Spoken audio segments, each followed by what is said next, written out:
Chapter 1. So-So. Before there was Stalin, there was So-So. The name belonged to another world, one that would eventually be buried beneath revolution, civil war, propaganda, industrialization, famine, terror, and victory.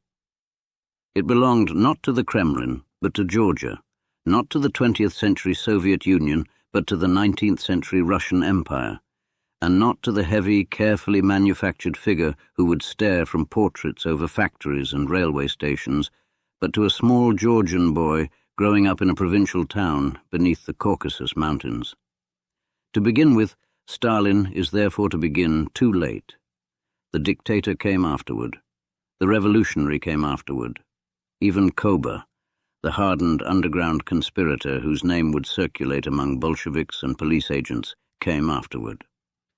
The first person we encounter is Yoseb Bessarionis Dzeyugashvili, called So-So by those around him, born in Gori in December 1878, according to the date generally accepted from surviving records.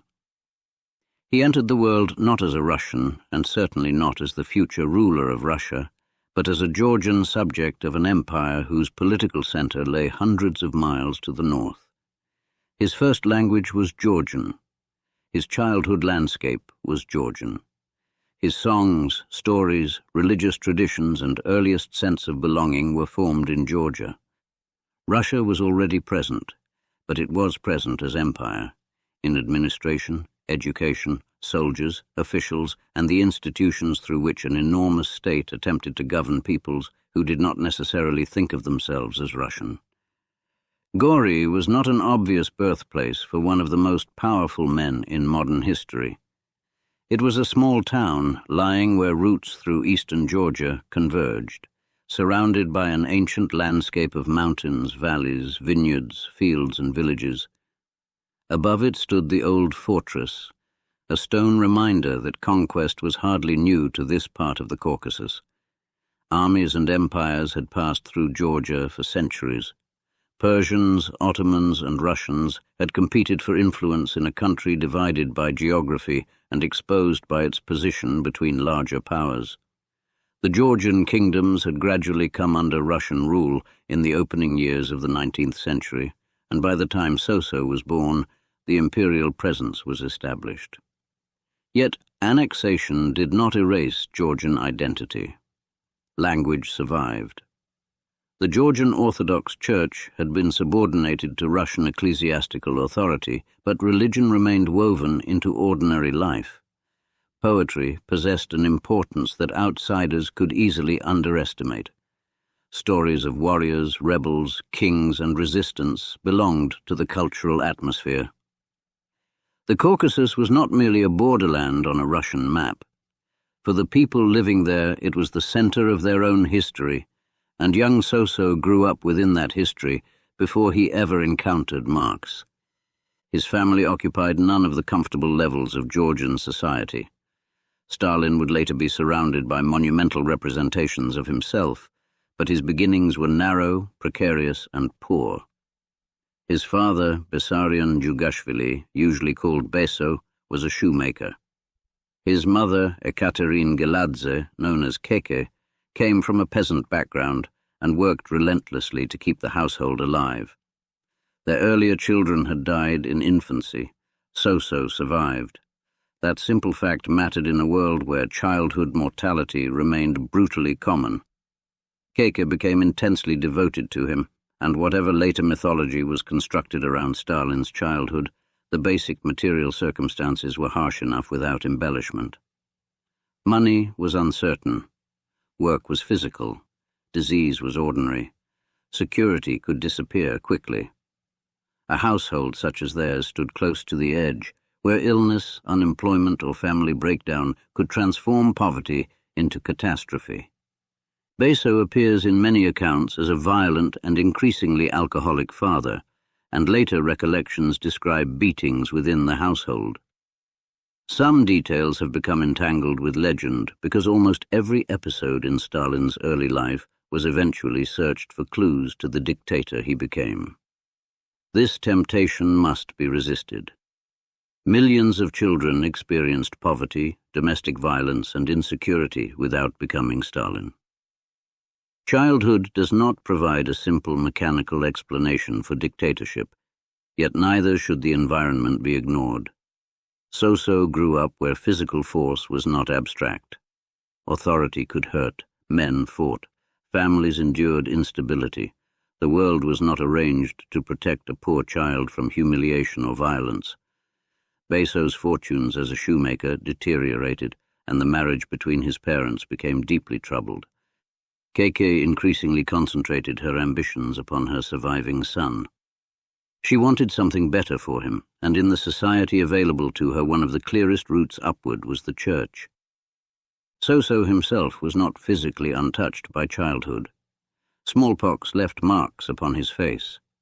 An injury to his left arm resulted in lasting impairment.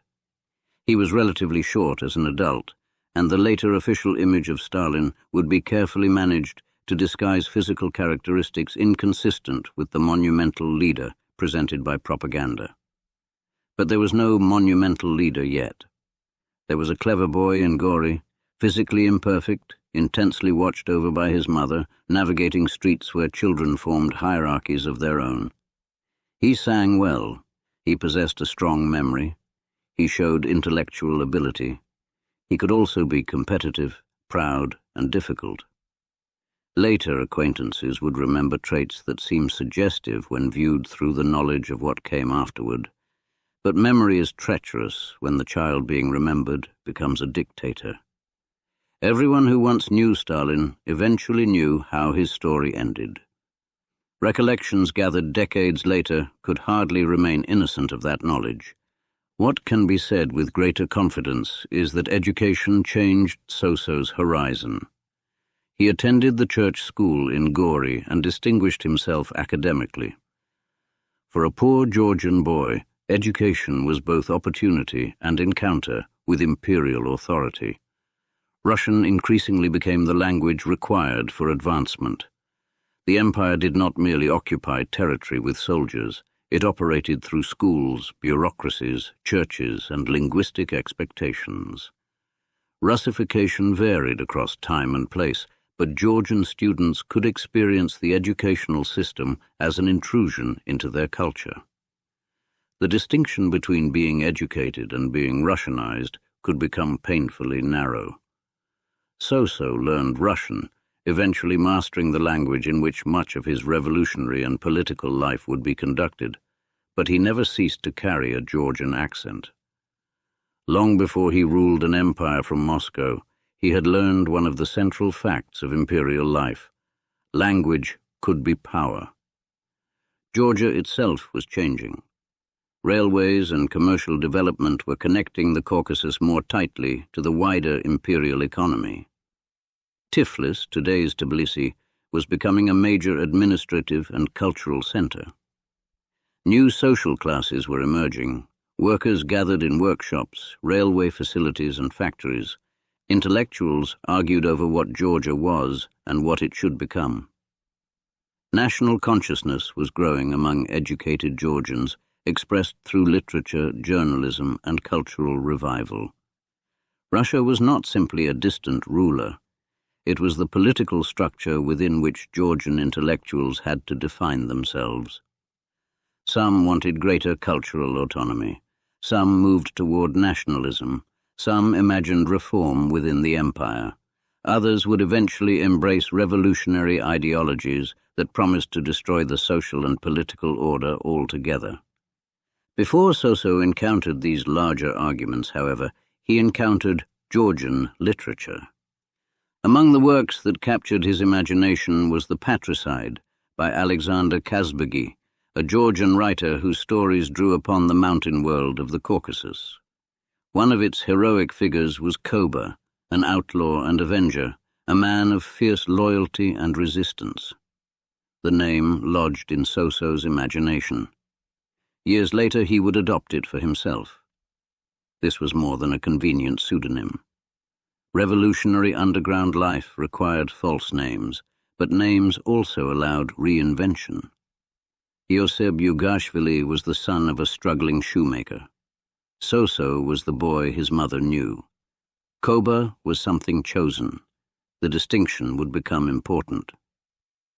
There was another So-So before Koba, however, So-So, the aspiring poet. As a teenager, he wrote poetry in Georgian, and several of his poems were published. This fact can seem almost absurd when placed beside the later history of Stalin, yet it belongs to the same life. The young man who would eventually authorize mass repression wrote verse concerned with landscape, nature, and Georgian sensibility. There is no need to force the poetry into a prophecy of either humanity or brutality. It tells us something simpler and perhaps more important. The future had not yet happened. So-So was not born with a moustache beneath a Kremlin portrait. His possibilities had not yet narrowed into the political identity by which history remembers him. He was a talented provincial student with religious schooling, literary interests, and a Georgian cultural world around him. If he had died at 16, there would have been no Stalin for historians to explain. His academic success carried him beyond Gori. In 1894, still a teenager, So-So entered the Tiflis Spiritual Seminary. The journey represented an enormous transition. Tiflis was larger, noisier, and more politically alive than Gori. It was a city where languages and peoples met. Georgians, Armenians, Russians, and others inhabited a complicated urban landscape of merchants, officials, workers, clergy, and intellectuals. Imperial authority was visible, but so were the contradictions of imperial society. Wealth and poverty stood close together. New industries and railways created concentrations of wage laborers. Printed ideas traveled through networks that censorship could obstruct but never completely stop. Students encountered literature officially prohibited to them. Radical politics moved in whispers and borrowed books. The city possessed precisely the conditions in which an intelligent young man could begin to discover that the world described by his teachers was not the only world available. The seminary was intended to make priests. It helped make revolutionaries. This was not because every seminarian became a Marxist or because religious education inevitably produced rebellion. The mechanism was more particular. The institution was highly disciplined. Students lived under rules regulating reading, behavior, and thought. Russian cultural influence was strong. Books could be forbidden. Surveillance was part of institutional life. For young Georgians already conscious of national and cultural tensions, discipline could easily acquire a political meaning. A student who began by resenting a rule might eventually ask what gave the institution the right to impose the rule, then what gave the church its authority, then what gave the empire its authority, and finally what gave any ruling class the right to govern those beneath it. So-So read. That was the dangerous thing. He read religious material because it was required. He also sought literature outside the approved curriculum. Georgian nationalist writing opened one door. Radical political literature opened another. Across the Russian Empire, educated young people had been wrestling for generations with a question that carried almost religious intensity. What was to be done with Russia? The empire was immense, militarily powerful, and socially archaic. Serfdom had been abolished only in 1861. Peasant poverty remained widespread. Industrialization was producing a growing urban workforce under harsh conditions. Political participation was extraordinarily restricted. The Tsar ruled as autocrat. Censorship constrained public discussion. The secret police watched radicals. Political organizations could be driven underground, where the absence of legal politics encouraged the development of conspiratorial methods. Revolution was not an eccentric fantasy in such an environment. It had a history. Russian radicals had already experimented with populism, terrorism, and attempts to mobilize the peasantry. Tsar Alexander II had been assassinated in 1881. Revolutionaries had been imprisoned, executed, and exiled. The state responded to political violence with repression, and repression produced further radicalization. By the time So-So entered the seminary, a new body of ideas was spreading among activists: Marxism.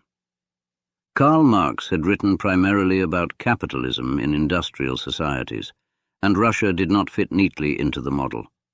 It remained overwhelmingly rural. Yet industrialization was accelerating, and Russian Marxists saw in the new factories something politically transformative. Workers were concentrated. They could organize, they could strike, they possessed a shared relationship to employers and the emerging industrial economy.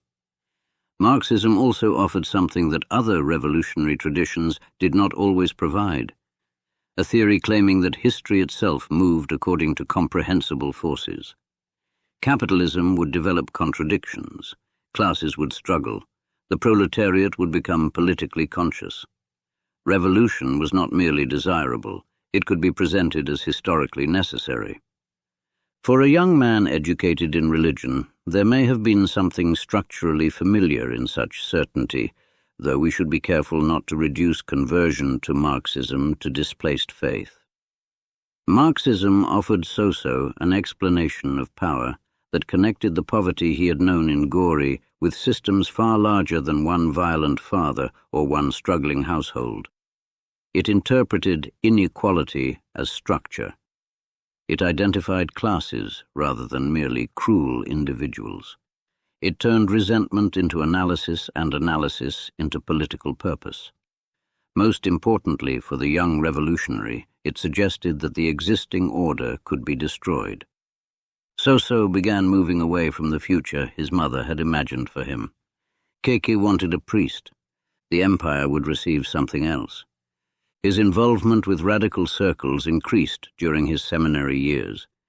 He read forbidden works, associated with politically engaged students, and became interested in Georgian Marxist groups. One of the important organizations in the region was known as Mesame Dasi, the Third Group, a Georgian social democratic movement that included intellectuals attempting to introduce Marxist ideas into Georgian political life. The movement contained different tendencies, and the relationship between socialism and Georgian national aspirations was already complicated. Was liberation primarily about freeing workers from capitalism? Was it about freeing Georgia from Russian domination? Could both struggles be pursued simultaneously? Which identity mattered most, nation or class? So-So's eventual answer would lead him away from Georgian nationalism toward an internationalist Marxism dominated increasingly by the politics of the Russian revolutionary movement. But the transition was gradual. He had grown up immersed in Georgian culture. He wrote Georgian poetry. He admired Georgian literary heroes. Yet Marxism offered a political identity larger than Georgia.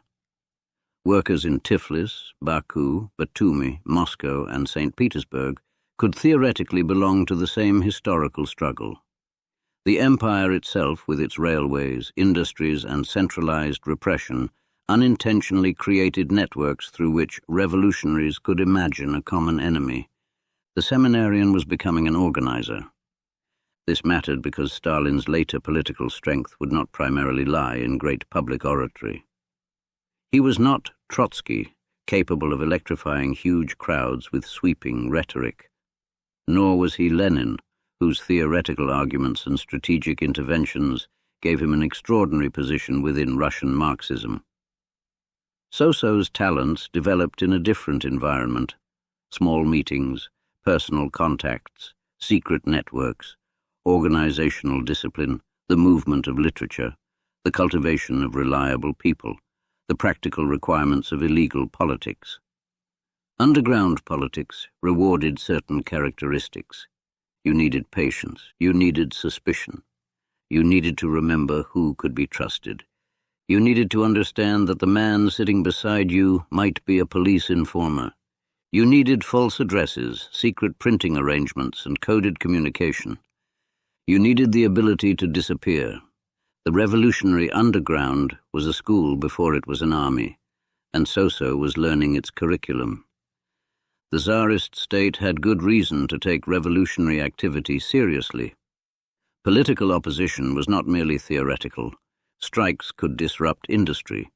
Demonstrations could become violent. Revolutionary groups discussed assassination and armed struggle. Illegal presses spread propaganda. Activists moved between cities using false identities. The imperial police responded with surveillance, infiltration, arrest, and exile. The resulting contest produced a peculiar ecosystem in which revolutionaries and policemen studied one another. Informers penetrated organizations. Revolutionaries suspected betrayal. Arrest did not necessarily end a political career, it could enhance one's credibility. Siberian exile became almost a professional hazard. Soso had not yet accumulated the arrests and escapes that would later define his underground career, but the direction was becoming clear. In 1899, he left the Tiflis seminary without completing his studies. The precise circumstances became another disputed part of his biography. Soviet accounts often presented him as expelled for revolutionary activity, while surviving evidence suggests a more complicated story involving absenteeism, examinations, and his increasing disengagement from seminary life. The distinction matters because Stalin's official biography would later simplify the past into a heroic progression. The young revolutionary recognizes oppression, rebels, and is expelled. Real lives are rarely so tidy. What matters is that the path toward the priesthood was finished. He was 20. He had little money. He possessed no prestigious degree. He lived under an autocratic empire increasingly anxious about revolutionary politics. And he had decided to become a professional enemy of the existing order. The choice brought him closer to the workers of Tiflis. He found employment for a period at the city's meteorological observatory, one of the few conventional jobs associated with his early adult life. There is something almost peaceful in the image. The future Stalin working at an observatory surrounded by measurements of temperature, rainfall, and atmospheric pressure. Yet outside, political pressure was building far faster than anything recorded by instruments. Industrial workers in the Caucasus labored under difficult conditions. Hours were long. Housing could be poor. Safety was limited. Ethnic divisions complicated organization. Employers and authorities possessed substantial power. For Marxist organizers, these workers were not simply victims. They were the social force around which revolutionary strategy increasingly revolved. Soso began organizing among them. He participated in study circles and helped distribute political literature. Marxist education often began quietly. A handful of workers gathered in a room. Someone explained wages, profit, ownership, and class. A pamphlet passed from hand to hand. The language might be theoretical, but the examples were immediate. Why did a man work 12 hours and remain poor? Why could an employer dismiss him? Why did police intervene when workers organized? Why did the state protect property? The organizer supplied answers. Capital, class, exploitation, autocracy, revolution. For workers accustomed to interpreting misfortune individually, Marxism could transform the meaning of their experience. Poverty ceased to be merely bad luck. It became political evidence. And for Soso, organization offered something equally powerful: significance.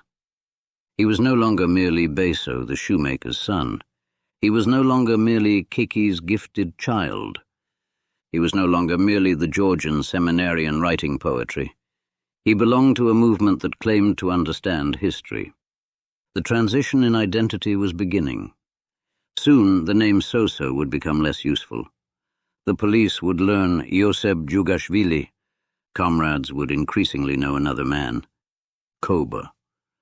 The choice of that name tells us something about the young revolutionary that statistics about strikes and arrests cannot. Koba came from the literature of his Georgian youth, but in taking it for himself, he crossed a subtle line. Children are given names. Revolutionaries choose them. A pseudonym could protect a conspirator from the police, but it could also permit him to construct a harder version of himself.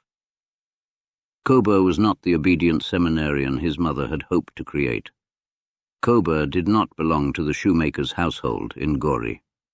Koba belonged to the underground. The Caucasus into which Koba emerged was becoming increasingly combustible. At the turn of the century, the oil city of Baku was one of the great industrial frontiers of the Russian Empire. Batumi was developing as an important port and industrial center.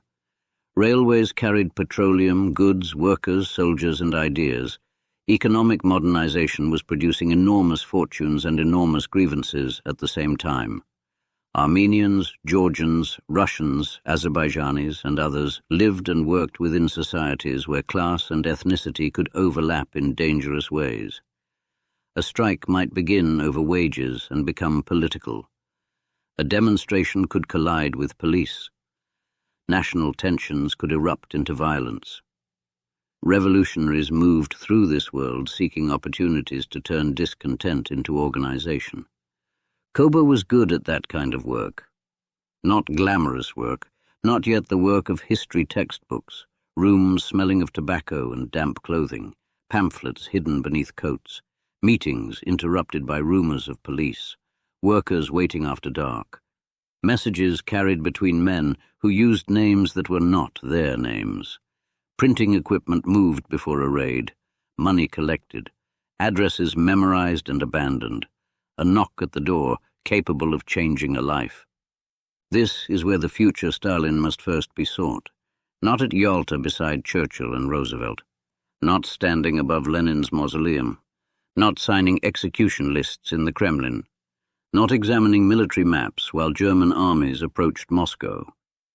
Those images belong to another man, or rather to later versions of the same man. To understand how he came into existence, we must remain for a while in the Caucasus, among workers, priests, policemen, nationalists, smugglers, intellectuals, and conspirators. We must allow the Soviet Union to remain invisible because it did not yet exist. We must forget, temporarily, that the Bolsheviks would win. At the beginning of the 20th century, the Russian revolutionary movement was divided, hunted, and uncertain. The Romanov dynasty still ruled an empire extending from Poland to the Pacific. Nicholas II was Tsar and Emperor. His government commanded armies, police, prisons, and bureaucracies. Revolutionaries possessed pamphlets, secret meetings, and conviction. The contest appeared unequal. History would prove otherwise, but even now we should not imagine Koba standing at the center of it. He was still a regional revolutionary, one among many activists operating across an empire filled with people who believed they understood the future. Lenin was already developing ideas that would reshape Russian Marxism. Trotsky was entering revolutionary politics. Socialist organizations debated tactics, ideology, and organization with an intensity difficult to recover after their eventual victory made certain arguments appear inevitable. Nothing was inevitable. Koba could have been arrested and forgotten. He could have abandoned politics. He could have died young. He could have remained a minor Georgian revolutionary remembered only in a police archive. Instead, he continued. The first arrests would come, then exile, then escape, then more organizing. The underground would grow harsher, and Koba would grow with it. Money would become a revolutionary problem, and revolutionary money could be acquired by methods far removed from theoretical discussion. Robberies, called expropriations by those who wished to give them a political vocabulary, would become part of the violent world surrounding the Caucasian Bolsheviks. Bombs would explode, men would die, police dossiers would thicken. And somewhere during those years, another transformation would begin. Soso had been a childhood name. Koba was a revolutionary name, but even Koba would eventually become insufficient. Years later, Yosef Djugashvili would choose a name built from the Russian word associated with steel. Stalin, the man of steel. That name still lay ahead. For now, in the streets and rented rooms of the Caucasus, there was only Koba, carrying illegal literature, organizing workers, learning the habits of conspiracy, and discovering something about himself that would matter far beyond Georgia.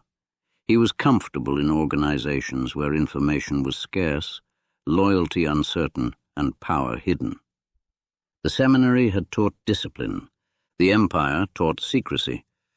The underground would teach him power, and the police were beginning to learn his name.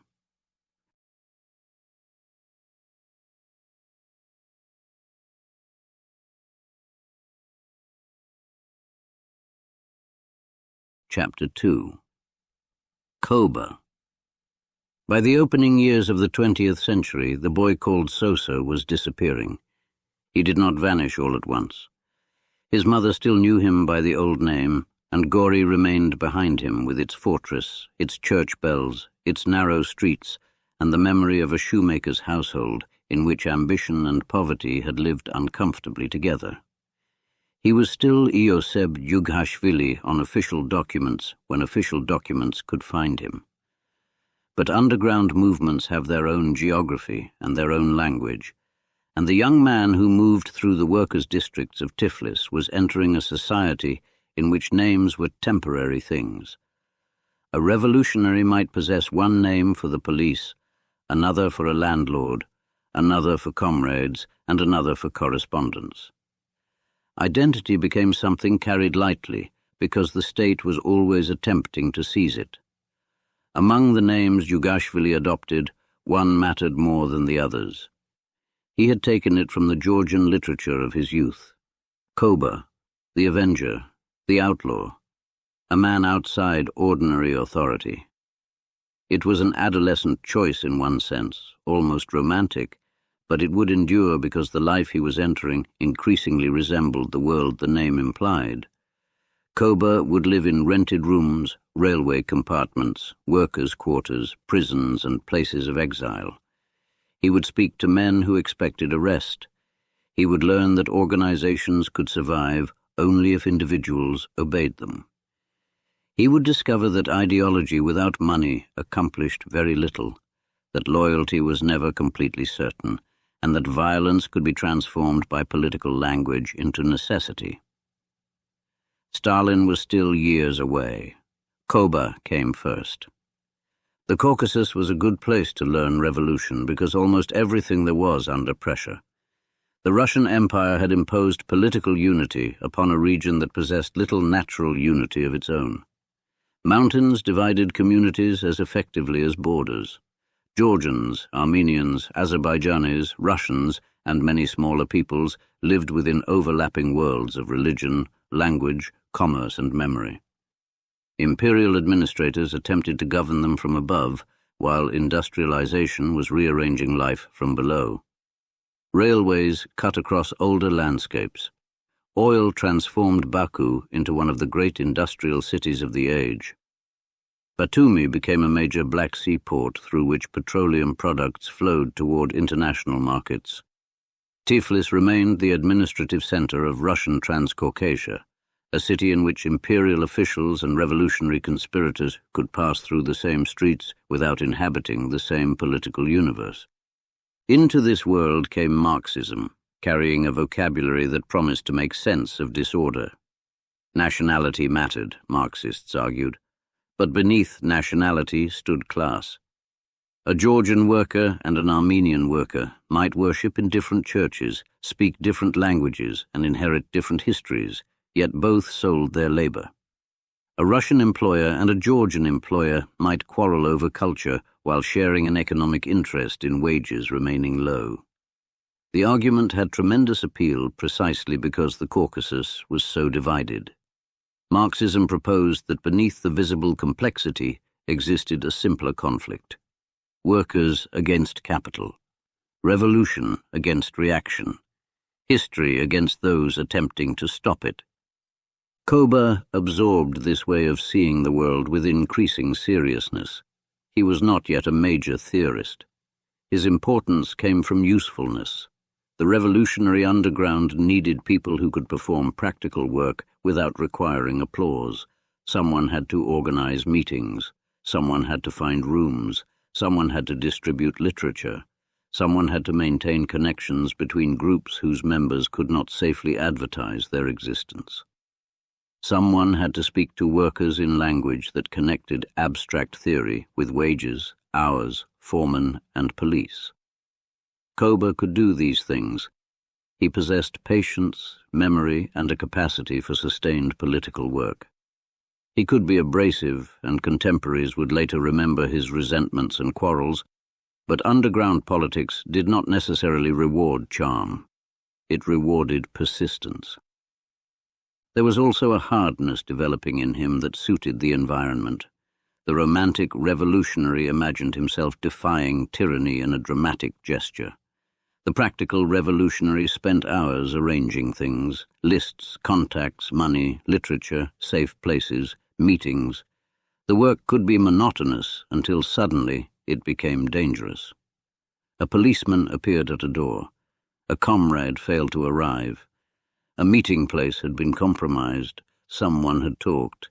Then everything had to change quickly. Papers burned, rooms emptied, men disappeared into railway stations.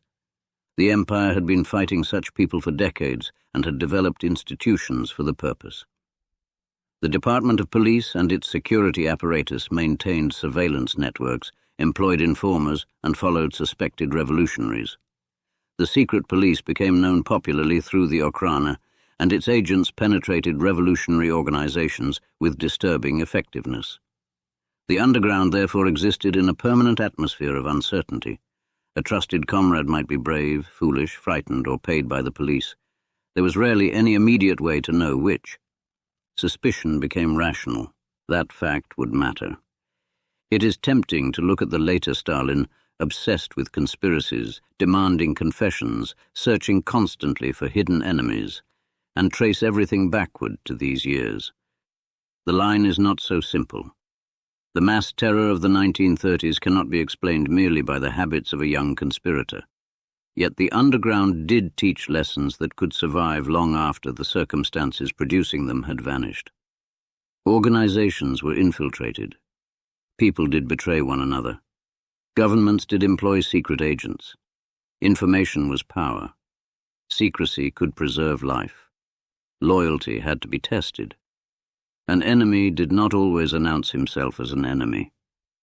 For Kober, these were not philosophical propositions. They were working conditions.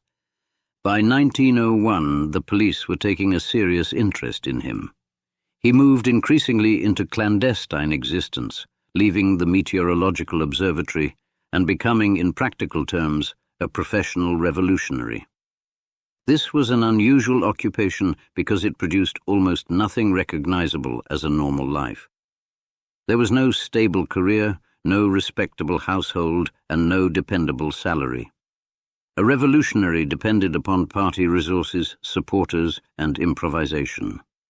His possessions had to remain portable. Relationships were shaped by danger. The police could determine where he slept simply by forcing him to sleep somewhere else. The underground also began to sever him from the expectations of his childhood. Keiki had imagined her son entering the church.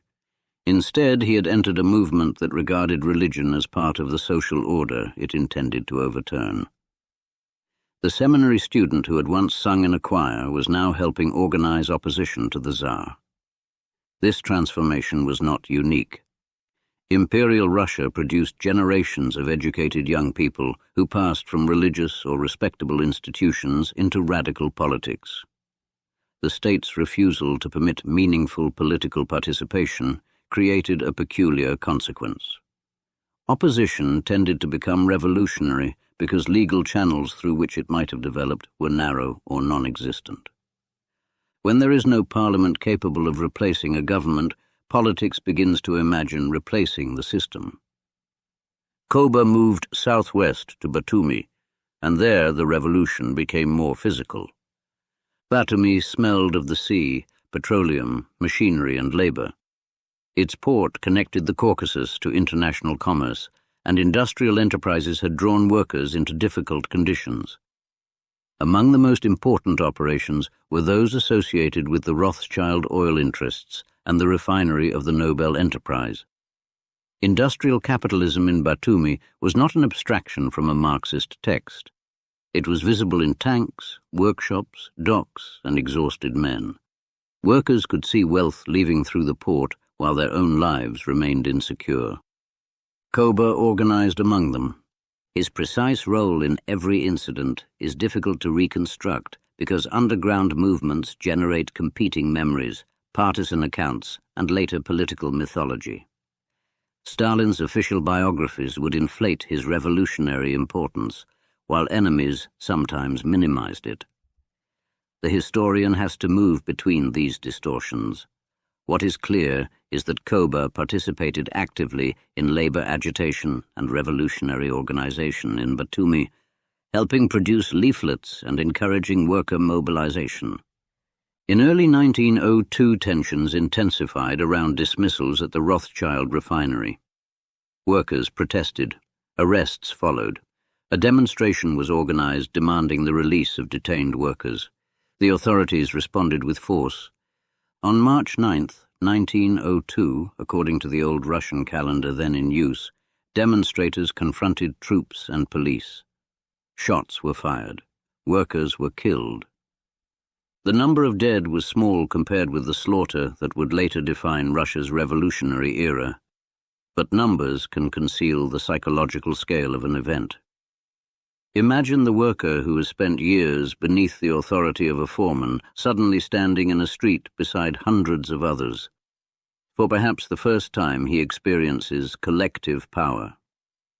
Then soldiers appear. These are soldiers of the same empire in whose factories he works and whose taxes he pays. An order is given. Rifles come up. The state answers politics with bullets. To revolutionaries, such moments were gifts purchased with other men's blood. Every corpse could become an argument. The dead demonstrated what pamphlets had claimed. The government ultimately rested upon force. Funerals became political occasions. Anger could be organized. Repression created recruits. Koba understood this world, but the state understood enough of it too. In April 1902, he was arrested. The arrest began a pattern that would continue for years: prison, exile, escape, return to underground work, another arrest. Later, Soviet propaganda would transform these episodes into a heroic revolutionary pilgrimage, but the reality was often less romantic. Prison was boredom, dirt, uncertainty, and confinement. Exile could mean months or years in remote settlements where winter dominated life. Revolutionary prestige did not prevent lice, hunger, cold, or loneliness. For Koba, arrest also represented initiation into a wider fraternity. The prisons of the empire functioned inadvertently as meeting places for political opponents. Marxists, nationalists, social revolutionaries, and other dissidents encountered one another behind walls intended to isolate them. They argued, they exchanged literature, they learned organizational methods. A government could imprison revolutionaries together and discover that prison had become another political school. After imprisonment in the Caucasus, Koba was sentenced to administrative exile in Siberia. Siberia was one of the empire's great instruments of distance. To Europeans who looked at Russia from outside, Siberia could appear almost beyond geography, an immense white emptiness stretching eastward toward the Pacific. In reality, it contained towns, villages, indigenous communities, forests, rivers, mines, and administrative settlements. But for an exile, the essential fact was remoteness. The state did not always need a stone prison if it could place a man thousands of kilometers from the political centers where he was useful. The journey itself was punishment. Rail where rail existed, prison transport, waiting, more movement, endless distances.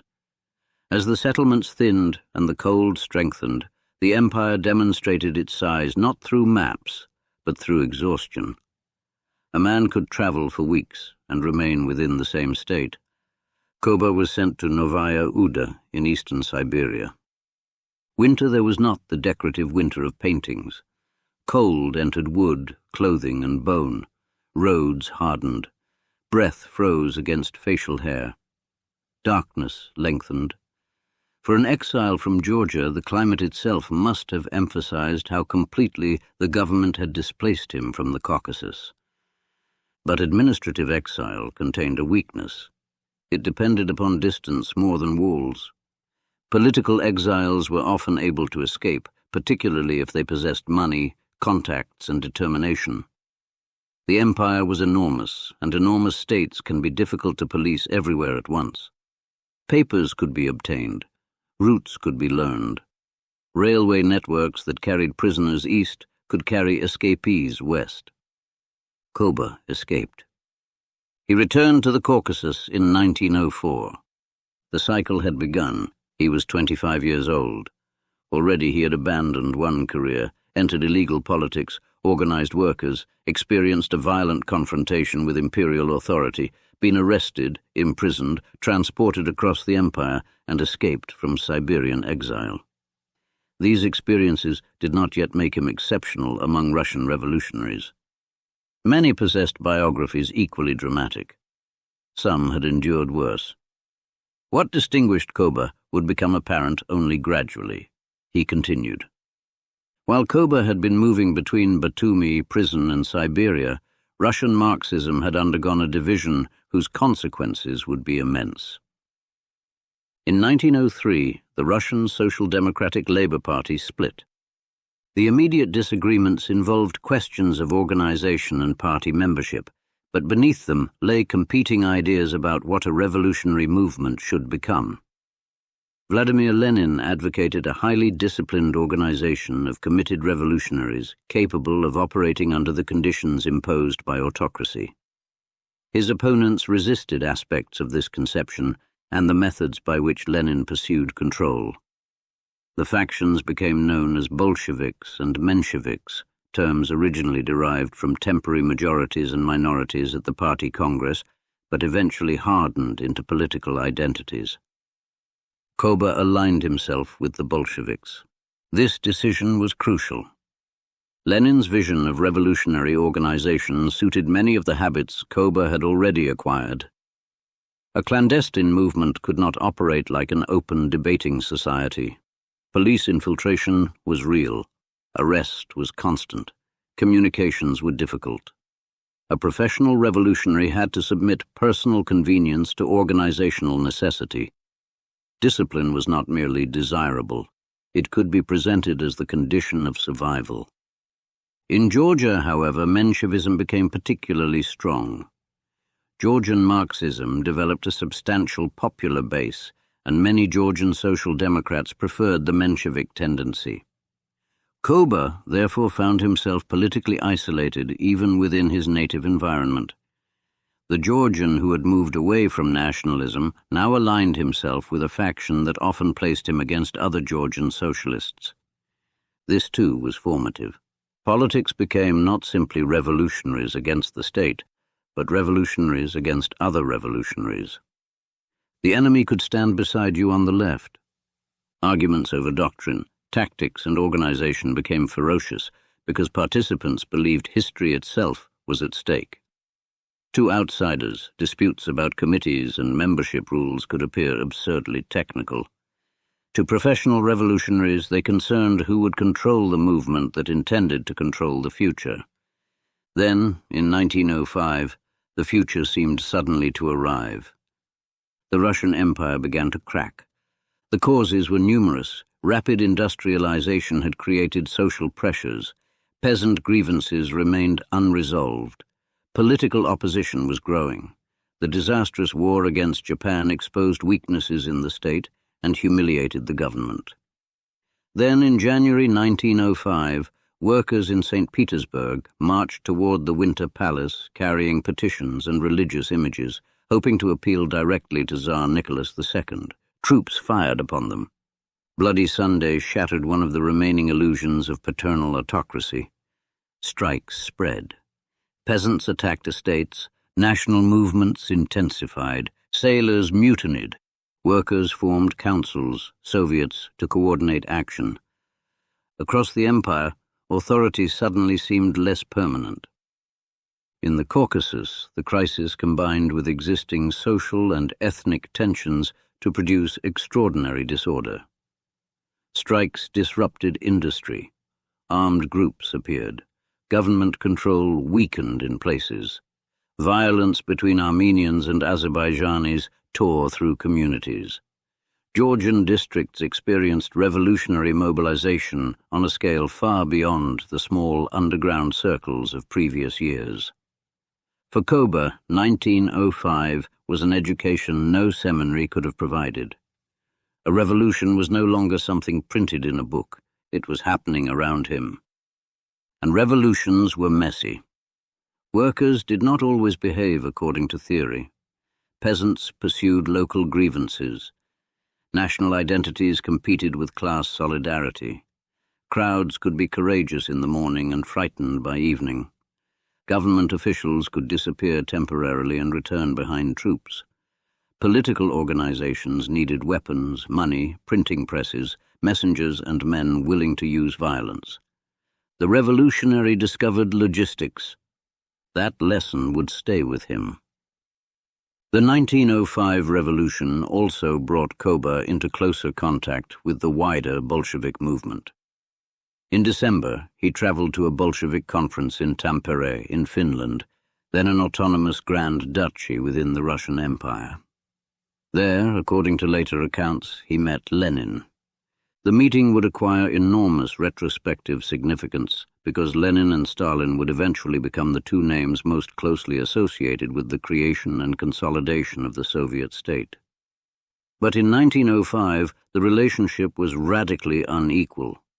Lenin was already a major revolutionary leader and theorist. Koba was a little-known Caucasian activist. There was no reason to assume the Georgian would someday succeed him. History has a way of placing spotlights backward. We illuminate the man who became Stalin because we know where he ended, while hundreds of revolutionaries around him fade into darkness. At Tampere, there were men whose names seemed more important than his.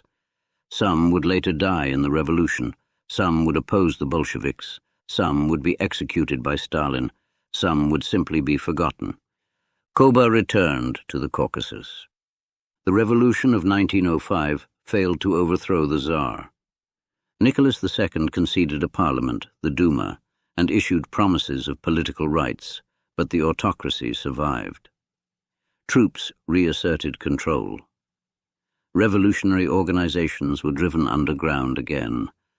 The government had bent without breaking. For many radicals, the lesson was not that revolution had been impossible.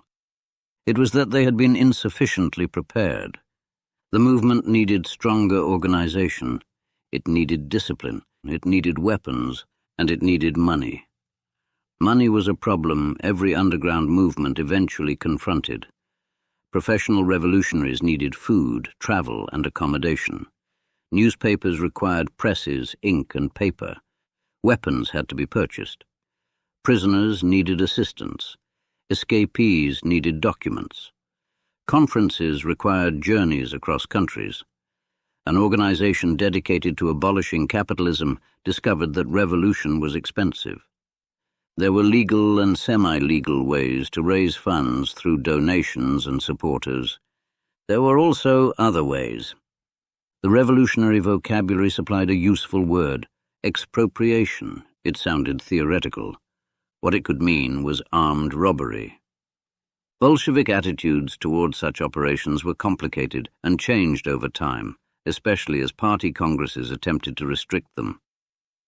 But in the Caucasus, revolutionary networks became associated with violent fundraising operations, and Koba operated within this increasingly dangerous world. The most notorious incident occurred in Tiflis in 1907. It was a summer morning. A large shipment of state money was being transported through the city from the post office toward the state bank. The convoy crossed Erevan Square, one of Tiflis's busiest public spaces. Revolutionaries were waiting. What followed was not the romantic robbery of an adventure story. Bombs were thrown, gunfire erupted, horses panicked, people ran. The square filled with smoke, noise, and blood. Dozens were killed or wounded. The attackers seized a vast sum, roughly 341,000 rubles, much of it in large denomination notes. Koba's exact operational role in the robbery remains debated, but substantial evidence links the Bolshevik network around him to its organization, while the attack itself was carried out by armed associates, including the formidable Georgian revolutionary Simon Ter-Petrosyan, known as Kamo. What matters for understanding Koba is not whether he personally threw a bomb. There is no credible reason to picture him dramatically standing in the square. His world was organization, connections, preparation, revolutionary finance. The distinction between the man who planned and the man who fired would later become important throughout his career. The robbery revealed something larger about revolutionary politics. Ideology could make violence administrative. A bank robbery became an expropriation. A bomb became a political instrument. Dead bystanders became casualties of struggle. Once language changes, moral boundaries can move with it. Koba was living inside a movement increasingly willing to justify extraordinary means through extraordinary ends. The old society, revolutionaries argued, was itself violent. The state imprisoned, executed, and shot workers. Property rested upon exploitation. Therefore, seizing state money was not theft in the ordinary sense. It was reclaiming resources for revolution. This logic did not belong uniquely to Koba, nor even uniquely to Bolshevism. Revolutionary movements across Europe and Russia had employed violence before him, but Koba became comfortable in a political culture where morality could be subordinated to historical purpose.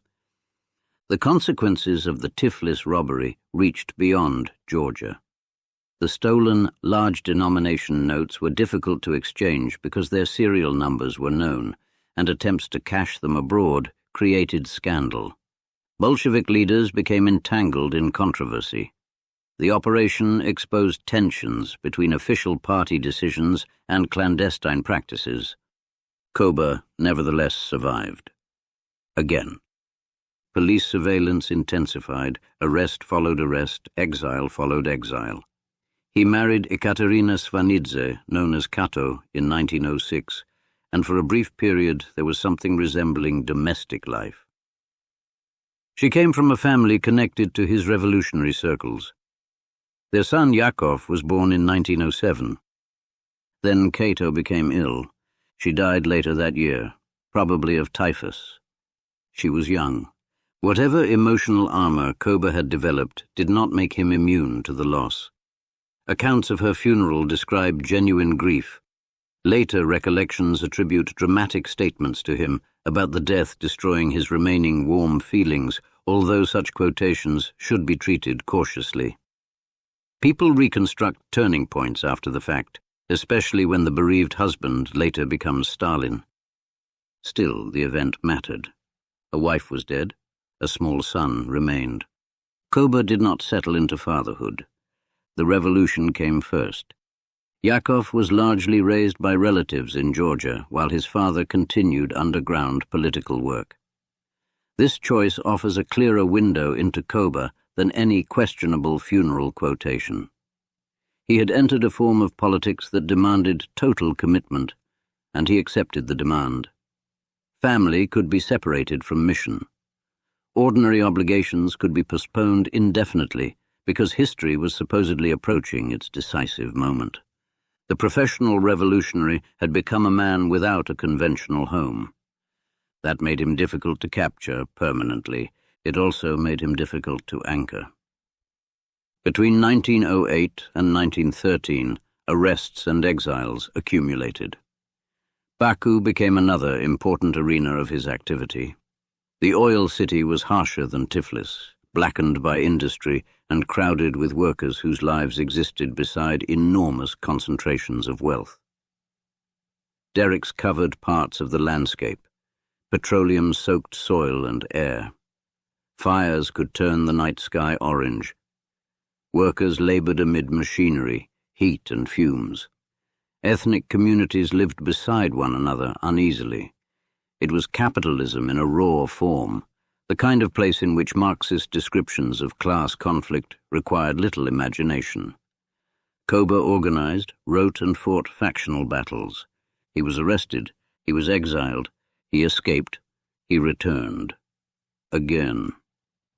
The repetition is important because it stripped arrest of some of its terror. The first arrest might feel like catastrophe. The fifth becomes an occupational event.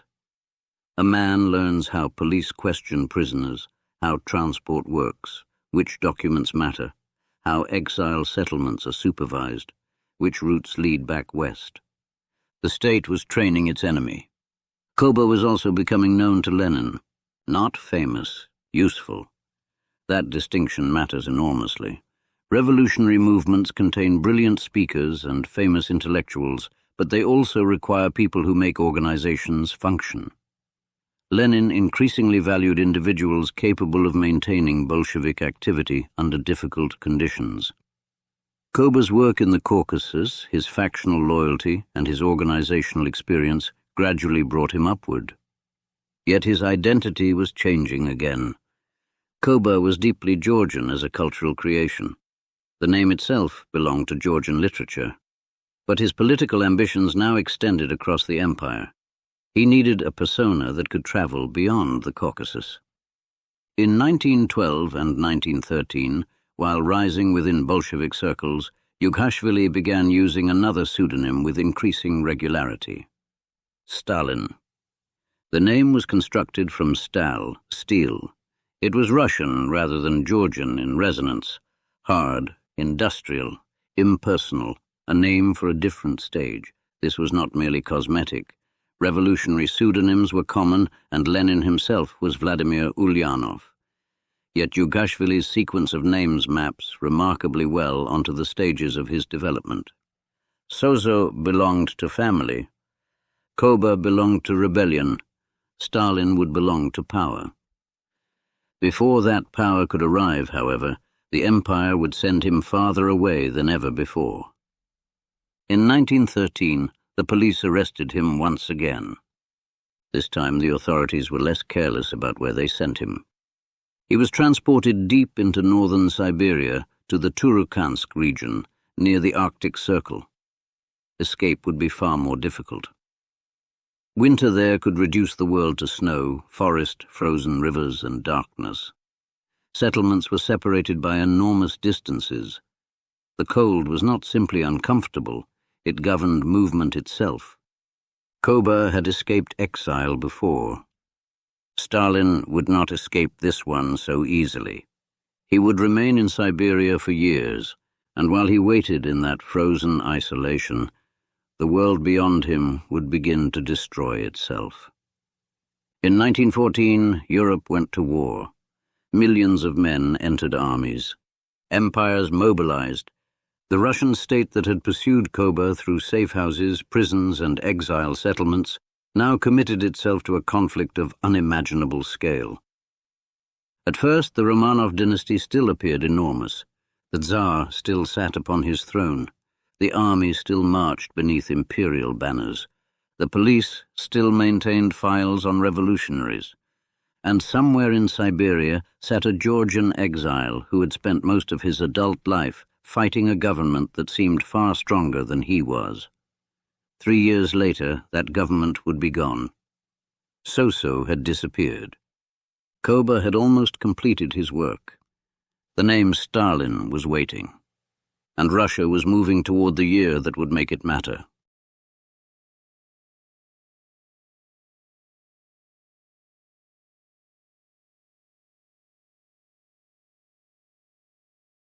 Chapter 3. The Empire Falls. When the Russian Empire went to war in the summer of 1914, Stalin was almost as far from power as a man could be while remaining within its borders. He was in Siberia, beyond the ordinary geography of European Russia, under police supervision in the Turukhansk region, where the Yenisei carried the waters of an enormous interior north toward the Arctic Ocean, and winter could reduce human existence to wood smoke, frozen rivers, darkness, and waiting.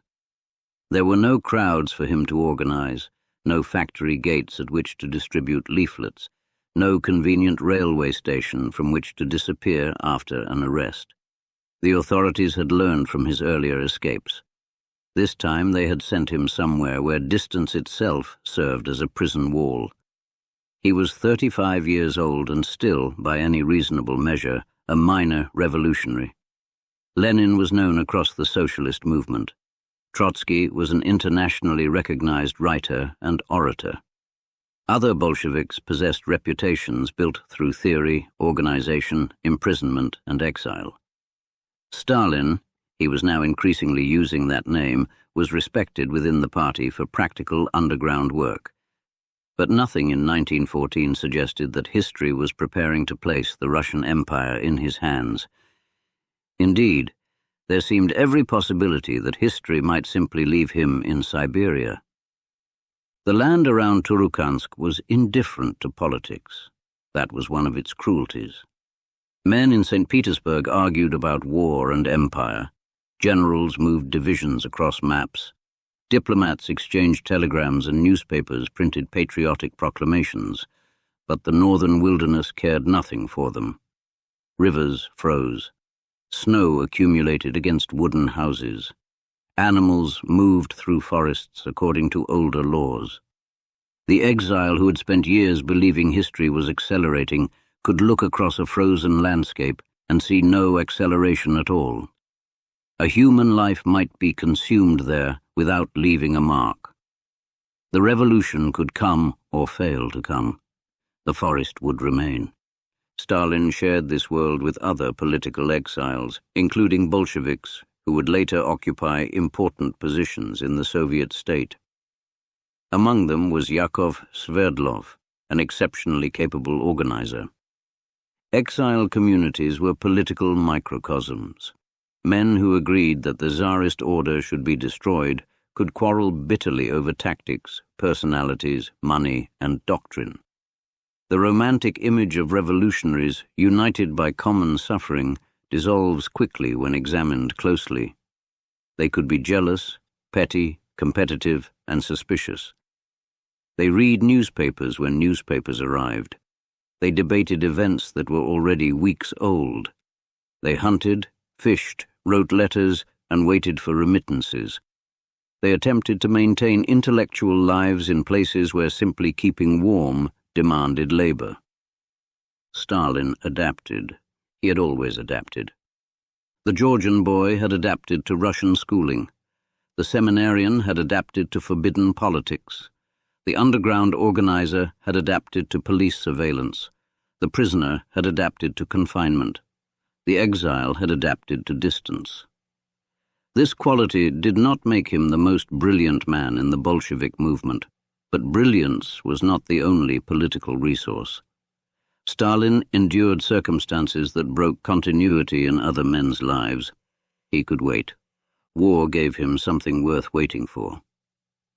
Europe's descent into conflict in 1914 transformed the political environment in ways few revolutionaries had anticipated.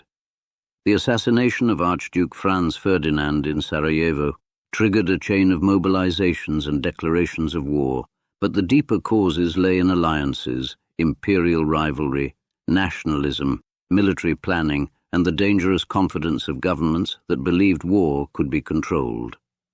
Russia mobilized in support of Serbia and against Austria-Hungary. Germany declared war on Russia. France and Britain entered the conflict.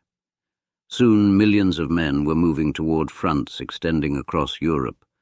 Russia possessed immense resources in population, land, and raw materials. On paper, it was a formidable military power. Patriotic enthusiasm initially swept through parts of society. St. Petersburg, whose Germanic name suddenly seemed inappropriate, was renamed Petrograd. Crowds rallied around the monarchy. Political differences temporarily narrowed. But the empire had entered an industrial war for which its political and economic systems were dangerously fragile. Modern war consumed everything: shells, rifles, boots, railway capacity, horses, food, coal, men, more men, and then replacements for the men. A state capable of surviving such a war needed not merely courage at the front, but administrative competence behind it. Factories had to produce continuously. Railways had to deliver supplies over immense distances. Agricultural production had to feed cities and armies simultaneously. Inflation had to be controlled. Political legitimacy had to survive casualty lists arriving in town after town. Russia struggled with all of it. The Russian soldier was not inherently inferior to the German or Austrian soldier. He could endure astonishing hardship and fight with great courage. The problem was structural. Command failures, supply shortages, and transportation difficulties weakened armies that were already absorbing enormous casualties. In 1915, German and Austro-Hungarian offensives forced Russian forces into a vast retreat. Poland and other Western territories were lost. Refugees crowded eastward. The empire seemed to possess limitless space, but not limitless competence. Every defeat damaged the monarchy. Tsar Nicholas II responded in 1915 by assuming personal command of the army. Politically, the decision was disastrous. He may have believed that the sovereign should stand with his soldiers. Instead, he tied the prestige of the throne directly to military performance. When the army failed, the failure increasingly belonged to the Tsar. Meanwhile, Petrograd became a place of rumors. At the center stood the imperial family, and in the public imagination, the strange figure of Grigory Rasputin, the Siberian holy man whose relationship with Empress Alexandra became a source of scandal. Rasputin's influence has often been exaggerated, but political perception mattered as much as administrative reality. The monarchy looked compromised. Ministers changed rapidly. Aristocrats whispered. Newspapers, constrained by censorship but not silenced completely, spread insinuations. The Empress's German birth became politically poisonous during a war against Germany. For the ordinary Russian, however, the most convincing argument against the government was often simpler. Life was getting worse. Prices rose. Food became difficult to obtain in cities. Queues lengthened. Fuel shortages intensified. Workers labored long hours while wages struggled to keep pace with inflation.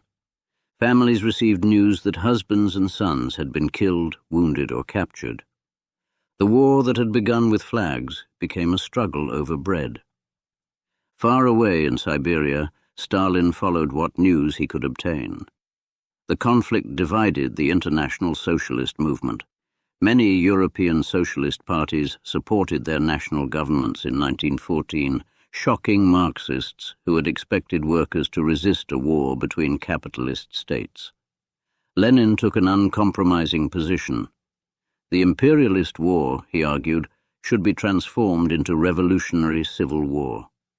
Rather than supporting Russia against Germany, revolutionaries should work for the defeat of their own ruling classes and use the crisis to overthrow them. This position initially seemed extreme even to many socialists. Lenin was thinking beyond the war. He believed catastrophe could open political possibilities unavailable in normal times. Stalin remained aligned with Lenin's Bolshevik faction, though exile limited his role. The professional conspirator who had once organized workers and moved between safe houses was temporarily reduced to spectator. Then the empire reached for him. By 1916, Russia's demand for manpower had become so severe that authorities expanded conscription, and political exiles could be examined for military service. Stalin was ordered south from the far northern settlement of Kureka for medical assessment. The journey must have seemed almost like a return from another planet. After years in the Arctic environment, he moved toward larger settlements and the machinery of the state. He was examined and rejected for military service, apparently because of the impairment to his left arm. It was a small bureaucratic decision. Had the examination gone differently, Stalin might have entered the Imperial Russian Army in the final months of the monarchy, one more uniformed man inside a collapsing institution. Instead, he remained an exile, but not for long. By the beginning of 1917, the Russian state was approaching a threshold its rulers did not recognize. Petrograd was cold, food supplies were erratic, factories were tense, the war continued to consume lives. Women stood in bread queues for hours, workers were exhausted. Soldiers stationed in the capital included reservists and recruits who had little desire to be sent to the front. The monarchy still possessed police, troops, and bureaucracy. From above, the state appeared intact. From below, obedience was thinning. Revolutions often look inevitable afterward because historians can trace every crack in the structure. To people living before the collapse, the building can still appear solid. Nicholas II had survived the revolution of 1905. His dynasty had ruled for more than 300 years. Governments across Europe were suffering wartime strain. Russia had endured military disasters before. Then came February. On February 23, 1917, according to the old calendar, corresponding to March 8 in the modern Gregorian calendar, demonstrations began in Petrograd on International Women's Day. Women workers and others took to the streets demanding bread and protesting the conditions created by war. Industrial workers joined them. Strikes expanded. At first, the disturbances could be mistaken for another episode of urban unrest. The empire had seen strikes before. Police had dispersed crowds before. Troops had fired before. But revolutions are defined by moments when familiar instruments cease to produce familiar results. The crowds grew. Workers crossed bridges and entered central districts. Slogans broadened from bread to opposition to war and the monarchy. Authorities ordered troops to restore order. Some fired. Then soldiers began to mutiny. That was the break. A government can survive angry civilians if soldiers remain obedient. It can survive strikes if armed force remains reliable. It can even survive political humiliation if the chain of command holds. When soldiers join the crowd, power changes location. Regiments in Petrograd mutinied. Soldiers attacked police stations, released prisoners, and distributed weapons. Government authority collapsed with astonishing speed. Members of the Duma attempted to construct a political alternative. At the same time, workers and soldiers created a new Petrograd Soviet, reviving the institutional form first seen in 1905. Two centers of authority began to emerge. One represented parliamentary and liberal aspirations, the provisional government. The other represented organized workers and soldiers, the Soviet. Neither possessed complete control. Nicholas II, away from the capital, attempted to return. Railway lines were blocked. Generals who had sworn loyalty to him concluded that abdication might be necessary to preserve the war effort and the state. On March 2, 1917, by the old calendar, Nicholas II abdicated. 3 centuries of Romanov rule ended on a railway carriage. There was no final battle around the Winter Palace, no last stand by imperial guards, no grand theatrical collapse. The dynasty simply discovered that the institutions upon which its authority depended no longer wished to defend it. For Stalin, the news meant something immediately practical. He was free. Political exiles began returning from Siberia. Imagine the journey west. For years, the railway had carried prisoners away from the political centers of the empire. Now the direction reversed. Men who had been placed in distant settlements because the government considered them dangerous boarded trains toward Petrograd because the government that had exiled them no longer existed. The railway became an artery of revolution. Stalin traveled with Lev Kamenev and other Bolsheviks. Station followed station. Snow-covered country slowly gave way to denser settlement. Telegraph wires ran beside the tracks. Newspapers appeared. News became fresher. Conversations changed. Soldiers crowded carriages. Politics was everywhere. Russia had become a country talking to itself. The censorship system had broken apart. Parties emerged openly, newspapers multiplied, workers held meetings, soldiers debated orders, peasants discussed land, national minorities reconsidered their relationship with the center. Men who had spent years whispering in backrooms now addressed public gatherings. For a professional underground revolutionary, freedom required adjustment. Secrecy had been a skill. Now politics was public. Stalin arrived in Petrograd in March 1917. The city he entered was unlike anything he had previously known. This was no provincial Caucasian network. This was the capital of a collapsing empire. Factories contained tens of thousands of politically mobilized workers. Barracks were filled with armed soldiers. The Tauride Palace became a center of frantic political activity. The provisional government attempted to govern while the Petrograd Soviet possessed enormous influence over workers and troops. Posters appeared on walls. Newspapers were sold in streets. Meetings continued late into the night. Everyone seemed to believe history was moving. Almost nobody agreed where it was going. Stalin was not greeted as a future ruler. There were no crowds waiting for him. There was no mythology. He arrived as a Bolshevik functionary with substantial underground credentials and connections within the party apparatus. That was enough. The Bolsheviks themselves were uncertain about their immediate strategy. Lenin remained in exile in Switzerland. Other leaders were scattered. The party's position toward the provisional government was unsettled. Some Bolsheviks believed the revolution had entered a bourgeois democratic stage in which limited cooperation or conditional support might be possible before a later socialist transformation. Stalin initially adopted a relatively moderate position. He joined the editorial board of Pravda, the Bolshevik newspaper, alongside Kamenev and others. Their writing did not yet demand the immediate overthrow of the provisional government in the uncompromising terms Lenin would soon introduce. This is worth remembering because the later Soviet cult portrayed Stalin as a figure of extraordinary revolutionary foresight. In March 1917, he was not directing events. He was responding to them. Lenin was about to change the argument.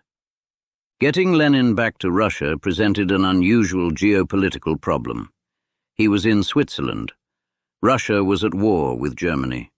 The direct routes home crossed enemy territory. The German government saw an opportunity. If radical revolutionaries returned to Russia and destabilized the country, Russia's ability to continue the war might weaken.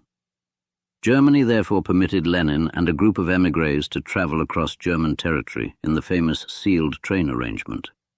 The Germans were not creating Bolshevism. They were exploiting it. Lenin understood that perfectly well. He accepted the passage because revolution mattered more to him than appearances. In April 1917, Lenin arrived at Finland Station in Petrograd. His message stunned even fellow socialists. No support for the provisional government. End the imperialist war. Land to the peasants. Power to the Soviets. Move towards socialist revolution. To many Marxists, this seemed premature. Russia was economically backward. Classical interpretations suggested that a bourgeois stage should precede socialist revolution. Lenin was effectively arguing that the crisis had compressed historical stages and that the Bolsheviks should prepare to seize power rather than support the new government. Stalin adjusted. This capacity to adjust to Lenin's line would become one of the central facts of his political rise. It is easy to interpret such adjustments purely as opportunism, but that explanation is insufficient. Stalin believed in Bolshevism. He also recognized Lenin's intellectual and political authority. Where other revolutionaries challenged Lenin repeatedly, Stalin increasingly became a man who could absorb a new strategic line and work within it. The Georgian underground organizer was learning national party politics. The months that followed were chaotic. The provisional government faced a problem it could not solve: the war.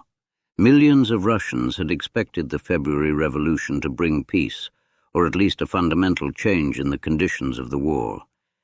Yet the government remained committed to Russia's alliances and continued military operations. This decision poisoned it. Soldiers wanted to survive. Peasants in uniform wanted to return home for land redistribution. Workers wanted food and economic stability. The government offered another offensive. In June 1917, Russian forces launched a major attack, sometimes called the Kerensky Offensive, after Alexander Kerensky, then Minister of War. It failed disastrously. Discipline deteriorated further. Desertions increased. The Bolshevik argument became stronger with every casualty: peace, bread, land. Simple slogans can be powerful when governments produce complicated failures. In July, armed demonstrations erupted in Petrograd. Workers and soldiers, including militant elements sympathetic to the Bolsheviks, took to the streets demanding that the Soviets assume power. Bolshevik leaders were themselves uncertain whether the moment had arrived. Lenin hesitated. The uprising lacked coordination. The government regained control. Bolshevik offices were raided. Leaders were arrested. Lenin fled into hiding. The party was accused of serving German interests. For a moment, Bolshevism seemed finished. Stalin played a practical role during the crisis, including helping Lenin evade arrest and escape from Petrograd. Again, the pattern appeared. Other men gave speeches. Stalin arranged things. The revolutionary underground had returned.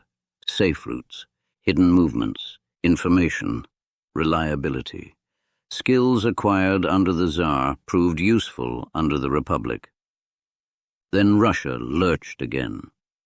General Lava Kornilov, commander-in-chief of the army, became involved in a confrontation with Kerensky in August. The precise intentions and misunderstandings surrounding the Kornilov affair remain debated, but in Petrograd the threat appeared to be counter-revolution. Troops were moving toward the capital, and many feared an attempt to impose military authority. The provisional government needed help defending the revolution. It turned partly to the left. Bolsheviks were released.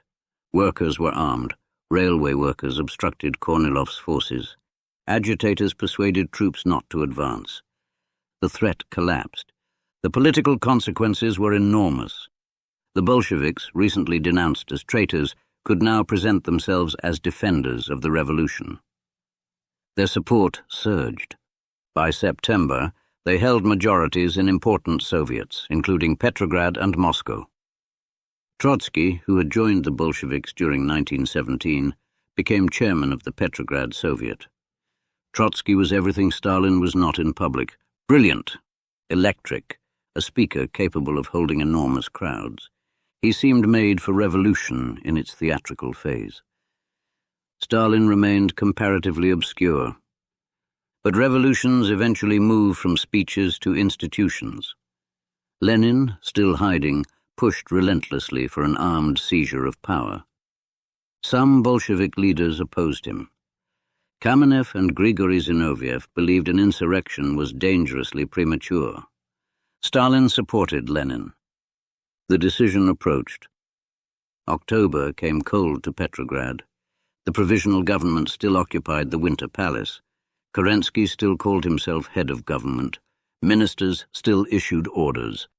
But authority had become hollow.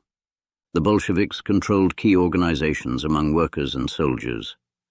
The Military Revolutionary Committee of the Petrograd Soviet, dominated by Bolsheviks and left-wing allies, coordinated armed forces in the capital. The seizure of power began with remarkably little drama. Bridges, railway stations, telegraph offices, government buildings, strategic points, detachments of Red Guards and sympathetic soldiers occupied them. This was not yet the gigantic civil war that would follow. It was closer to an administrative takeover protected by rifles. On the night of October 25th by the old calendar, Bolshevik forces moved against the Winter Palace, where ministers of the provisional government remained.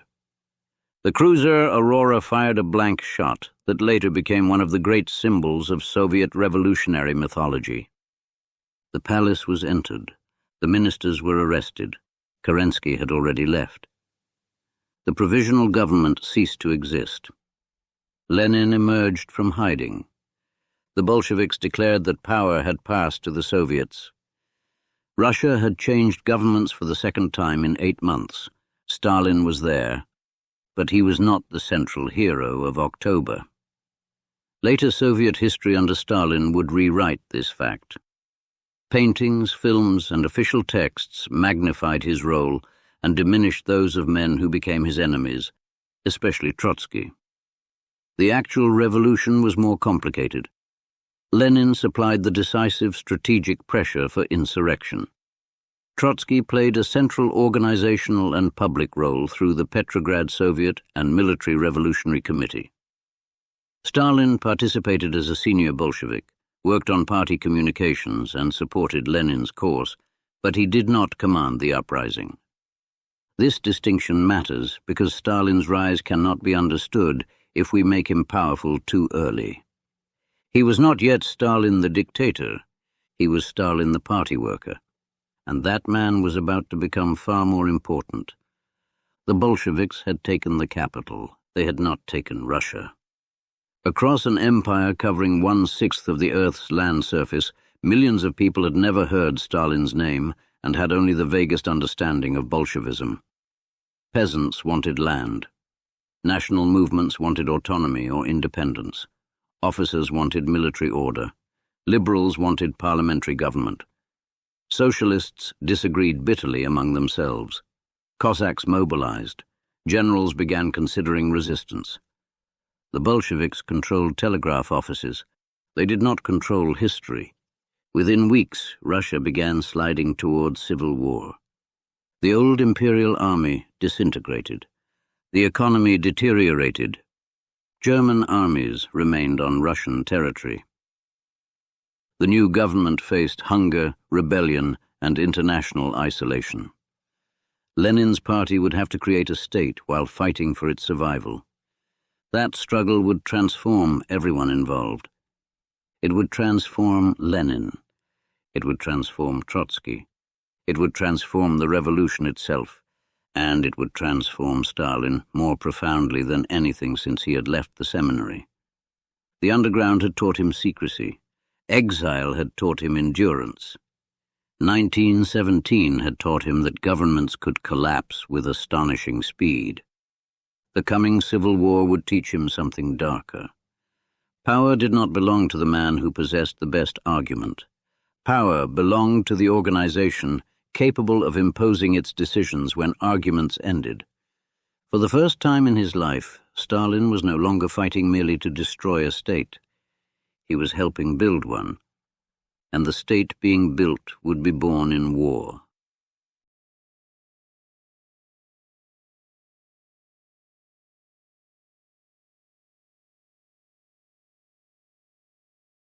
Chapter 4. Civil War. The Bolsheviks had seized the capital, but Russia was not theirs. That was the first fact of the new order, and the one that mattered most. Petrograd had fallen with surprising ease because the provisional government had become weak, isolated, and uncertain of its own authority. Taking a railway station, a telegraph office, or a ministry was one thing. Governing the former Russian Empire was another. Beyond the capital stretched a country of villages, forests, factories, steppe, mountains, ports, and provincial cities inhabited by people who wanted fundamentally different futures. Peasants wanted land. Workers wanted food and control over factories. National movements wanted autonomy or independence. Officers wanted discipline restored. Liberals wanted parliamentary government. Socialist parties that had fought the Tsar now opposed Bolshevik dictatorship. Cossack communities guarded their own traditions and territories. Germany still occupied great stretches of the old empire's western lands. The economy was breaking apart. Railways failed. Inflation accelerated. Cities struggled to feed themselves. Soldiers deserted the remnants of the imperial army and walked home carrying rifles. The revolution had destroyed one structure of authority without yet creating another capable of replacing it. Into that emptiness came civil war. For Stalin, this was the period in which political theory became administration by force. The distinction is important. The underground revolutionary had spent years discussing power as something possessed by the enemy. The Tsar had the police, the state had prisons, officials gave orders, soldiers enforced them. Bolsheviks opposed that machinery and imagined its destruction. Now Lenin and his party found themselves on the other side of the equation. They had ministries, decrees, offices, and armed supporters. They could sign documents carrying the authority of government. Yet paper authority meant very little when trains did not arrive, local committees ignored instructions, soldiers deserted, and entire regions rejected Bolshevik rule. The new regime therefore confronted the same brutal question every government confronts during collapse. What happens when someone says no? The Bolshevik answer increasingly became coercion. This did not occur because one man suddenly decided that revolution required terror. Violence had already saturated Russia. The First World War had accustomed millions of people to killing on an industrial scale. The old state had collapsed, leaving weapons everywhere. Peasant communities attacked estates. Soldiers lynched officers. National conflicts turned into massacres. Criminal violence increased as institutions weakened. Counter-revolutionary forces carried out their own executions and reprisals. Foreign armies intervened. The Civil War would become an environment in which nearly every major force justified brutality as necessary for survival. But the Bolsheviks also brought their own ideological conviction to this violence. They believed they represented a historical class struggle, not merely one political faction competing with others. If the revolution embodied the interests of the proletariat, then resistance could be defined not simply as disagreement, but as counter-revolution. Enemies became class enemies. Opposition became sabotage. The language of politics hardened until coercion could be presented as a form of historical necessity. Stalin adapted to this world with disturbing ease. At first he remained one figure among many in the new government. Lenin stood at the center. Trotsky became People's Commissar for Foreign Affairs, and soon People's Commissar for Military and Naval Affairs, building the Red Army from the wreckage of imperial military institutions. Yakov Sverdlov became indispensable in party administration. Felix Dzerzhinsky headed the new political police, the Cheka. Other Bolsheviks occupied ministries and committees that had scarcely existed weeks earlier. Stalin received the post of People's Commissar for Nationalities. The appointment made sense. He was Georgian. He had grown up inside one of the empire's subject nationalities. He had written about the national question before the revolution, and the Bolsheviks now faced a problem of enormous scale. What was to become of the non-Russian peoples once ruled by the Tsar? Lenin had long denounced great Russian chauvinism and defended the right of nations to self-determination, including, in theory, the right to secede. But revolutionary principles collided quickly with strategic realities. Finland declared independence and was allowed to go. Other regions became battlegrounds. Ukraine, the Caucasus, the Baltic territories, and Central Asia were not abstractions in a theoretical essay. They contained railways, grain, oil, ports, industries, and armies. A revolutionary government trying to survive could not view their fate with complete detachment. Stalin's role placed him near the center of this contradiction. He had once grown up under Russian imperial authority. Now he worked for a revolutionary state that claimed to abolish empire while attempting to preserve much of the same geographic space under a new political system. The tension would follow him throughout his career. For the moment, however, the immediate crisis was war. The Bolsheviks had promised peace, and millions of soldiers had supported them precisely because they wanted the fighting to end. Yet Germany did not disappear when Lenin came to power. German forces remained formidable, and the Russian army had largely ceased to exist as an effective fighting force. Negotiations opened at Brest-Litovsk. The terms Germany demanded were severe. Russia would lose vast territories and populations. Poland, the Baltic lands, and Ukraine were at stake. Many Bolsheviks recoiled. Some wanted revolutionary war. Trotsky attempted a peculiar formula: neither war nor peace. Russia would stop fighting but refuse the humiliating treaty. Germany responded by advancing. The weakness of revolutionary rhetoric against organized military power became immediately apparent. Lenin insisted that the treaty had to be signed because the Bolshevik government would otherwise be destroyed.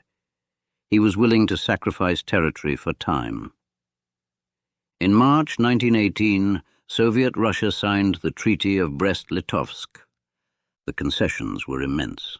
The decision enraged opponents and deepened political isolation.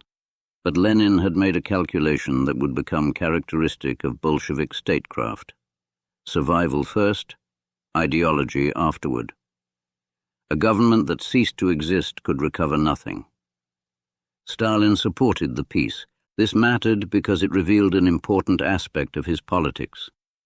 He could be ideologically rigid, but he was not incapable of tactical retreat. If power was endangered, compromise could be temporary. Territory could be surrendered. Principles could wait. What mattered was preserving the organization that would later decide what principles meant. The capital itself was moved from Petrograd to Moscow, partly because German forces threatened the old imperial city. The revolution entered the Kremlin. The symbolism was almost too perfect. The Romanovs had ruled from palaces. Now Bolsheviks occupied the ancient fortress of Russian state power. Stalin moved into a political environment far removed from Gori, yet his methods still belonged to the underground. Meetings, files, appointments, personal networks, reports. The revolutionary state was being built through paperwork as surely as through rifles. Then war spread across the country. Anti-Bolshevik forces began forming in several regions. They were collectively called the Whites, though they were never a single coherent movement. Monarchists, conservatives, liberals, military officers, and other anti-Bolsheviks shared opposition to the new regime without sharing a clear political future. Some wanted restoration. Some wanted a republic. Some simply wanted Bolshevism destroyed. The Bolsheviks became the Reds. Between them stood millions of civilians. Some supported one side, some supported the other. Many supported whichever army was not currently requisitioning their grain. That was one of the cruelest truths of the Civil War. Grand ideologies frequently arrived in villages as armed men demanding food. The Reds had an enormous problem feeding their cities and armies. Industrial production had collapsed. Transport was chaotic. Money increasingly lost value. Peasants had little incentive to sell grain for currency that bought almost nothing. The Bolsheviks responded through requisition. Detachments entered the countryside and seized grain. The policy became part of what was later called war communism. To Bolshevik leaders, it was necessary to feed the revolution. To many peasants, it looked like theft enforced by guns. Resistance followed. So did repression.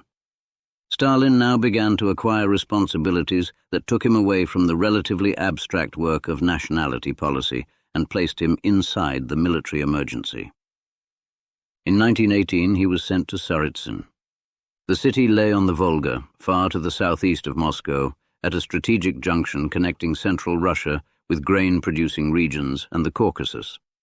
Supplies moving north mattered desperately. If Tsaritsyn fell, the Bolsheviks risked losing access to food and strategic routes. The city would eventually bear another name: Stalingrad. That was still in the future. In 1918, it was a hungry, tense river city surrounded by a widening war. Stalin arrived as a political representative of Moscow, tasked initially with helping secure food supplies. But the distinction between food and war quickly disappeared. Grain could not be collected if armies cut railways. Trains could not move if territory was uncontrolled. Local military commanders could not be separated from political reliability. Stalin began intervening aggressively. This was where his relationship with military authority became particularly important. Trotsky was building the Red Army using a controversial but practical approach. The Bolsheviks had revolutionary enthusiasm, but few experienced commanders capable of directing large-scale warfare. Trotsky therefore recruited thousands of former officers from the Imperial Army, employing them as military specialists while placing political commissars beside them to ensure loyalty. To Trotsky, this was necessity. To Stalin, it was dangerous. Former Tsarist officers were class enemies by background and potentially unreliable by allegiance. Stalin preferred commanders whose political loyalty he trusted, including men such as Kliment Voroshilov and Semyon Budyonny, figures who would later remain close to him. The disagreement was not merely administrative. It reflected two different instincts. Trotsky believed expertise could be controlled. Stalin believed loyalty could substitute for expertise more often than Trotsky thought. At Tsaritsyn, Stalin's suspicion of military specialists intensified. Officers were accused of treason and conspiracy. Arrests occurred.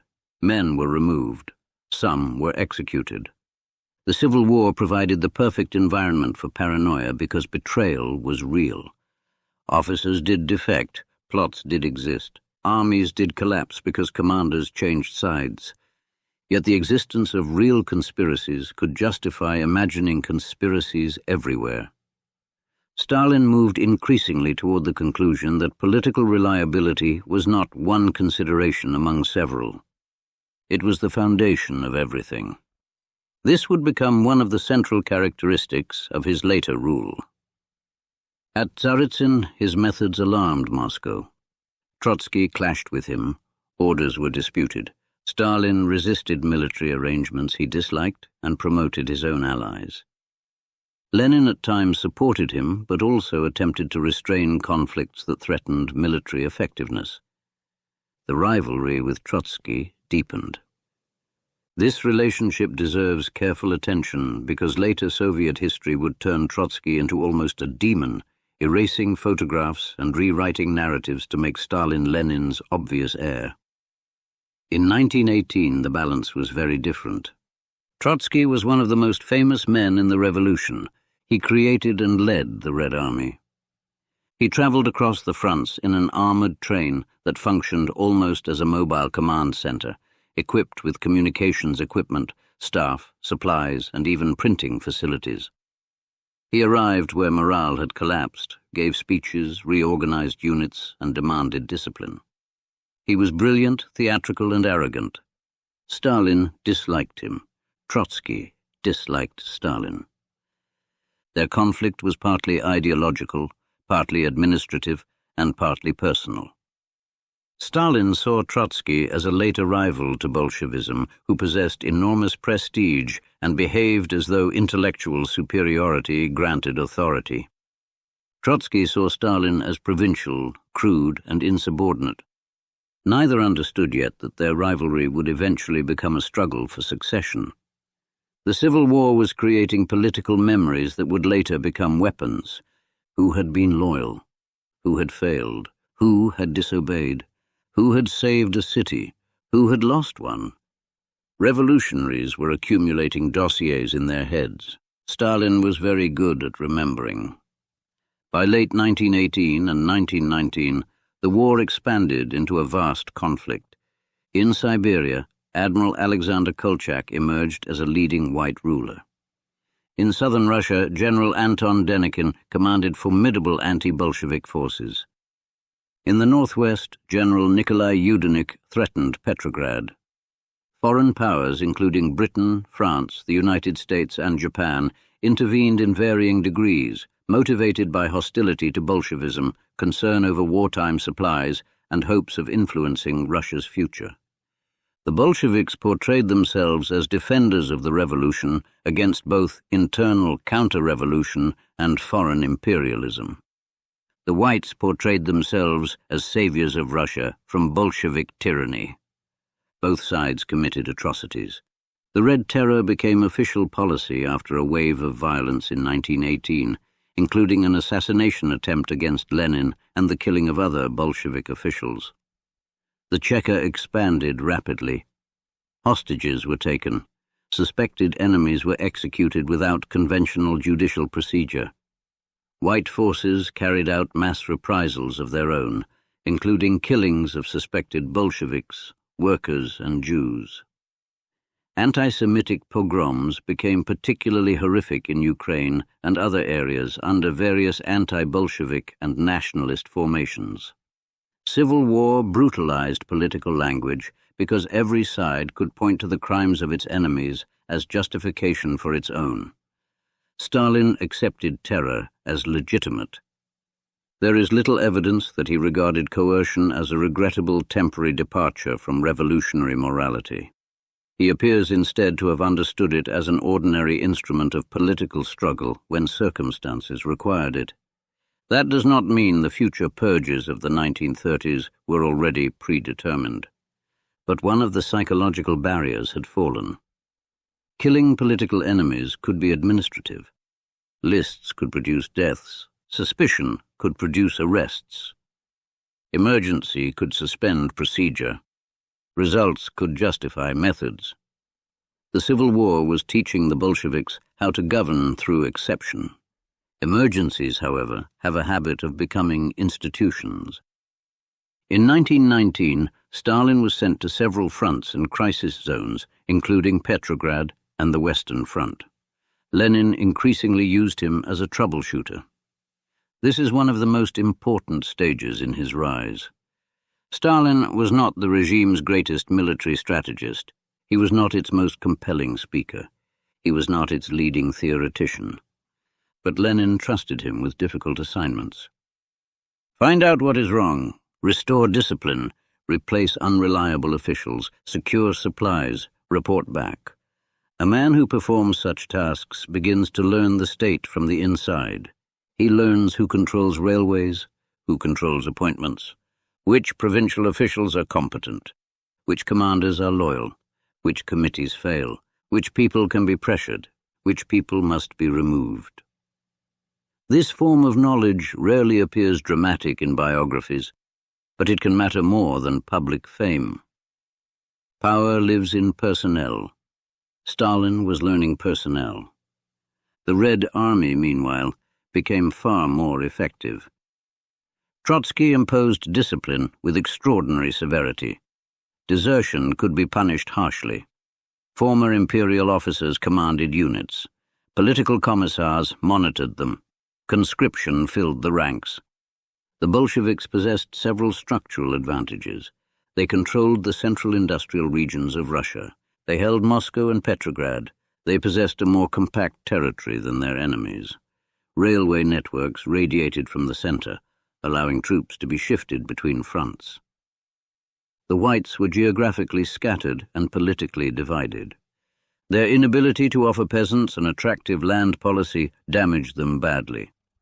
Many villagers who despised Bolshevik grain requisitions nevertheless feared a white victory might restore landlords. National minorities also distrusted white slogans calling for a united Russia. The Reds could sometimes offer autonomy rhetorically, while keeping ultimate authority centralized. The Whites often offered nationalism of a Russian kind that alienated non-Russians. By 1919, the danger to the Bolsheviks was nevertheless severe. Denikin's forces advanced north from the south and at one point threatened an offensive toward Moscow. Panic spread through Bolshevik leadership circles. If Moscow fell, the revolution could collapse. Stalin became involved in operations on the southern front, where he again clashed with military leadership and again demonstrated his preference for trusted political allies. The Red Army eventually turned the tide. Denikin retreated. Kolchak's regime in Siberia collapsed. Yudenich failed to capture Petrograd. One white army after another broke apart. By 1920, the Bolsheviks had survived the worst. But survival created its own danger. Victory encourages people to believe the methods that produced victory are universally valid. Centralization had worked, discipline had worked, requisition had worked, terror had worked, political monopoly had worked. At least that was how the lesson could be interpreted. If debate threatened unity during war, suppress debate. If independent institutions obstructed policy, subordinate them. If local authorities ignored orders, replace them. If opposition assisted the enemy, eliminate opposition. The Bolsheviks were constructing a political culture in which emergency and authority reinforced one another. Stalin was one of the men most comfortable within it. Then came Poland. The collapse of the German, Austro-Hungarian, and Russian empires had created new states and disputed borders across Eastern Europe. Poland re-emerged as an independent country under Józef Piłsudski, but its eastern frontier remained unresolved. Conflict with Soviet Russia escalated. Bolshevik leaders saw more than a border war. Some believed the Red Army might carry revolution westward into Europe. Germany was unstable. Workers' movements were powerful. If Soviet forces passed through Poland, perhaps they could ignite or support revolution farther west. The old dream of international socialism suddenly appeared connected to military advance. In 1920, the Red Army pushed toward Warsaw. Stalin served as a political commissar on the southwestern front, associated with forces advancing toward Lviv rather than directly toward Warsaw. Then the campaign began to unravel. The Soviet advance on Warsaw was defeated in what became known as the Battle of Warsaw, or the Miracle on the Vistula. The Red Army retreated. The dream of carrying immediate revolution into Central Europe collapsed. Arguments began over responsibility. Trotsky and other military leaders criticized Stalin and the Southwestern Command for failing to redirect forces rapidly enough toward the decisive Warsaw front. Stalin rejected the accusation. The quarrel deepened the already bitter relationship. Again, memories were being stored. Years later, when Stalin possessed power over the historical record, episodes like this would be retold. Failure could migrate from one man's biography to another. But in 1920, the future remained uncertain. The Bolsheviks had survived. They had also inherited a ruined country. Factories stood idle. Cities had lost population as hungry workers fled to villages. Transport remained unreliable. Agricultural production had fallen. Disease spread. Millions had died through war, hunger, and epidemic. The economy barely functioned. And the peasants who had helped deny victory to the whites were increasingly turning against Bolshevik requisitions. Armed uprisings appeared in rural regions. The most serious included the Tambov Rebellion, where peasants organized substantial resistance against Soviet forces. The government responded with military repression. Then, in 1921, sailors at the Kronstadt naval fortress rebelled. This was politically shocking. Kronstadt sailors had once been celebrated as among the most radical supporters of the revolution. Now they demanded political freedoms, freer elections to Soviets, and relief from Bolshevik economic policies. To Lenin and the party leadership, the rebellion was intolerable. If even Kronstadt could revolt, the revolution itself seemed endangered. Troops crossed the ice and crushed the uprising.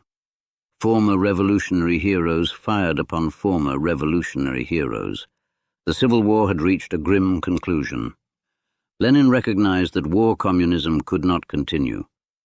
Peasant resistance was too great. The economy was too damaged. The government needed retreat.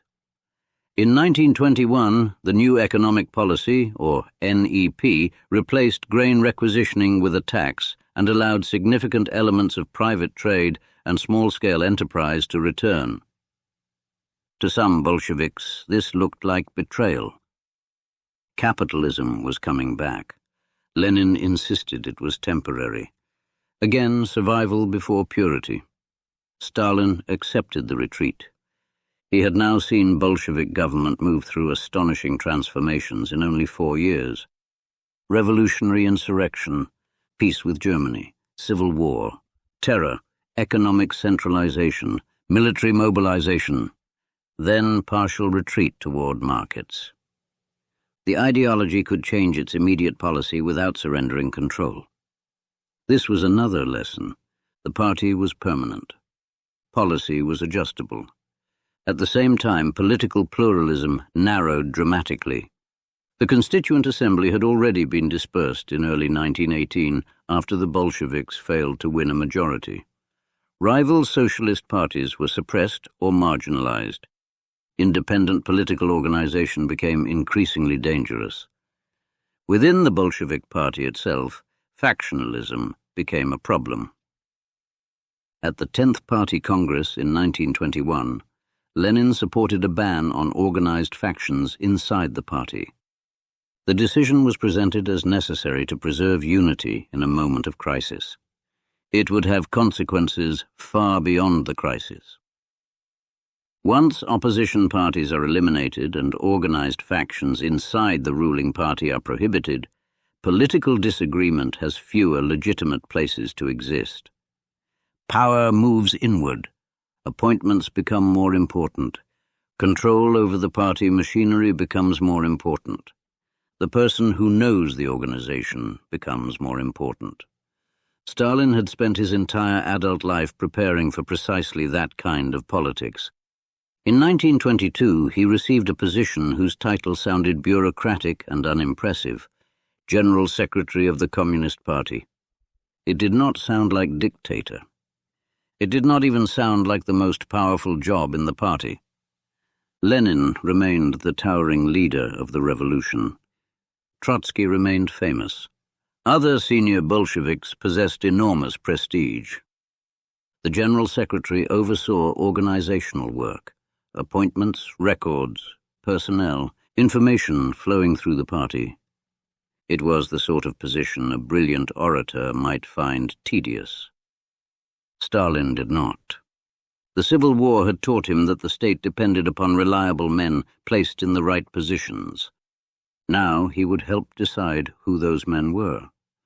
The transformation was almost invisible. Soso had once learned that Russian was the language of advancement. Koba had learned that secrecy was the language of revolution.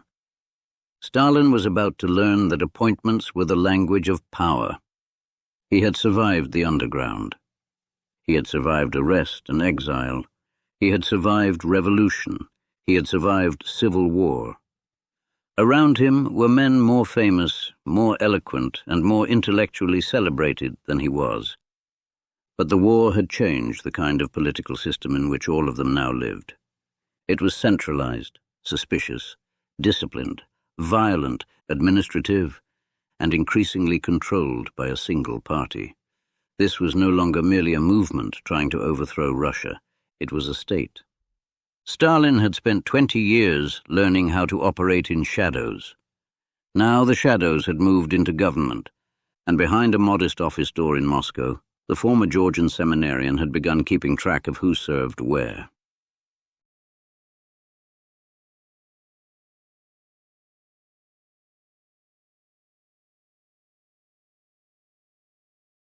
Chapter 5. The Secretary. The title sounded harmless, General Secretary. It did not suggest command of armies, control of the police, or authority over an empire. It sounded clerical, administrative, almost dull. In April 1922, when Stalin was appointed General Secretary of the Russian Communist Party, few observers would have identified the position as the obvious route to supreme power. Lenin remained the indispensable leader of the revolution. Trotsky possessed international fame and extraordinary prestige from the Civil War. Grigory Zinoviev controlled the powerful Petrograd party organization and headed the Communist International. Lev Kamenev stood near the center of government. Nikolai Bukharin was admired as one of the party's leading intellectuals. Stalin, by comparison, looked like what he had long been, an organizer. That was precisely why the job suited him. Revolutionary politics had taught Stalin that institutions were made of people, and people occupied positions. Someone selected local secretaries, someone approved promotions, someone decided which reliable Bolshevik should be sent to an industrial city, which provincial official should be transferred, which committee member deserved advancement, and which troublemaker might be moved somewhere less important. Every appointment created a relationship. Every relationship created memory. A man promoted because the Secretariat supported him might remember where the promotion came from. A man denied promotion might learn the cost of opposition. None of this required dramatic speeches. It required files. Stalin understood files. The Communist Party emerging from the Civil War was no longer a small underground organization. It governed a vast state. Membership had expanded. The bureaucracy multiplied. Provincial committees reported upward. Moscow issued instructions downward. Thousands of decisions concerning personnel, discipline, administration, and ideology passed through an increasingly complicated structure. The revolution had created bureaucracy, partly because it had destroyed so much of the old bureaucracy. The Bolsheviks distrusted the Tsarist administrative class, but could not govern without administrators. Former officials, engineers, and specialists remained necessary. New institutions appeared beside old ones. Revolutionary committees became permanent offices. Temporary wartime procedures hardened into routine. The result was a contradiction familiar to revolutions. The Bolsheviks had promised to destroy bureaucracy. They produced more of it. Stalin did not merely tolerate this development. He learned how to use it. His offices gave him access to information few other senior leaders handled as systematically. He knew provincial party officials, regional disputes, personnel shortages, and organizational weaknesses.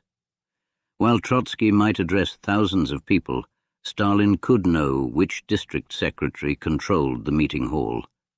This was a different kind of power, less visible, more durable. The party itself was changing socially. Many of the old Bolsheviks had spent years in exile, prison, or intellectual circles. They had argued about Marx, European socialism, and revolutionary strategy. The new generation joining after 1917 was often different. Civil War veterans, workers, local administrators, and ambitious young activists entered a ruling organization that could provide status, education, and advancement. For them, the revolution was not merely an idea, it was a career. The party assigned housing, the party appointed managers, the party selected officials. The party controlled access to institutions. Membership became both political commitment and social position. The Secretariat stood near the machinery through which these careers moved, and Stalin sat inside it. Yet in 1922, his future was far from secure because one man remained capable of breaking his ascent. Lenin. The relationship between Lenin and Stalin had been built over years. Lenin valued Stalin's toughness, organizational ability, and willingness to perform difficult work. Stalin had supported Lenin during crucial factional conflicts. He had served the Bolshevik government in the Civil War and occupied several important positions simultaneously. But familiarity produced friction. Lenin was becoming increasingly concerned about the bureaucratic character of the new state. The Soviet government was supposed to represent workers and peasants, yet the machinery beneath it could behave in ways alarmingly reminiscent of the old empire. Officials issued orders. Local populations were ignored. Russian administrative habits reappeared. Nowhere was this more sensitive than in Georgia. The country of Stalin's birth had experienced its own revolution after the collapse of the Russian Empire. A Menshevik government had established an independent Democratic Republic of Georgia in 1918. Georgian Mensheviks possessed substantial domestic support, and for several years the country existed outside Bolshevik control. Moscow regarded this independence with increasing hostility. In 1921, the Red Army entered Georgia. The Georgian government was overthrown. A Soviet republic replaced it. Officially, this could be presented as local revolution supported by the Red Army. In practice, military force had been decisive. The episode exposed the central contradiction of Bolshevik nationality policy. The party had defended national self-determination while fighting the Tsar. Now that it possessed power, strategic territory suddenly looked too important to lose. Stalin, as Commissar for Nationalities, and himself a Georgian, took a particularly hard line toward Georgian communists who resisted Moscow's demands. For him, local nationalism could become a threat to revolutionary unity. For some Georgian Bolsheviks, Moscow's behavior looked suspiciously like Russian imperial domination under another name. The dispute became bitter. Stalin and his close associate Sergo Ordzhonikidze pushed for stronger integration of Georgia, Armenia, and Azerbaijan into a Transcaucasian federation and ultimately into the new Soviet state. Some Georgian communists objected. Ordzhonikidze even physically struck one Georgian Bolshevik during an argument. Lenin was furious when he learned how the dispute had been handled. The issue touched something fundamental. Lenin feared great Russian chauvinism more than Stalin did. He believed that the dominant nationality had a special obligation to behave cautiously toward smaller peoples formerly oppressed by the empire. Formal equality was insufficient if Russian officials treated Georgians, Ukrainians, or others with contempt. Stalin thought Lenin was being too indulgent toward nationalism. The disagreement was no longer theoretical. It involved the structure of the state they were creating. By late 1922, the Union of Soviet Socialist Republics was taking shape. Russia, Ukraine, Belarus, and the Transcaucasian Federation would become founding republics. On paper, the USSR was a federation of national republics with constitutional rights. In reality, the Communist Party remained centralized. That distinction would allow the Soviet Union to combine federal forms with concentrated political authority. Stalin had originally favored incorporating the other republics into the Russian Republic as autonomous units. Lenin opposed this and insisted upon a union formally composed of equal republics. Lenin won the constitutional argument, but Stalin's instinct toward centralized control would prove closer to how the system ultimately operated. The conflict occurred at precisely the moment Lenin's health was failing. In May 1922, Lenin suffered a stroke. For the first time since the revolution, the party had to confront a question everyone had preferred to postpone. What happens without Lenin? The question was dangerous because Bolshevism had officially rejected the politics of personal succession. The revolution was supposed to be governed through institutions and collective leadership. But Lenin's authority had been personal as well as institutional. He could arbitrate disputes. He could reverse policy. He could command loyalty from men who despised one another. Remove him, and the rivalries beneath the surface became exposed. Lenin partially recovered and returned to work, but his health remained fragile. Stalin acquired an unusual role in managing access to him. Doctors wanted Lenin protected from excessive work and political stress. Stalin, as General Secretary, became involved in controlling communications and contact. This placed him in a delicate position. The administrator had become gatekeeper to Lenin. That did not make him Lenin's successor, but it gave him proximity. Lenin's wife, Nadezhda Krupskaya, resented restrictions placed on her husband's communications. Stalin and Krupskaya clashed. The confrontation became ugly. Stalin reportedly spoke to her abusively by telephone. When Lenin learned of this, he was outraged. He wrote demanding an apology. This was not the only reason Lenin's attitude toward Stalin deteriorated, but it sharpened his concerns about Stalin's behavior. Around the same time, Lenin dictated a series of notes later known collectively as his testament. They assessed several leading Bolsheviks. Trotsky possessed exceptional ability but excessive self-confidence. Zinoviev and Kamenev were associated with their opposition to the October insurrection. Bukharin was talented but theoretically uncertain. Stalin had accumulated enormous power as General Secretary, and Lenin warned that he was too rude. Then Lenin went further. He suggested that the party consider removing Stalin from the post of General Secretary and replacing him with someone more tolerant, loyal, polite, and considerate. It is one of the great counterfactual moments of Soviet history. Lenin had recognized something. The administrative office that had looked modest was becoming powerful, and Stalin's character made that concentration of power dangerous. But Lenin was dying. His warning arrived without the force required to implement it. In March 1923, Lenin suffered another severe stroke. He lost much of his ability to speak. His political career was effectively over. For the next 10 months, he remained alive, but largely absent from government. The party entered an extraordinary condition. Lenin was still there, but Lenin was no longer ruling. Everyone could see the succession approaching. No one could openly admit that there was a succession. Stalin began preparing without appearing to prepare. He formed an alliance with Zinoviev and Kamenev.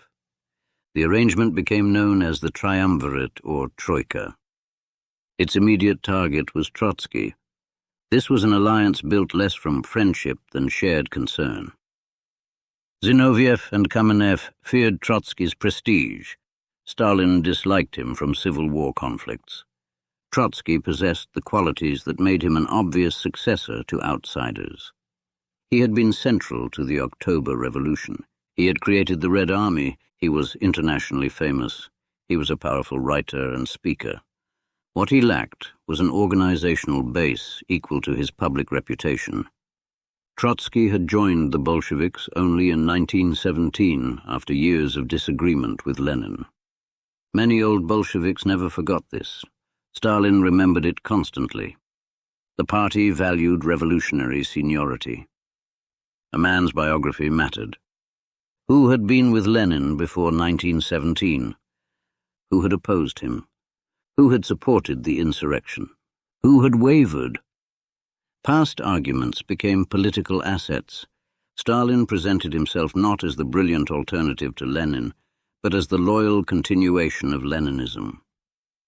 This was shrewd.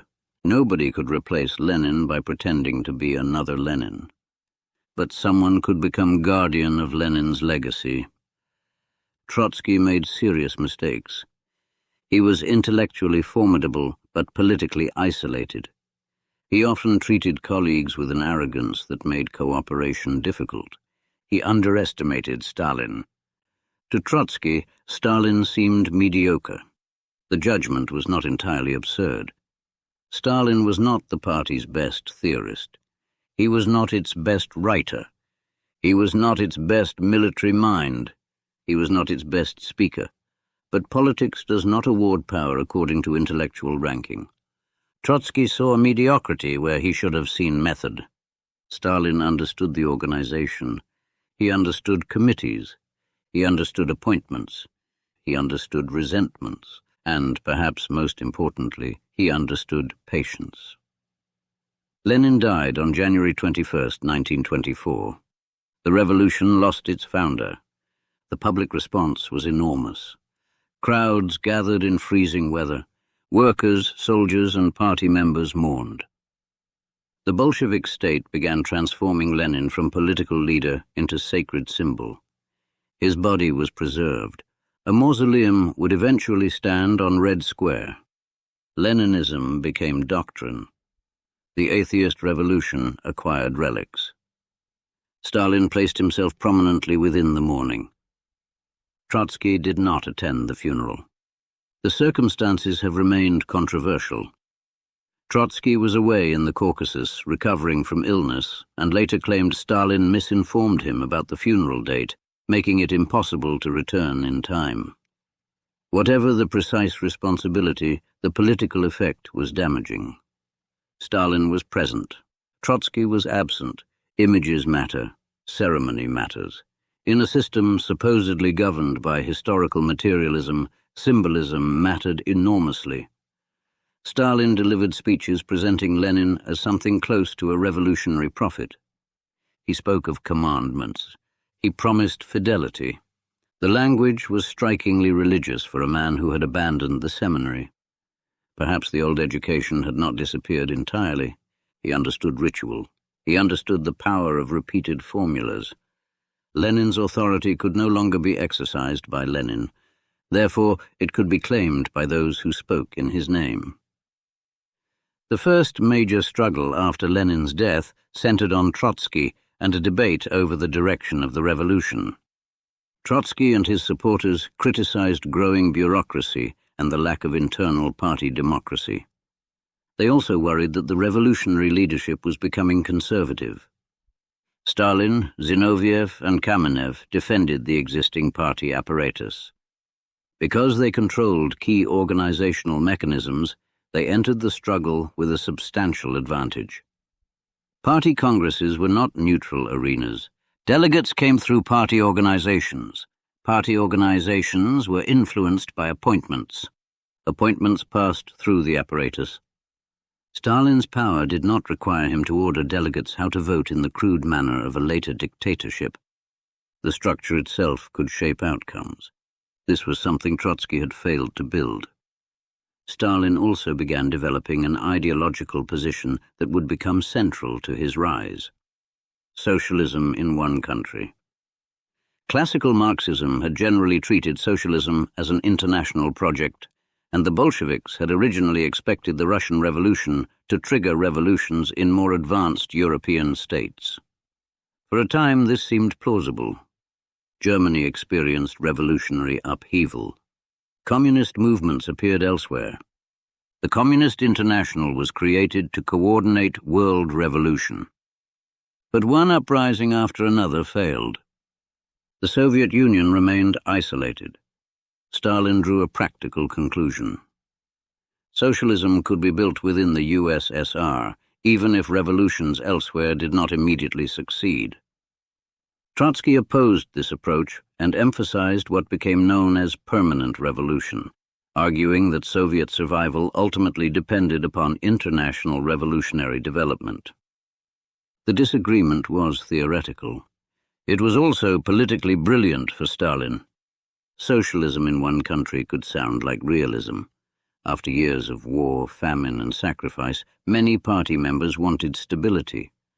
They had fought to preserve the Soviet state. Stalin told them that the state itself could become the foundation of socialism. The revolution no longer had to wait for Berlin. It could build at home. This message suited a party transforming from an underground internationalist movement into the governing elite of a territorial state. Stalin's nationalism remained complicated. He did not become a conventional Russian nationalist in the 1920s. He still spoke the language of Marxism and international socialism, but the Soviet state increasingly became the vehicle through which revolutionary destiny would be achieved, and Stalin was becoming identified with that state. By 1925, Trotsky had been removed as People's Commissar for Military and Naval Affairs. His fall had begun. But alliances shift when enemies weaken. Zinoviev and Kamenev now recognized the danger they had helped create. Stalin had grown too strong. They broke with him. The triumvirate collapsed. Stalin responded by forming a new alliance with Nikolai Bukharin and other party leaders associated with continuation of the new economic policy. Politics had become a sequence of coalitions. Against Trotsky, Stalin with Zinoviev and Kamenev. Against Zinoviev and Kamenev, Stalin with Bukharin. Later, Bukharin too would become an enemy. This pattern has sometimes been described as evidence of pure cynicism, but Stalin's alliances were more disciplined than random opportunism. He isolated opponents sequentially, never fight everyone at once, use one faction against another, defeat the strongest immediate threat, absorb supporters, then reconsider the balance. It was the logic of underground politics applied to a ruling party. Zinoviev and Kamenev joined forces with Trotsky in what became the United Opposition. The combination was politically awkward. Men who had recently attacked one another now stood together, warning of Stalin's growing power. Stalin exploited the contradiction. He could ask ordinary party members a simple question. If these men had been right about one another yesterday, how could they all be right today? The opposition demanded greater internal democracy, criticized bureaucracy, and attacked economic policy. Stalin's supporters portrayed them as factionalists violating party unity. The ban on factions introduced in 1921 now became a weapon. An emergency measure designed to preserve the party during crisis was used to suppress organized opposition within the party. This was how institutions hardened. A rule created for one purpose could become permanent because it served power. At meetings, opposition speakers encountered hostility. Their supporters lost positions. Party organizations disciplined dissidents. The apparatus worked. By 1927, Trotsky and Zinoviev were expelled from the Communist Party. Kamenev also lost influence. The 10th anniversary of the October Revolution approached with its principal organizers now denouncing one another. Trotsky was eventually exiled internally to Alma-Ata, and then, in 1929, expelled from the Soviet Union. The man who had organized the October seizure of power and created the Red Army left the state he had helped build. Stalin remained. The exile was almost symmetrical. For years, the Tsarist government had expelled revolutionaries. Now the revolutionary government expelled one of its own creators. Trotsky traveled first to Turkey and later across several countries, continuing to write against Stalin. He remained dangerous because he possessed something Stalin could not completely confiscate: memory. Trotsky remembered the revolution before Stalin controlled its history. That would matter later. For the moment, however, Stalin still faced another rival, Bukharin. Their dispute concerned the future of the Soviet economy. The new economic policy had stabilized the country after the devastation of civil war. Peasants could sell surplus produce. Small private businesses operated. Markets returned. The state retained control over major industries, banking, and foreign trade, but the economy was mixed. Bukharin became one of NEP's strongest defenders. He believed the alliance between workers and peasants had to be preserved. The Soviet Union should industrialize gradually. Peasants should be encouraged to produce more. Stalin had supported this line while fighting the left opposition. Then circumstances and political calculations changed. Industrialization remained slow. The state faced difficulties obtaining grain. Urban growth required greater food supplies. International isolation fed fears of military vulnerability. The Soviet Union remained technologically behind advanced Western states. Stalin shifted dramatically. The cautious administrator began advocating rapid transformation. The state would industrialize at extraordinary speed. Agriculture would be collectivized. Private peasant farming would be broken apart. The richer peasants, labeled kulaks, would be eliminated as a class. Bukharin was horrified. He understood what coercive collectivization could mean in the countryside. The man who had been Stalin's ally now warned that the new course could be disastrous. But Stalin had already defeated the left. Bukharin now discovered the structural weakness of being the last major rival standing. He had helped isolate Trotsky. He had helped defeat Zinoviev. He had defended party unity against factional opposition. Now the machinery of unity turned toward him. By the end of the 1920s, Bukharin was politically defeated. One by one, the great rivals had fallen. Not yet physically, that would come later. But politically, Stalin stood above them. The transformation was extraordinary because it had occurred without a single dramatic seizure of power. There had been no October night, no storming of a palace, no military coup, no declaration that Stalin was dictator. Power accumulated through conferences, committees, appointments, ideological arguments, and organizational discipline. This makes the rise difficult to dramatize, but it is precisely what makes it important. Dictatorship does not always arrive with soldiers at the doors. Sometimes it arrives through paperwork. A provincial secretary is replaced. A Congress delegation changes. A critic loses his position. An ally receives promotion. A rule against factionalism is enforced selectively. A newspaper repeats the approved line. A biography is revised. The organization begins to speak with one voice. Then one day everyone discovers whose voice it is. By 1928, Stalin was nearing 50. The man in Moscow had traveled an impossible distance from the child in Gori. His mother was still alive in Georgia. She had once wanted him to become a priest.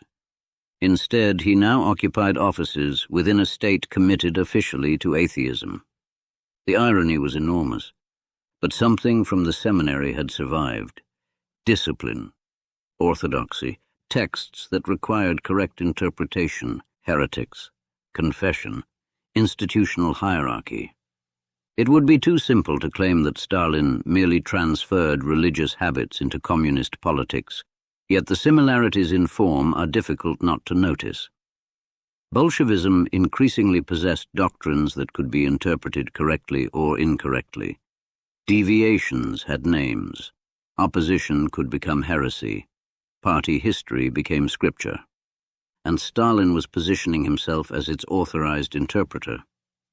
The name he had chosen years earlier now seemed prophetic. Stalin. Steel. The revolutionary pseudonym had become a political identity. So belonged to a childhood almost nobody in Moscow remembered. Koba belonged to the Caucasian underground. Stalin belonged to the Soviet state. But the transformation was not complete. Until the end of the 1920s, the Soviet Union remained recognizably connected to the revolutionary coalition that had created it. Old Bolsheviks still occupied senior positions. NEP still allowed private economic activity. Peasant households still controlled most agriculture. The party was authoritarian, but the machinery of personal dictatorship had not yet reached the form it would assume in the 1930s. That required another revolution. Not against the Tsar, not against the whites, against Soviet society itself.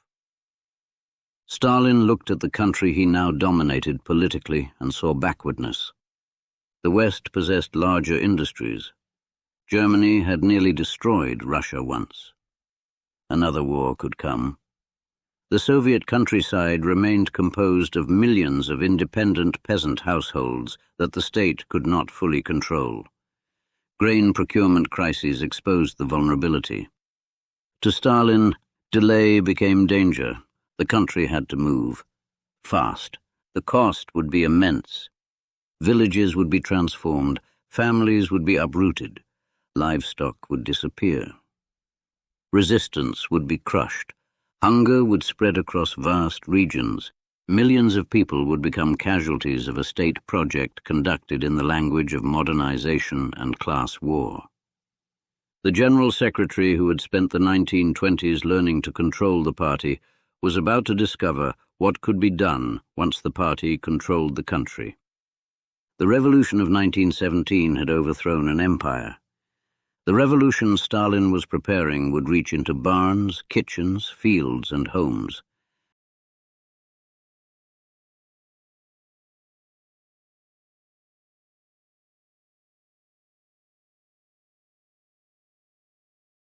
Chapter 6. The Second Revolution. By the end of the 1920s, Stalin had defeated the principal political rivals who had stood between him and mastery of the Communist Party.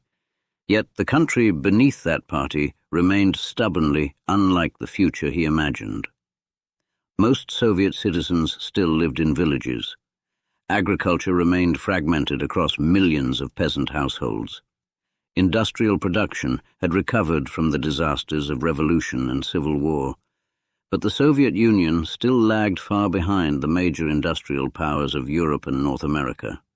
Railways, steel mills, electrical generation, machine production, and heavy industry existed on a scale Stalin considered dangerously inadequate. The new economic policy had restored a degree of stability after famine and war, but stability no longer satisfied him.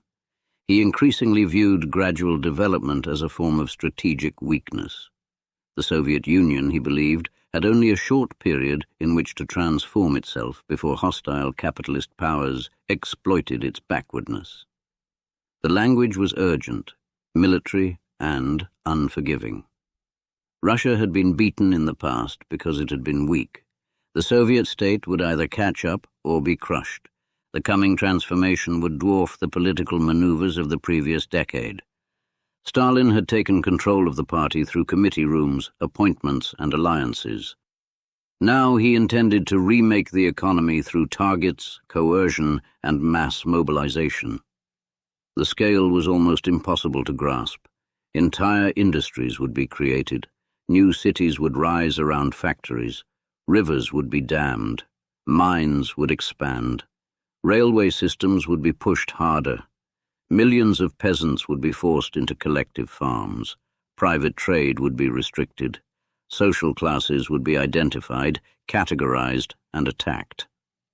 The Soviet Union would attempt, in a few years, changes that other countries had experienced over generations. The project became known through the first 5-year plan, launched in 1928.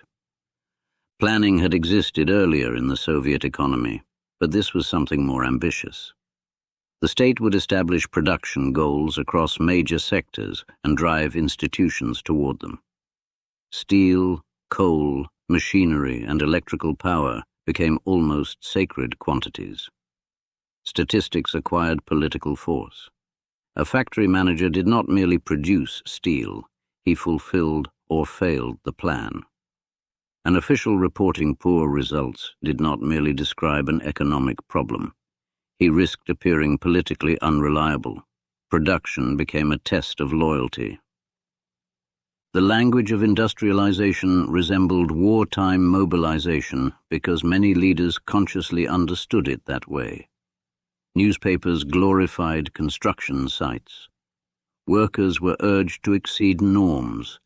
Engineers and technicians were placed under intense pressure. Propaganda portrayed backwardness as an enemy to be conquered. Young people traveled to remote regions to build new industrial complexes. Magnitogorsk, developed near huge iron ore deposits in the Urals, became one of the symbols of the age. A city and steel center emerging from mud, cold, overcrowding, and frantic construction. The achievements were real. So were the costs. Industrial output expanded enormously over the following years. New factories appeared. Heavy industry grew. The Soviet Union developed productive capacity that would later become crucial during the war against Nazi Germany. Millions moved from rural areas into towns and industrial centers, fundamentally changing Soviet society. Yet official figures concealed disorder. Plans were frequently unrealistic. Managers hoarded supplies, falsified reports, or produced useless quantities simply to satisfy numerical quotas. Quality suffered. Housing lagged far behind population growth. Workers crowded into barracks and communal apartments.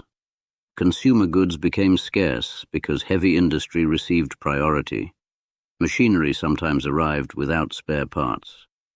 Factories opened before supporting infrastructure was ready. The demand for speed created enormous waste alongside genuine expansion. None of this persuaded Stalin to slow down.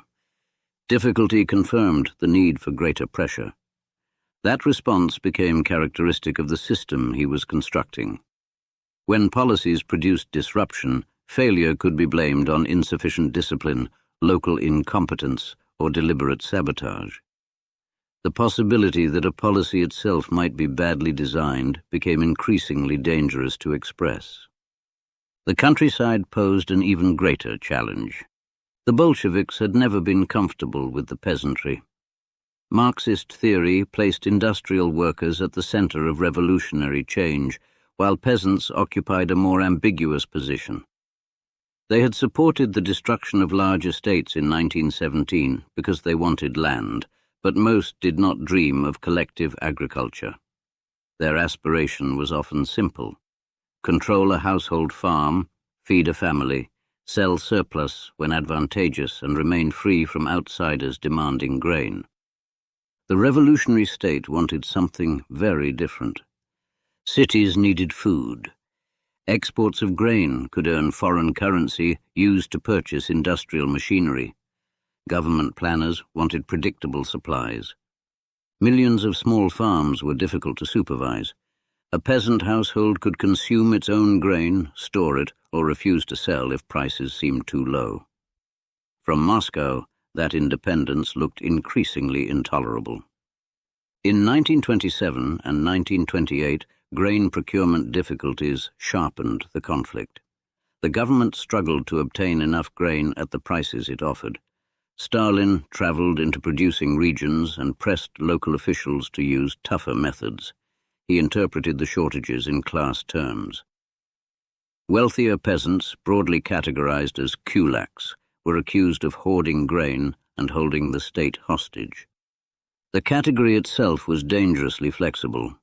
A kulak had once meant a relatively prosperous peasant, but under intensified class warfare, the label could expand. A family with more livestock than its neighbors, a hired laborer, a grain surplus, a larger house, or simple resistance to collectivization might be enough. Local rivalries could influence accusations. Resentments accumulated over generations could suddenly receive political vocabulary. Once a group has been named an enemy, administration can proceed against it. In late 1929, Stalin announced the drive to eliminate the kulaks as a class. Those words were not metaphorical. Families were dispossessed, property was seized, homes were confiscated, hundreds of thousands were deported to remote regions, while many others were imprisoned or killed. Deportation trains carried people north and east into settlements often poorly prepared to receive them. Some arrived without adequate food, shelter, or clothing. Children endured journeys they did not understand. Families that had farmed the same land for generations vanished from villages within days. The campaign had economic purposes, but it was conducted as social war. Officials were told to identify enemies. Poorer peasants were sometimes encouraged to participate in seizures. Activists entered houses and inventoried possessions.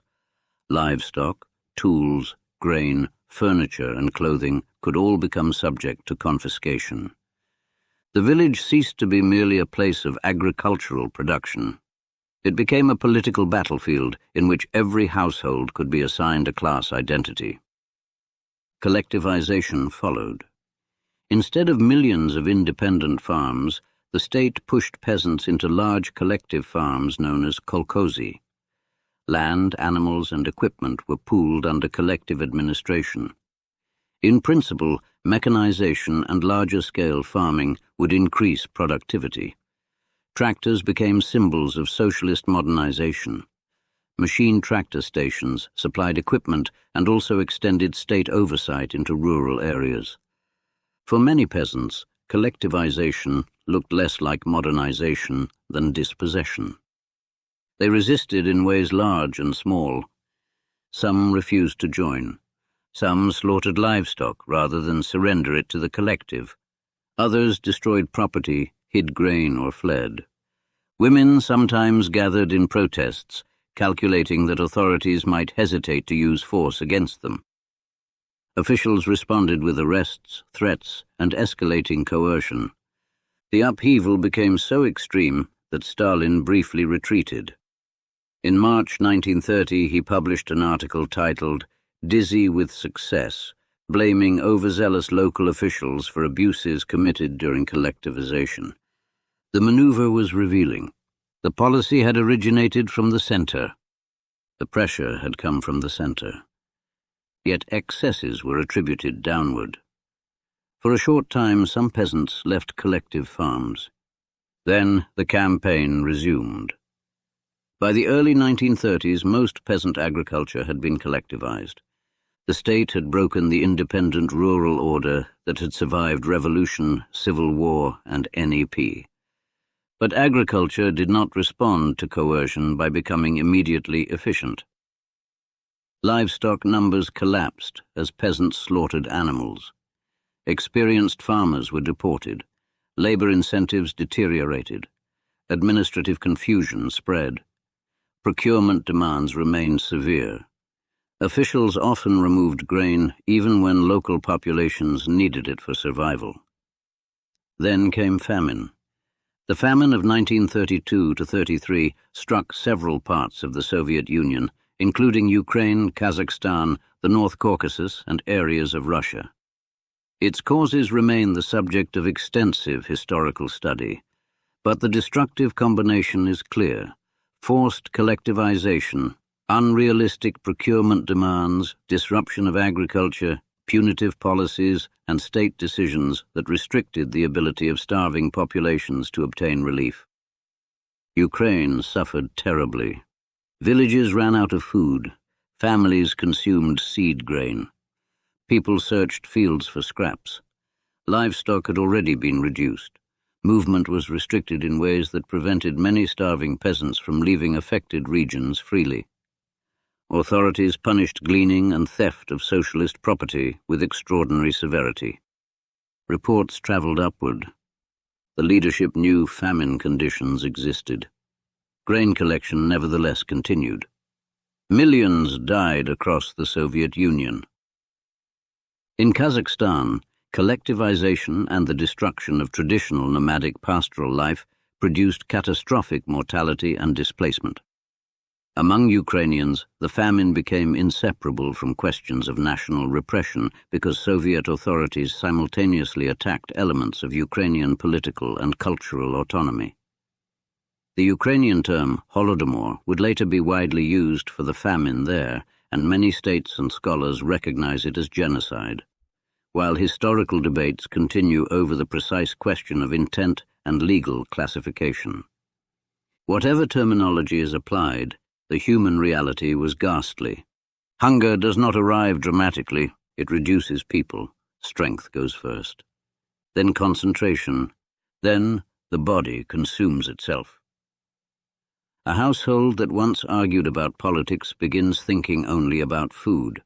A parent measures portions. A child stops playing.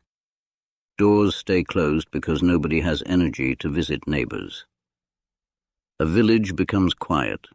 The Soviet state that claimed to represent workers and peasants presided over this catastrophe while continuing grain procurement and suppressing public acknowledgement of the disaster. Stalin did not tour starving villages. He governed through reports. That distance is significant because bureaucratic systems can turn suffering into quantities. Tons collected, households classified, districts behind quota, families deported, people arrested. Deaths became something officials could obscure or redefine while the machinery continued. The young Koba had once lived among workers and revolutionaries whose poverty carried immediate texture: cold rooms, cheap food, police raids, unpaid wages. Stalin now operated from offices where suffering reached him, filtered through institutions. He had not become indifferent to politics. He had become more committed to an abstraction of politics in which entire populations could be treated according to categories: kulak, saboteur, speculator, nationalist, enemy, backward element. The vocabulary narrowed the human being before punishment arrived. Industrialization also generated enemies. In 1928, Soviet authorities staged the Shakti trial, accusing a group of engineers in the Donbass mining region of sabotage and conspiracy. Some accusations involved genuine technical failures. Others were transformed into political charges. The trial signaled that specialists trained before the revolution could be portrayed as class-hostile wreckers. This was useful politically. When ambitious production targets failed, sabotage offered an explanation. Machines had not broken because plans were unrealistic. Someone had wrecked them. Coal output had fallen because enemies interfered. Construction delays reflected conspiracy. Economic failure could therefore become evidence of political disloyalty. The pattern would become increasingly destructive. Experts learned that technical criticism might be interpreted as obstruction. Managers understood that bad news could end careers. Statistics became dangerous. If a number displeased the leadership, the person reporting it could appear suspicious. A system supposedly devoted to scientific planning increasingly punished accurate information. Stalin stood at the center of this contradiction. He read widely in reports and memoranda. He could engage closely with technical questions. He followed industrial projects, production figures, and agricultural data. Yet the political environment he created encouraged subordinates to distort the information reaching him. Fear degrades knowledge. This would have consequences far beyond the economy. At the same time, Stalin's public image was changing. The revolution had originally celebrated collective leadership and heroic figures associated with 1917. Lenin dominated the symbolic landscape after his death, but Stalin increasingly appeared beside him. Photographs were selected carefully. Historical narratives were revised. Stalin's early revolutionary role received greater emphasis. His association with Lenin was magnified. The Georgian underground activist began acquiring an official biography. That biography did not grow organically. It was constructed. Episodes that demonstrated loyalty became prominent. Conflicts with Lenin faded. Trotsky's role in the revolution diminished in textbooks and public memory. Stalin appeared more central to October than he had actually been. The past became another field subject to planning. This process would expand in later years, but its foundations were visible already.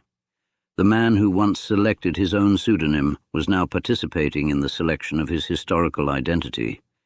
The distance between Soso and Stalin was becoming enormous. His mother, Keki, still lived in Georgia. Their relationship had become remote. Stalin occasionally corresponded with her and arranged care, but the world she inhabited had almost nothing in common with the state he now commanded. She had once imagined him entering the priesthood. According to later recollections, when he visited her years afterward and she asked what he had become, he attempted to explain his position through comparison with the Tsar. It was an extraordinary arc.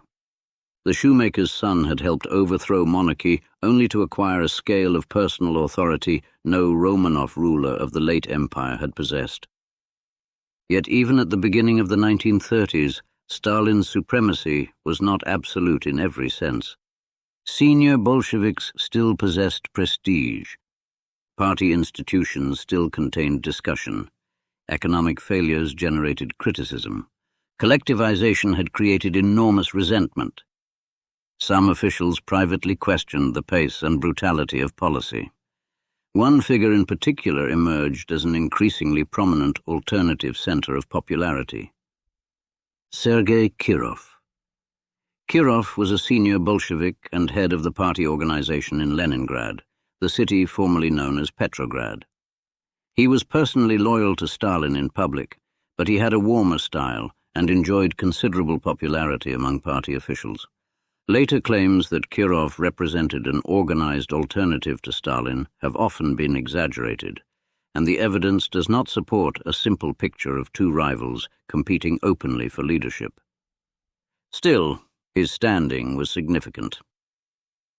At the 17th Party Congress in 1934, officially celebrated as the Congress of Victors, the leadership proclaimed the triumph of socialist construction.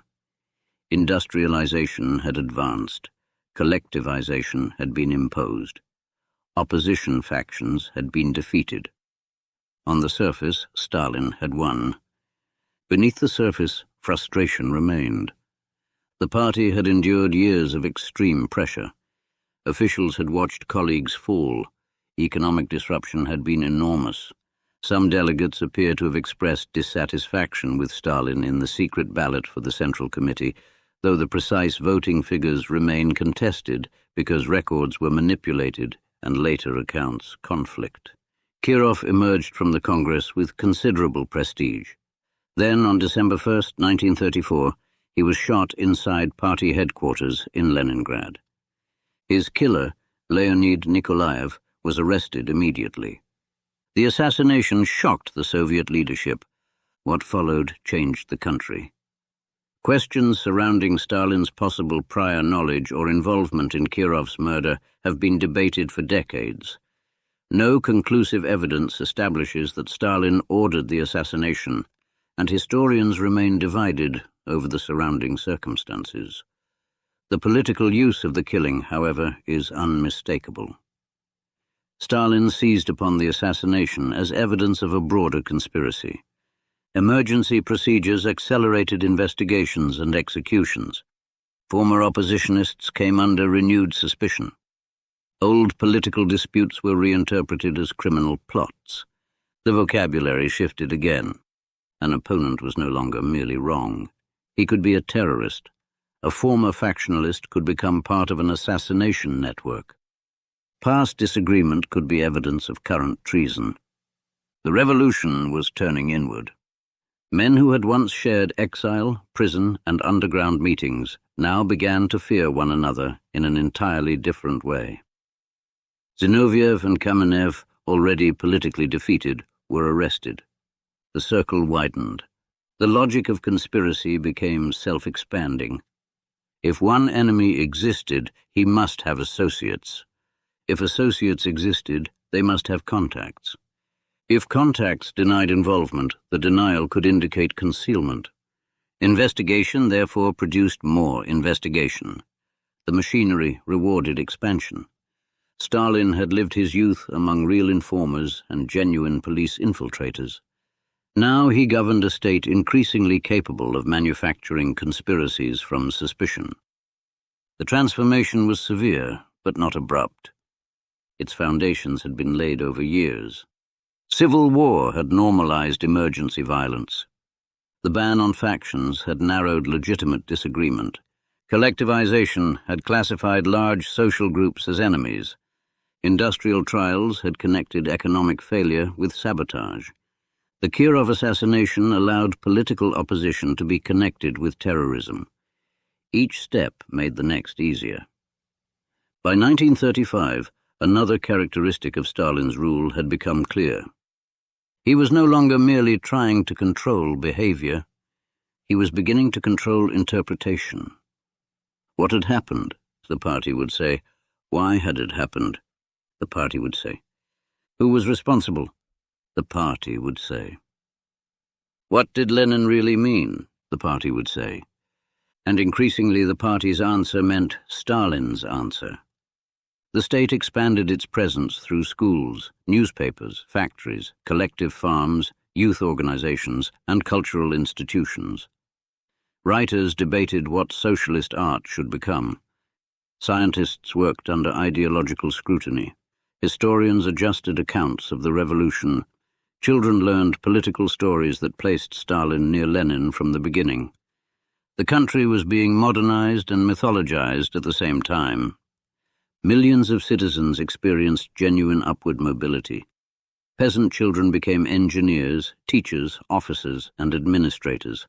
Literacy expanded. Technical education grew. Women entered professions and industrial employment in large numbers. New cities offered opportunities unimaginable to previous generations. This coexistence is essential to understanding the Soviet 1930s. The period cannot be reduced to a single emotional color. For one young worker, it could mean education, promotion, and participation in constructing an industrial society. For a peasant family, it could mean deportation. For an engineer, it could mean professional advancement followed by arrest. For an idealistic communist, it could mean the exhilarating conviction that an entirely new civilization was being created. For another, it could mean listening at night for footsteps on the staircase. Modernization and terror did not occur separately. They became entangled. The state demanded heroic output while identifying hidden enemies. Success demonstrated socialism. Failure demonstrated sabotage. Citizens were encouraged to believe both that the future was being built and that conspirators surrounded them. This combination created enormous psychological pressure. Stalin himself worked long hours. He read reports, annotated documents, summoned officials, and intervened in disputes. He cultivated an image of simplicity rather than aristocratic luxury. His clothing was plain by the standards of rulers. Public representation emphasized the worker-like tunic, the moustache, the calm expression. The modest appearance concealed enormous authority. He had no crown, no throne, no hereditary title. His office derived formally from party institutions. Yet fewer and fewer people could challenge him safely. That was the new political structure. The Tsar had been born into power and surrounded by ceremony. Stalin had assembled power through an organization. The difference made his authority less visible at first, and eventually more pervasive. The old empire had possessed spaces outside politics. The Stalinist state increasingly did not. A farmer's grain became political.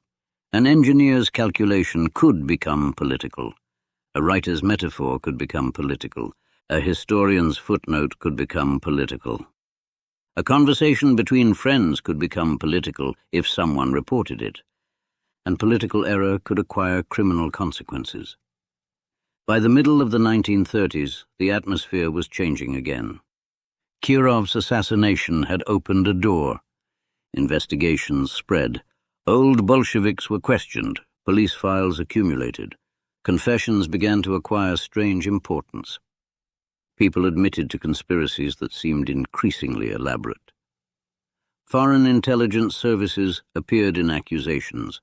Trotsky, living abroad, became the invisible center of alleged plots. The regime was constructing an explanation in which nearly every failure, disagreement, or act of resistance could be connected to a hidden network of enemies. The coming violence would not resemble collectivization. It would not concentrate primarily on one social class. It would move through the party itself. Ministers, generals, engineers, writers, factory managers, regional secretaries, police officials, old revolutionaries, ordinary citizens. Many would disappear. Some would confess publicly to impossible crimes. Others would sign statements after interrogation. Families would wake to arrests and never learn what had happened. A revolutionary movement that had spent decades fearing police infiltration was about to turn suspicion into a governing principle. Stalin had entered politics believing history was a struggle between classes. He had learned underground politics by searching for informers. Civil war had taught him to identify enemies behind the lines. Collectivization had taught the state to classify whole categories of citizens as hostile. Now those habits converged. The result would be the Great Terror. And this time the revolution would not devour its enemies at the edge of the system. It would begin devouring the men who had created it.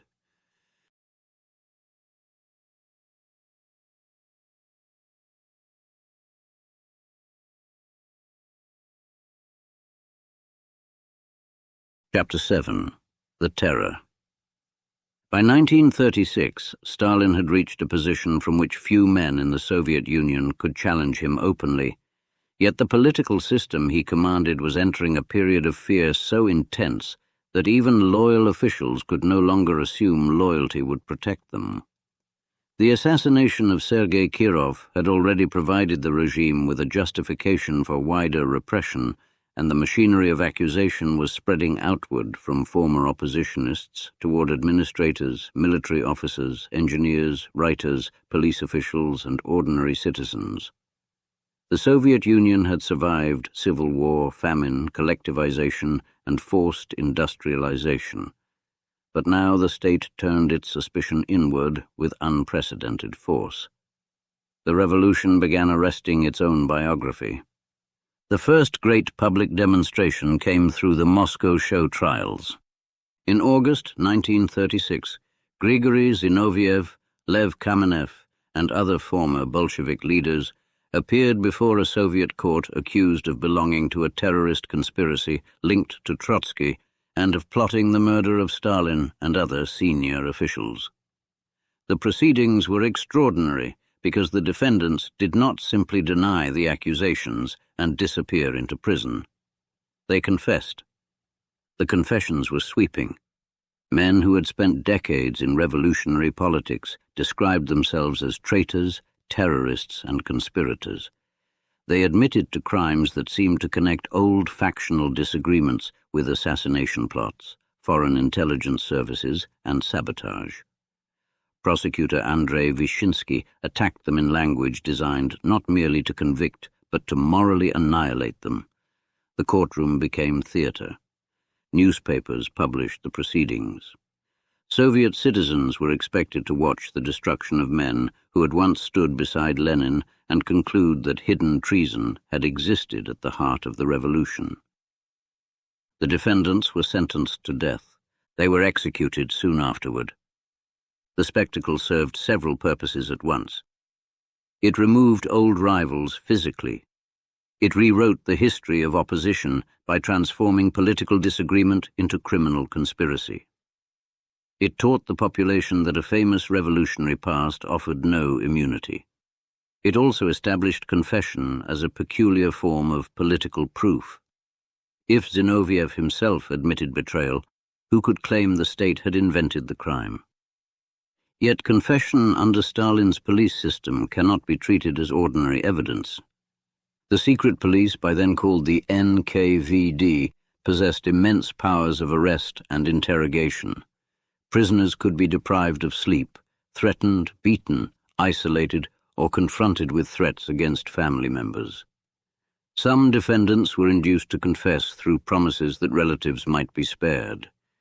Others may have hoped that cooperation would preserve their lives, only to discover that the promise was worthless.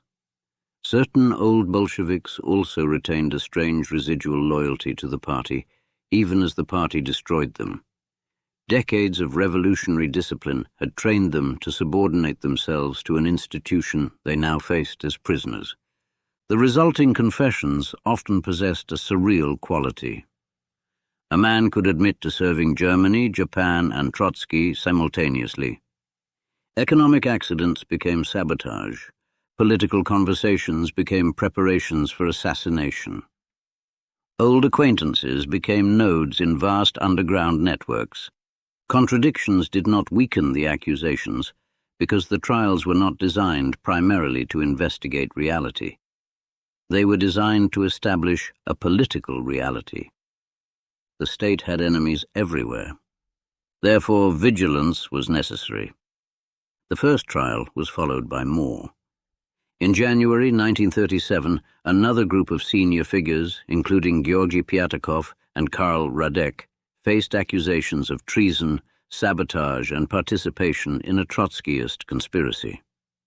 Again came confessions. Again came death sentences or imprisonment. In March 1938, Nikolai Bukharin, Alexei Rykov, and others were placed on trial.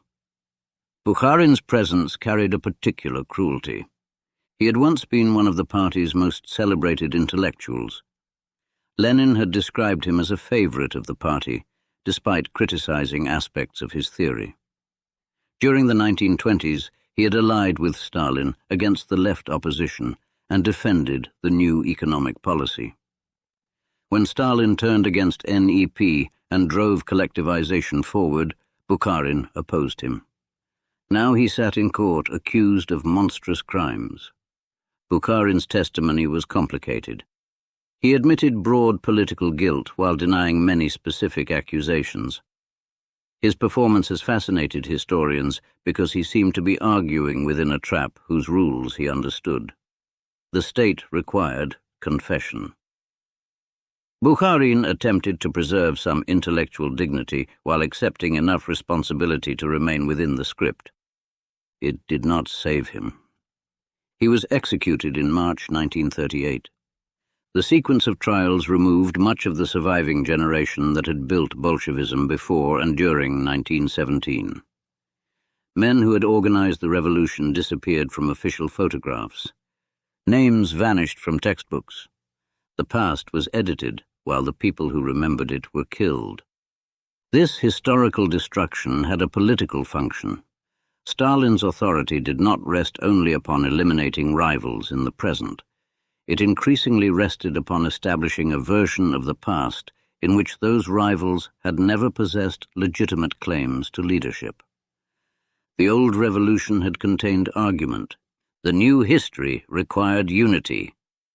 Stalin therefore appeared more consistently beside Lenin, while Trotsky became a traitor almost from the beginning. Zinoviev and Kamenev became conspirators. Bukharin became an enemy.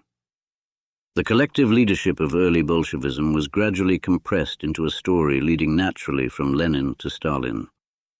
The man from Gori was becoming not simply ruler of the Soviet Union, but editor of its memory.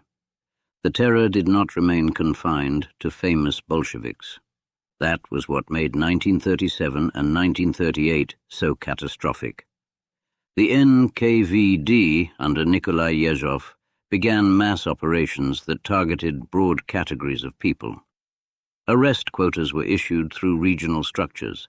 Certain groups were identified as potential sources of hostility: former kulaks, criminals, former members of opposition parties, people with foreign connections, clergy, ethnic minorities in sensitive border regions, and others judged politically unreliable. The logic spread quickly. One arrest generated names. Those names generated further arrests. Interrogators were under pressure to expose organizations rather than isolated individuals, which encouraged prisoners to identify supposed accomplices. A workplace could become a conspiracy. A family could become suspect through one relative. An old friendship with someone already arrested could suddenly acquire sinister meaning. The bureaucratic process gave the terror a strange ordinariness. Forms were completed, files were opened, signatures were collected, transport lists were prepared, prison cells filled. Execution quotas became administrative categories. The violence was enormous, yet much of it moved through desks. Stalin did not personally interrogate millions of prisoners, but his leadership was central to the terror. He approved lists containing the names of senior officials and other prisoners marked for severe punishment. He encouraged the search for enemies and repeatedly pressed subordinates to identify hidden conspirators. Politburo decisions helped establish mass operations, while local officials interpreted pressure from above through their own ambitions, fears, and rivalries. Responsibility therefore operated at several levels. The terror was not simply Stalin issuing one command and the country obeying mechanically. Local officials denounced one another. NKVD officers competed to expose enemies. Workers reported supervisors. Neighbors settled grievances. Party secretaries tried to prove vigilance. People understood that failing to detect enemies could itself look suspicious. The structure created incentives for expansion. A cautious official could be accused of softness. A zealous official could produce arrests. Zeal was safer, until it was not. The terror consumed the terror apparatus itself. NKVD officials who conducted arrests later became prisoners. Yagoda, who had headed the secret police before Yezhov, was tried and executed. Yezhov eventually fell as well. The regime could present each new purge as the exposure of corruption committed by the previous group of purgers. No layer of the system possessed permanent security. This produced a distinctive atmosphere inside Soviet official life. A man might attend a meeting beside someone who disappeared the following night. The chair beside him would be empty the next morning. No explanation was necessary. The missing official's replacement might soon denounce him. To ask too many questions could be dangerous. To express surprise could suggest sympathy. People learned to adjust memory rapidly. Yesterday's hero became today's enemy. Photographs were removed. Books were discarded. Public friendship became private risk. One of the most devastating targets was the Red Army.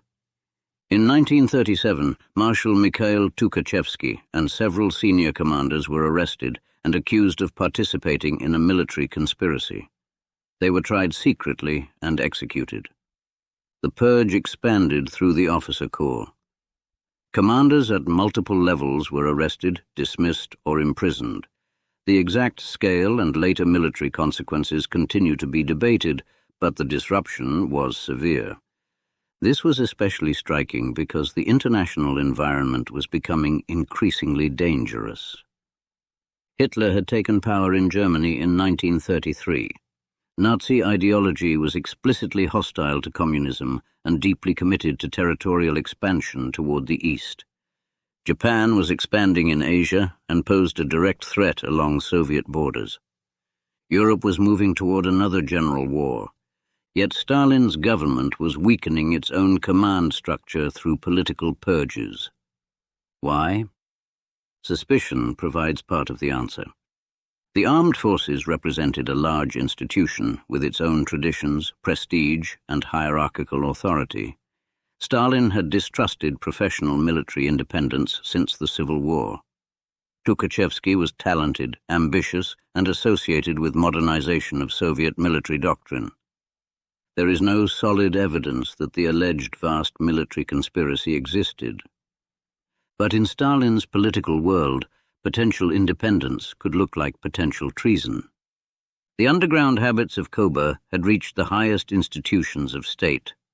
Once, the young revolutionary had feared a police agent hidden inside a workers' circle. Now the ruler feared enemies inside the general staff. The scale had changed. The pattern remained recognizable.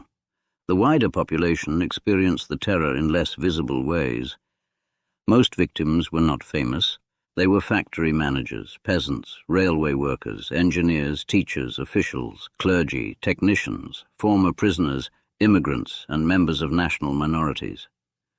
Many families received no clear explanation. A knock came at night. Officers entered.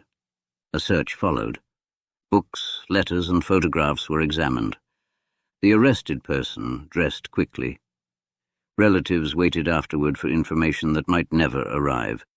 The phrase, 10 years without the right of correspondence, was sometimes used to conceal executions. Families could spend years believing a husband or father remained alive in a labor camp when he had been shot shortly after arrest. Children carried the stigma of having an arrested parent. Wives could be punished through special measures directed at family members of alleged traitors. Fear entered domestic life. People lowered their voices in kitchens. Jokes became dangerous. Foreign correspondence became dangerous. Private diaries could become dangerous.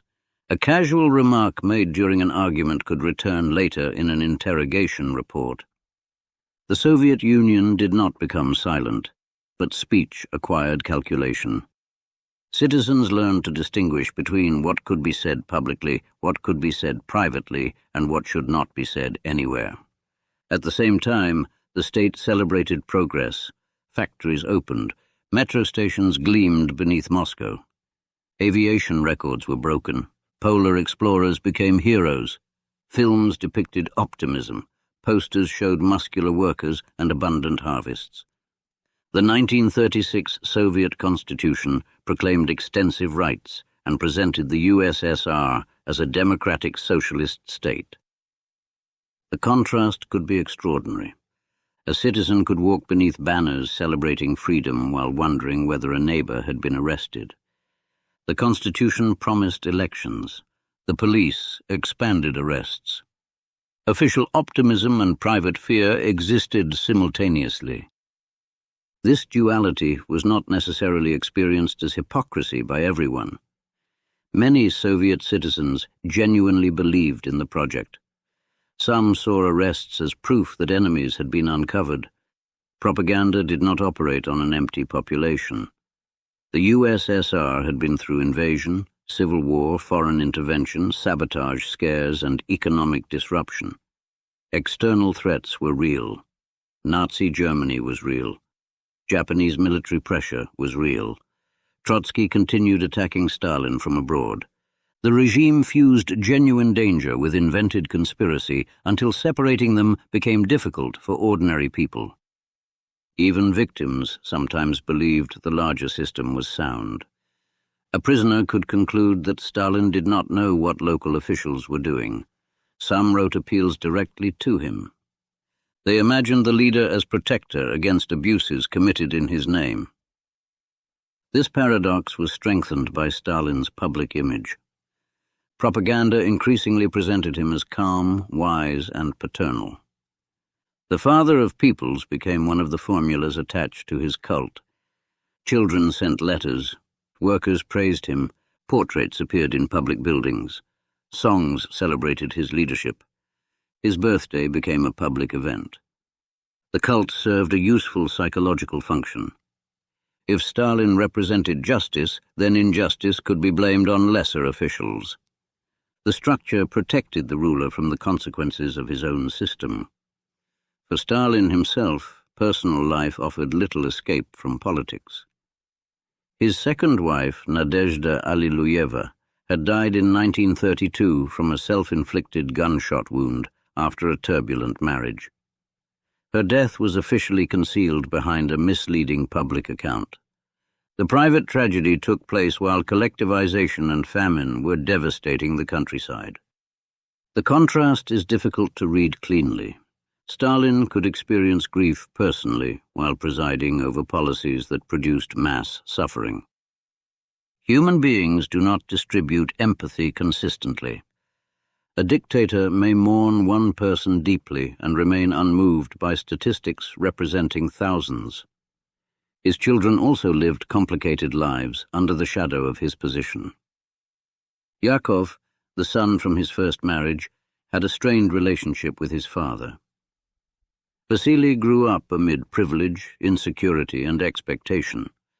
Svetlana, his daughter, would later leave important recollections of life inside Stalin's household. The domestic world around him was not warm enough to soften the political one. If anything, isolation deepened. Stalin spent increasing amounts of time among a small circle of senior officials who were also subordinates. Dinners could last late into the night. Guests drank. Films were shown. Conversation could shift between jokes and political testing. A ruler who possessed enormous authority could observe how people behaved when tired, drunk, or uncertain. Informality did not eliminate hierarchy. It made hierarchy harder to escape. Those invited understood that Stalin could be jovial one moment and dangerous the next. His humor could humiliate. His questions could be tests. Absence from the circle could itself produce anxiety. The old revolutionary network had become a court without admitting it was one. There was no crown, no formal aristocracy, no hereditary succession, yet proximity to the ruler could determine political survival. Molotov, Kaganovich, Voroshilov, Mikoyan, Beria, and others learned to navigate this world. Some had known Stalin for years. None could treat him as an equal. The transformation from comrade to ruler had nearly finished. Meanwhile, the terror reached its peak. During 1937 and 1938, hundreds of thousands were executed and many more sent into the Gulag system of forced labor camps. The Gulag had existed earlier, but its population expanded dramatically during Stalin's rule. Prison labor became intertwined with major economic projects in remote and difficult regions. Canals, mines, logging camps, roads, industrial sites, Prisoners labored under harsh conditions that varied by location, but could include extreme cold, hunger, disease, and exhausting physical work. The camps were both punitive institutions and economic instruments. The Soviet state had found another way to transform human beings into categories of labor. A prisoner became a work unit. An arrest became manpower. Remote territory became exploitable through coercion. This did not mean the Gulag functioned efficiently. Forced labor was often wasteful and deadly, but efficiency was not the sole criterion. The system also removed perceived enemies, intimidated society, and supplied labor for projects that free workers might resist. By late 1938, the mass terror began to slow. Yezhov was removed from leadership of the NKVD and replaced by Lavrentiy Beria. The regime blamed excesses on local abuses and on officials within the police. Once again, responsibility moved downward. Beria reviewed some cases and released certain prisoners, though repression remained a central feature of the system. Yezhov himself was arrested in 1939 and later executed. He disappeared from photographs. The man who had overseen the worst phase of the terror became another erased figure. Stalin emerged stronger. The old Bolsheviks had been decimated. The military leadership had been purged. Regional party organizations had been transformed. A new generation of officials rose into positions vacated by arrested predecessors. These men often owed their advancement directly or indirectly to the Stalinist system. They were younger. They had fewer independent revolutionary credentials. Many had entered political life after 1917. Their careers depended upon the existing hierarchy. The old party had been destroyed from within and replaced by a new administrative elite. This consequence may have been as important as the removal of individual rivals. A man who had spent 30 years among revolutionaries no longer had to govern primarily through men who remembered him as Koba. He increasingly governed through men who had known only Stalin. That changed the psychology of power. An old Bolshevik might remember arguments in which Stalin had lost. A younger official saw the leader whose portrait hung above the meeting room. An old comrade could remember Yugashvili before the revolution. A new commissar encountered the general secretary as institution. Personal history narrowed. The cult expanded into the empty space. By 1939, Stalin stood at the summit of a state more centralized than the one he had inherited from Lenin. He had crushed political opposition. He had transformed agriculture. He had accelerated industrialization. He had survived famine and internal crisis. He had destroyed much of the revolutionary generation. The country was stronger industrially and weaker institutionally. It possessed factories capable of producing tanks and aircraft, but officials had learned to fear bad news. It possessed a huge army, but many commanders understood that independent judgment could be dangerous. It possessed an enormous security apparatus, but the apparatus had spent years arresting itself. The contradiction would soon be tested by war.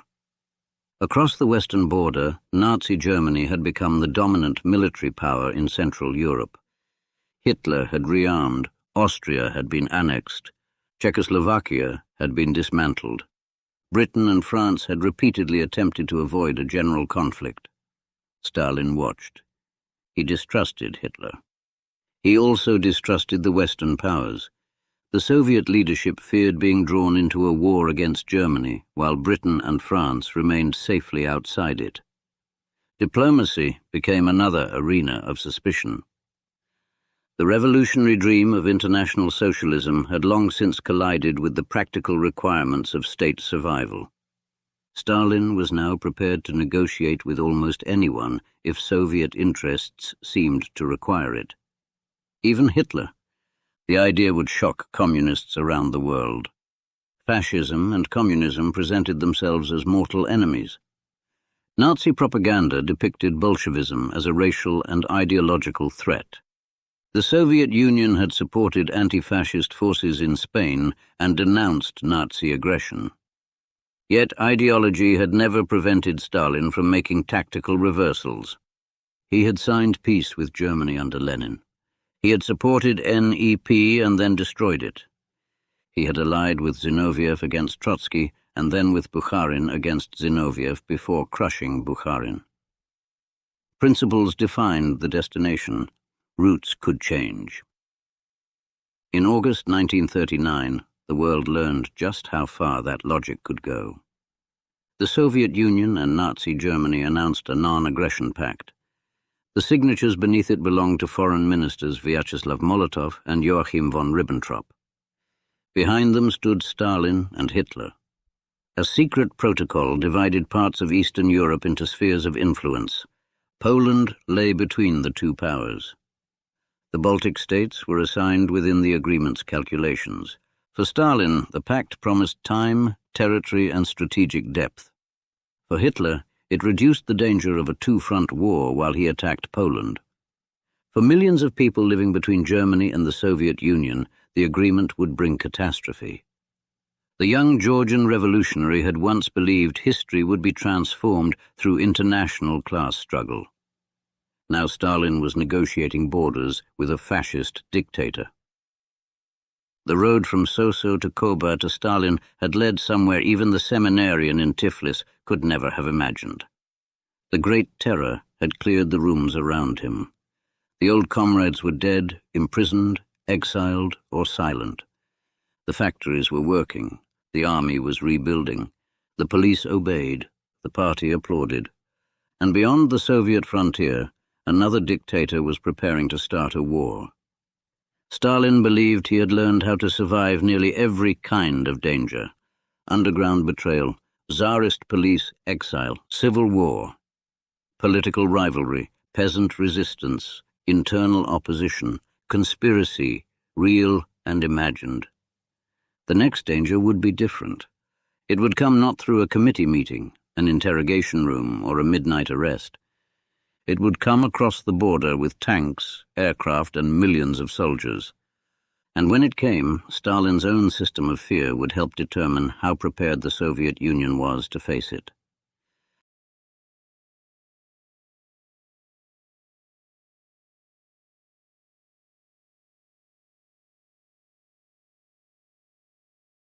Chapter 8. The War Comes East. On August 23, 1939, Joachim von Ribbentrop arrived in Moscow carrying an offer from Adolf Hitler, and Joseph Stalin received him beneath the chandeliers of the Kremlin. The scene contained one of the strangest reversals in modern political history. For years, Nazi Germany and the Soviet Union had described one another as existential enemies. Hitler had built his movement partly upon hatred of Bolshevism, while Nazi racial ideology envisioned the lands of Eastern Europe and the Soviet Union as territory for German expansion. German communists had been imprisoned, driven underground, and murdered after Hitler took power. Soviet propaganda portrayed fascism as the violent final stage of capitalism. Communists had fought fascists in Spain. Across Europe, anti-fascist movements had looked toward Moscow for support. Yet diplomacy has its own cold logic, and Stalin had never allowed ideological consistency to prevent tactical accommodation when he believed Soviet security could be improved. Negotiations with Britain and France had moved slowly and distrustfully through the summer. Poland was unwilling to permit Soviet troops to cross its territory in the event of war with Germany, fearing with good reason that Soviet soldiers invited in might never leave. Stalin suspected the Western powers hoped to redirect German aggression eastward. Hitler, meanwhile, wanted to attack Poland without immediately facing the nightmare Germany had experienced during the First World War, a major war on two fronts. Two dictators who expected eventually to become enemies discovered that temporarily they could use one another. The public agreement was a non-aggression treaty. Germany and the Soviet Union promised not to attack each other and to remain neutral if the other became involved in war. The secret protocol was far more consequential. Eastern Europe was divided into German and Soviet spheres of influence, including arrangements concerning Poland, Finland, Estonia, Latvia, and other territories. Lithuania's position was subsequently adjusted. The language of diplomatic spheres concealed the lives of millions of people who had no voice in the negotiations. Borders on maps represented towns, farms, languages, families, and governments. Ribbentrop later recalled the atmosphere in Moscow as unexpectedly cordial. Stalin toasted Hitler. The representatives of two regimes that had spent years demonizing each other smiled for photographs.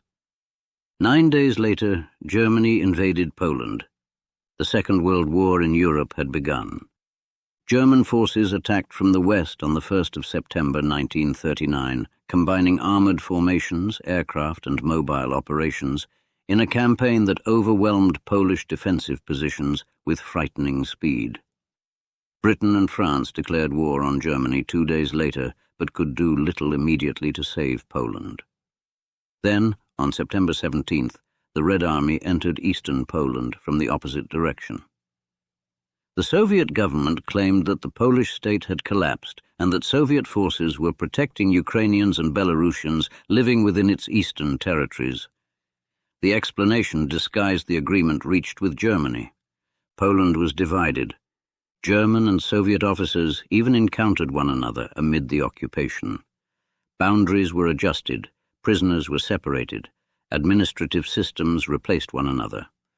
For Stalin, territories lost by the old Russian Empire after the First World War were returning under Soviet control.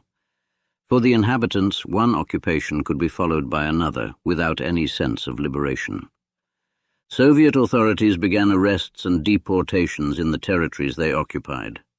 Officials, police officers, landowners, intellectuals, and others considered potentially hostile were targeted. Hundreds of thousands of people would eventually be deported eastward under Soviet rule. Among the prisoners were thousands of Polish military officers. Their fate would become one of the darkest secrets of Stalin's wartime history. In the spring of 1940, after a proposal from Lavrenti Beria, Stalin and other members of the Soviet leadership approved the execution of Polish officers and other prisoners regarded as enemies of Soviet power. Thousands were shot at Katyn and other locations. The killings were concealed. When German forces later discovered mass graves near Katyn in 1943, the Soviet government denied responsibility and blamed Germany. Moscow maintained that version for decades. Only near the end of the Soviet era did the truth receive official acknowledgement. Stalin had learned long before that control of events could be followed by control of their description. Now that method operated internationally. The pact with Hitler also gave Stalin freedom to pursue Soviet objectives farther north. Finland became the next test. The Soviet leadership worried about the proximity of the Finnish border to Leningrad, only a short distance from one of the USSR's largest cities. Moscow demanded territorial concessions and proposed exchanges. Finland resisted terms it considered threatening to its independence. On November 30th, 1939, the Red Army invaded. Stalin appears to have expected a relatively rapid campaign. Instead, the Winter War became a humiliation. Finnish forces, vastly outnumbered, fought with extraordinary effectiveness in forests and deep snow. Small units used terrain, mobility, and knowledge of winter conditions to strike Soviet columns trapped along narrow roads. Soviet tanks encountered prepared defensive positions. Command failures became painfully visible. The purges of the officer corps had not created every weakness in the Red Army, but they had contributed to disruption, fear, and loss of experienced leadership. The Soviet Union eventually prevailed through overwhelming force. Finland signed peace in March 1940 and surrendered territory, including areas protecting the approaches to Leningrad, but it retained its independence. The cost to Soviet prestige was severe. Foreign military observers studied the campaign. German observers studied it particularly closely. Hitler saw an army that had struggled against a much smaller opponent and drew conclusions about Soviet weakness that would later encourage his decision to invade. Stalin drew conclusions too. The Red Army needed reform. Command structures had to improve. Training and equipment required attention. Some officers rose rapidly to replace those lost in the purges. The Soviet military began correcting weaknesses exposed in Finland, but time was short. During 1940, Hitler conquered much of Western Europe with astonishing speed. Denmark fell. Norway fell. The Netherlands and Belgium were overrun. France, regarded as possessing one of the world's great armies, collapsed in weeks. British forces escaped from Dunkirk. By the summer, Germany dominated continental Western Europe. From Moscow, the transformation was alarming. Stalin had hoped the capitalist powers might exhaust one another in a long war resembling 1914 to 18. Instead, Hitler had destroyed France before the Soviet Union had completed its preparations. The balance of power changed almost overnight. Germany now controlled or dominated much of Europe. Its industries could draw upon resources from occupied territories. Its army possessed confidence born from victory. The pact that had seemed to purchase Stalin time was becoming more dangerous with every German success. Yet Stalin continued to believe that Hitler would not attack immediately. This belief has often been described simply as blindness. The reality was more complicated and therefore more revealing. Stalin knew war with Germany was possible. He did not trust Hitler. Soviet military planning increasingly considered Germany the principal threat. Defensive preparations were underway. What Stalin misjudged was timing. He believed Hitler would avoid opening a major eastern front before Britain had been defeated or forced from the war. The reasoning was not absurd. Germany's experience in the First World War had demonstrated the danger of fighting East and West simultaneously.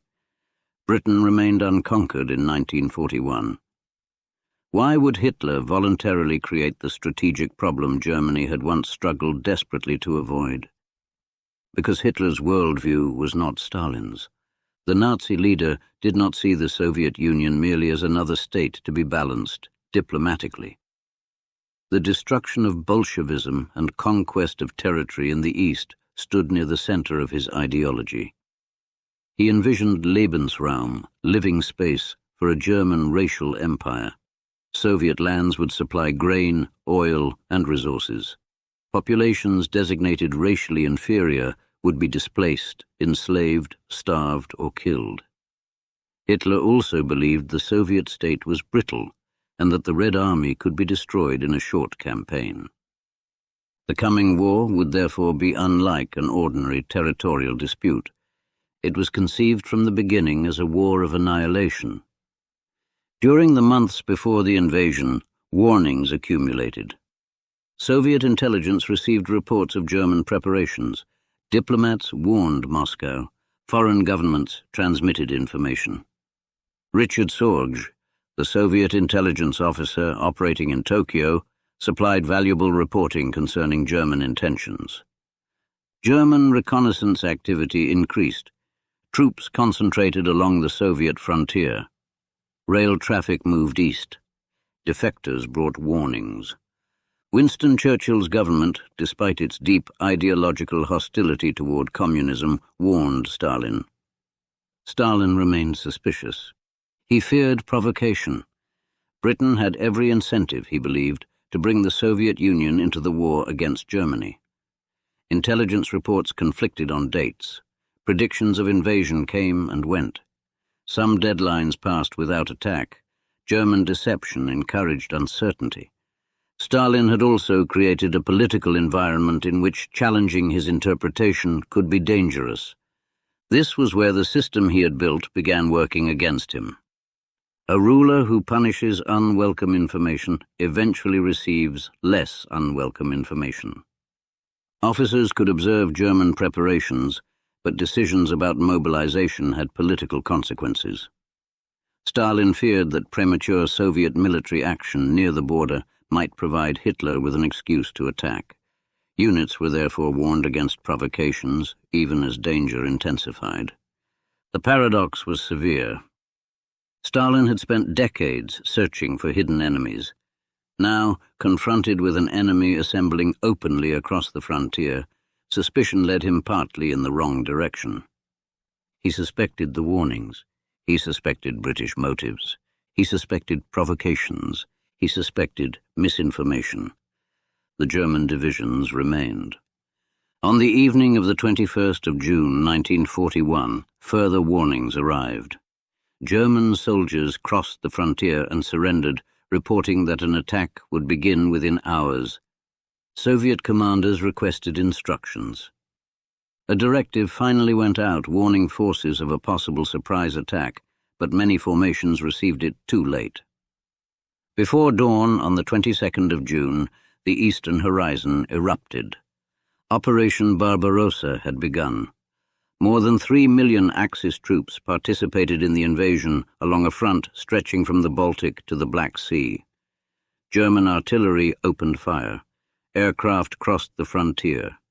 Luftwaffe attacks struck Soviet airfields, destroying large numbers of aircraft, many on the ground. Panzer formations surged forward. Communications collapsed. Headquarters lost contact with units. Border positions were overwhelmed. The scale was enormous. Army Group North drove toward Leningrad. Army Group Center attacked through Belarus toward Smolensk and Moscow. Army Group South advanced into Ukraine. The Soviet frontier armies had substantial numbers of tanks, aircraft and soldiers, but equipment quality varied, formations were poorly positioned in places, logistics were inadequate, and command structures were unprepared for the speed and scale of the assault. German mobile forces broke through and surrounded huge Soviet formations. Entire armies disappeared into encirclements. Hundreds of thousands of Red Army soldiers were captured during the opening months, roads filled with refugees, aircraft burned beside runways, abandoned vehicles lined retreat routes, officers searched for units that no longer existed. For Soviet citizens who had spent years hearing about the strength of socialism and the Red Army, the collapse was incomprehensible. The state had promised security. The enemy seemed unstoppable. At the center sat Stalin. His behavior during the first days of the invasion has generated decades of argument and legend. Older accounts sometimes depicted him as suffering a complete breakdown and retreating helplessly to his dacha for an extended period. Documentary evidence shows that he continued meeting officials and participating in decisions. Although he was clearly shocked by the catastrophe and did spend time away from the Kremlin during the crisis, the deeper shock was political. Stalin had miscalculated Hitler. A man who prided himself on detecting deception had been deceived about the timing of the greatest attack in Russian history. The consequences were not theoretical. Every hour brought reports of towns lost, aircraft destroyed, and formations surrounded. The Soviet system responded as it had been trained to respond. Orders demanded resistance. Retreat without authorization could be treated as criminal. Commanders were blamed. General Dmitry Pavlov, commander of the Western Front, was arrested after the catastrophic destruction of his forces and executed along with several senior subordinates. Military failure became criminal failure. The old reflex remained. When catastrophe occurred, someone had betrayed the state. Yet the German invasion was too vast to be explained through executions. Stalin had to learn war on a scale beyond anything he had encountered during the Russian Civil War. On July 3rd, he addressed the Soviet people by radio. His opening was striking. "Comrades, citizens, brothers and sisters." The language reached beyond party vocabulary. This was no longer simply a defense of world revolution. It was defense of homeland. The regime increasingly drew upon Russian history, patriotism, and national survival. Figures from the pre-revolutionary past who had once seemed ideologically inconvenient could be invoked as heroes. The war became the great patriotic war. Stalin understood that Marxist doctrine alone would not hold a country together while German armies advanced across its territory. The appeal had to become larger than the party. The German invasion itself ensured that resistance would become desperate. Nazi occupation policies revealed the nature of the war quickly. Jews were systematically murdered by Einsatzgruppen and other killing units operating behind the German armies, often with assistance from local collaborators. Soviet political commissars could be executed under German orders.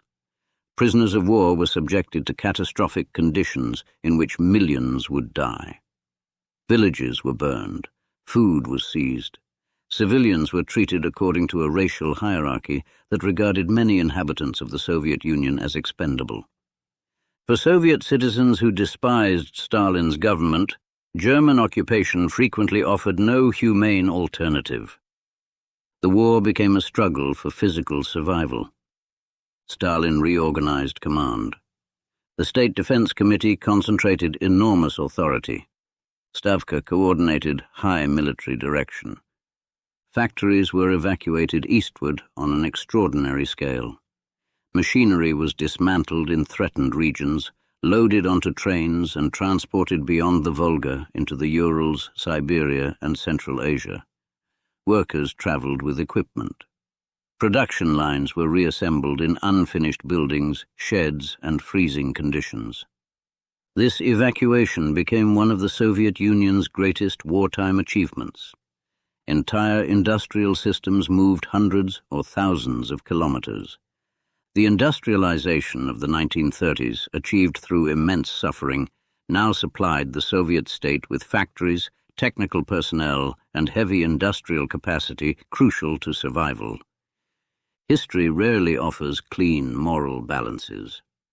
Policies that had inflicted terrible harm also created industrial strength later used to defeat a genocidal invader.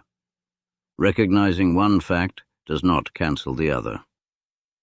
By autumn 1941, the German advance approached Moscow. The capital prepared for siege. Government offices were partially evacuated. Factories produced weapons. Defensive lines were dug. Rumors spread that Moscow might fall. Some civilians fled. Others remained. The German army had already taken enormous territory and inflicted catastrophic losses. Then Stalin made a decision carrying enormous symbolic weight. He stayed. On November 7th, the anniversary of the Bolshevik Revolution, a military parade was held in Red Square, despite the enemy's proximity. Soldiers marched past Lenin's mausoleum. Many continued directly toward the front. Stalin addressed them from the reviewing stand. The spectacle was carefully staged, but its psychological power was genuine. Moscow was not being abandoned. Winter arrived, so did Soviet reserves. Georgy Zhukov, one of the most capable commanders to emerge from the Red Army, played a central role in organizing the defense. Soviet forces counterattacked in December. The Germans were pushed back from Moscow. Operation Barbarossa had failed to destroy the Soviet Union in a single campaign, but victory remained distant. In 1942, Hitler redirected major operations toward the south. The German objective included the Caucasus oil fields. Oil was essential to modern war, and Soviet fields around Baku represented one of the world's great petroleum sources.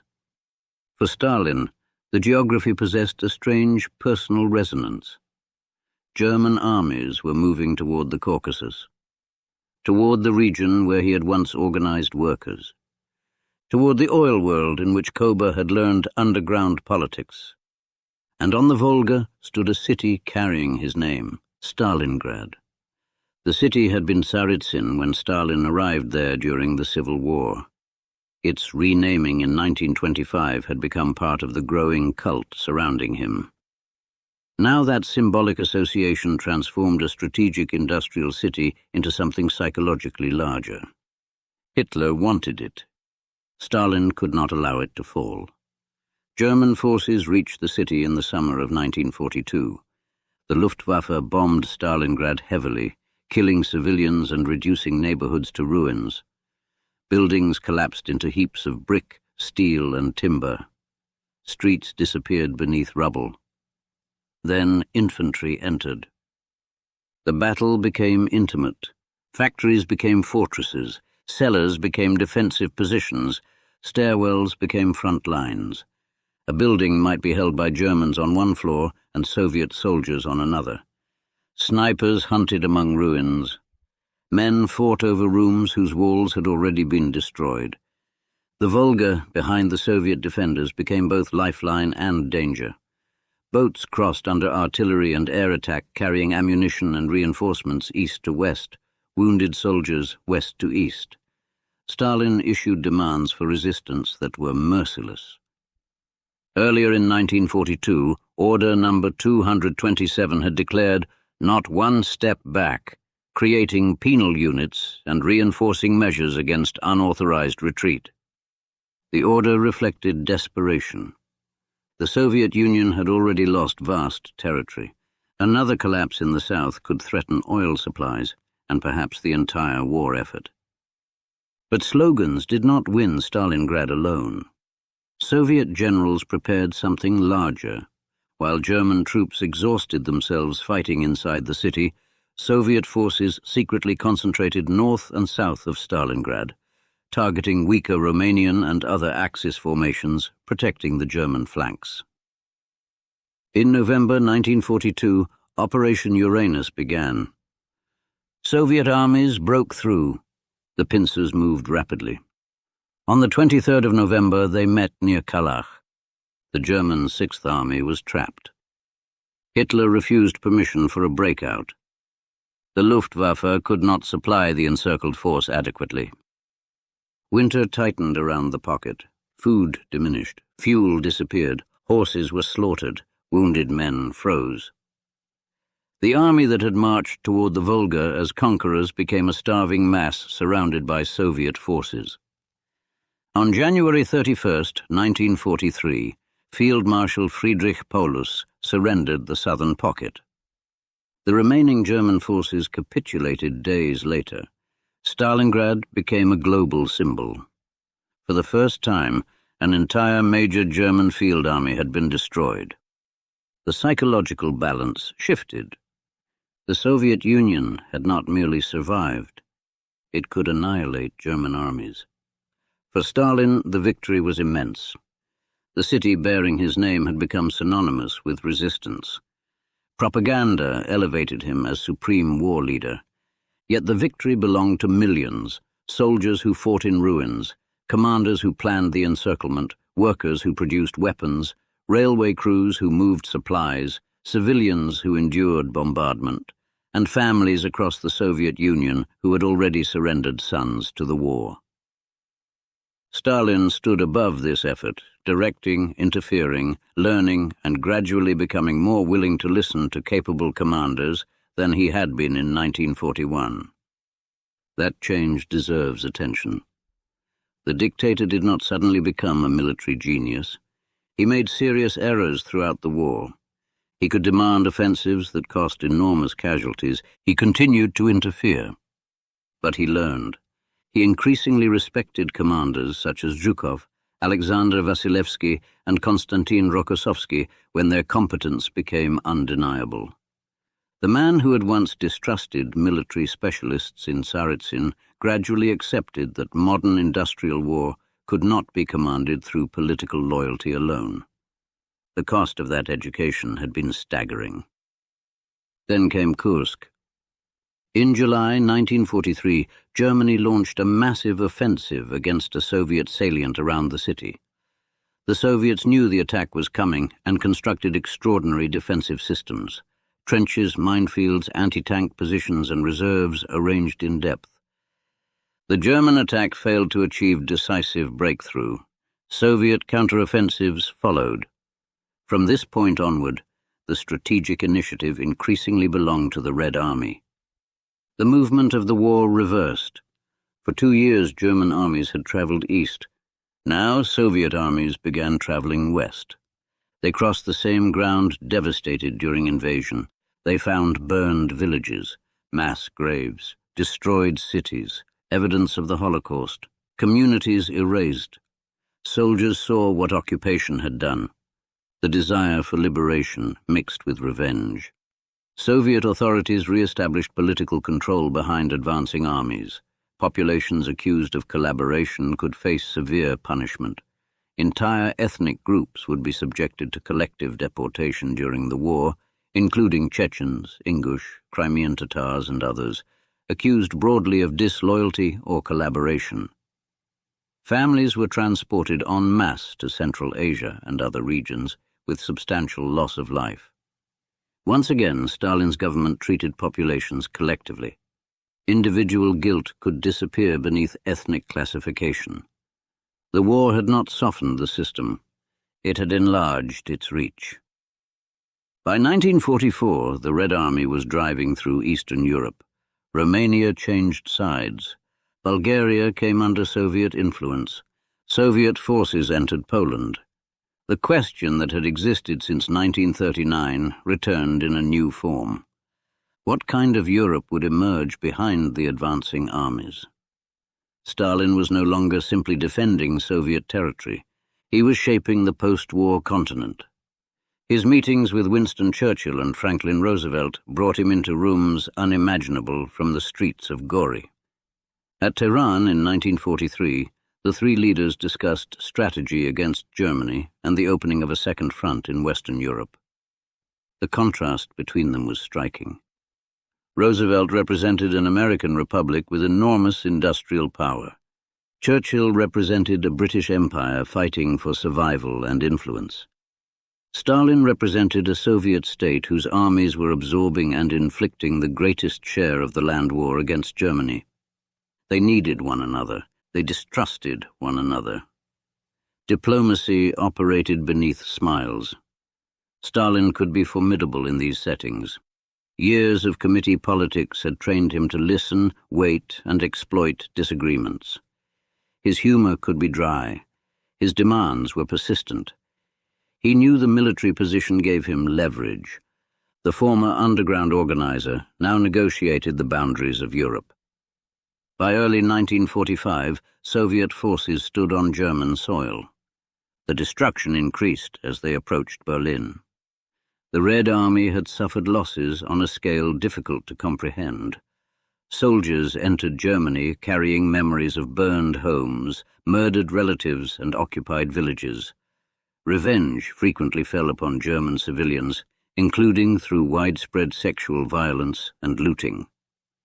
The war that Nazi Germany had launched as a racial crusade returned to its homeland in devastation. In April, Soviet armies encircled Berlin. Hitler retreated into the Führerbunker beneath the Reich Chancellery. Above him, the city burned. Soviet artillery struck the center. Street fighting moved block by block. The dictatorship that had nearly destroyed Stalin's state was collapsing beneath the army it had once dismissed as racially inferior and militarily incompetent. Hitler killed himself on the 30th of April 1945. German forces in Berlin surrendered shortly afterward. The war in Europe ended in May. Soviet soldiers raised the red banner over the Reichstag. The photograph became one of the defining images of the century. For Stalin, victory represented the summit of his public power. He had entered the war through catastrophic miscalculation. He emerged from it as leader of a superpower. The Soviet Union controlled or heavily influenced much of Eastern Europe. Its armies occupied Berlin. Its prestige among communists and anti-fascists around the world soared. Stalin was celebrated not merely as a Soviet leader, but as one of the architects of victory over Nazi Germany. Yet victory had been purchased at almost unimaginable human cost. The Soviet Union lost roughly 27 million people, military and civilian, though demographic estimates vary in their precise accounting. Cities had been destroyed, villages had vanished, millions were displaced, families across the country had empty chairs. The war had entered almost every household. The state celebrated triumph because triumph was real. Grief was equally real. Stalin appeared at the center of the victory ceremonies wearing the white tunic of a marshal of the Soviet Union. His portraits grew larger. His titles multiplied. The cult intensified. The Georgian boy who had once written poetry had become generalissimo of the victorious Soviet state. There remained one curious detail. Stalin did not personally lead the victory parade through Red Square in June 1945. Marshal Zhukov rode the white horse at the ceremony, receiving the parade. Zhukov's popularity was enormous. Millions of soldiers admired him. The Soviet public knew his name. Stalin knew it too. Victory created heroes. Dictators can find heroes useful. They can also find them uncomfortable. Zhukov would soon discover that wartime prestige did not guarantee political security. The war had ended, but Stalin's instinct for potential rivals had survived intact. So had his instinct for strategic expansion. Across Eastern Europe, communist-led governments would increasingly fall within Moscow's sphere. Germany was divided. The alliance with Britain and the United States began dissolving almost as soon as its common enemy disappeared. Washington possessed the atomic bomb. Moscow would soon possess one too. Former allies began studying each other across occupation zones, intelligence reports, and military frontiers. A new conflict was taking shape before the ruins of the old one had cooled. Stalin had spent his youth trying to destroy the Russian Empire. Now he controlled something that resembled an empire in scale and influence, although it spoke the language of socialist republics, people's democracies, and international communism. He had begun as So-So beneath the Caucasus Mountains. He had become Koba in the underground. He had chosen Stalin as the revolution hardened him. Now millions of people who had never known any of those earlier men saw only the final construction, the moustached figure above the Kremlin, victor of Stalingrad, conqueror of Berlin, leader of a state stretching across 11 time zones and dominating much of Eastern Europe. For the first time, the name Stalin seemed larger than the man who had invented it. But victory had not satisfied him. Security remained elusive because Stalin understood security as the elimination of uncertainty, and uncertainty can never be eliminated. Germany was defeated, but the West remained. The old Bolsheviks were gone, but younger officials could rise. The army was victorious, but victorious generals possessed prestige. The Soviet Union had acquired a vast protective zone in Eastern Europe, yet every border created another border beyond it. The stronger the state became, the more dangers Stalin could identify around its edges and within its institutions. The habits learned by Koba had survived every transformation. Watch, doubt, control, survive. The war had made Stalin one of the most powerful human beings alive. Peace would reveal what he intended to do with that power.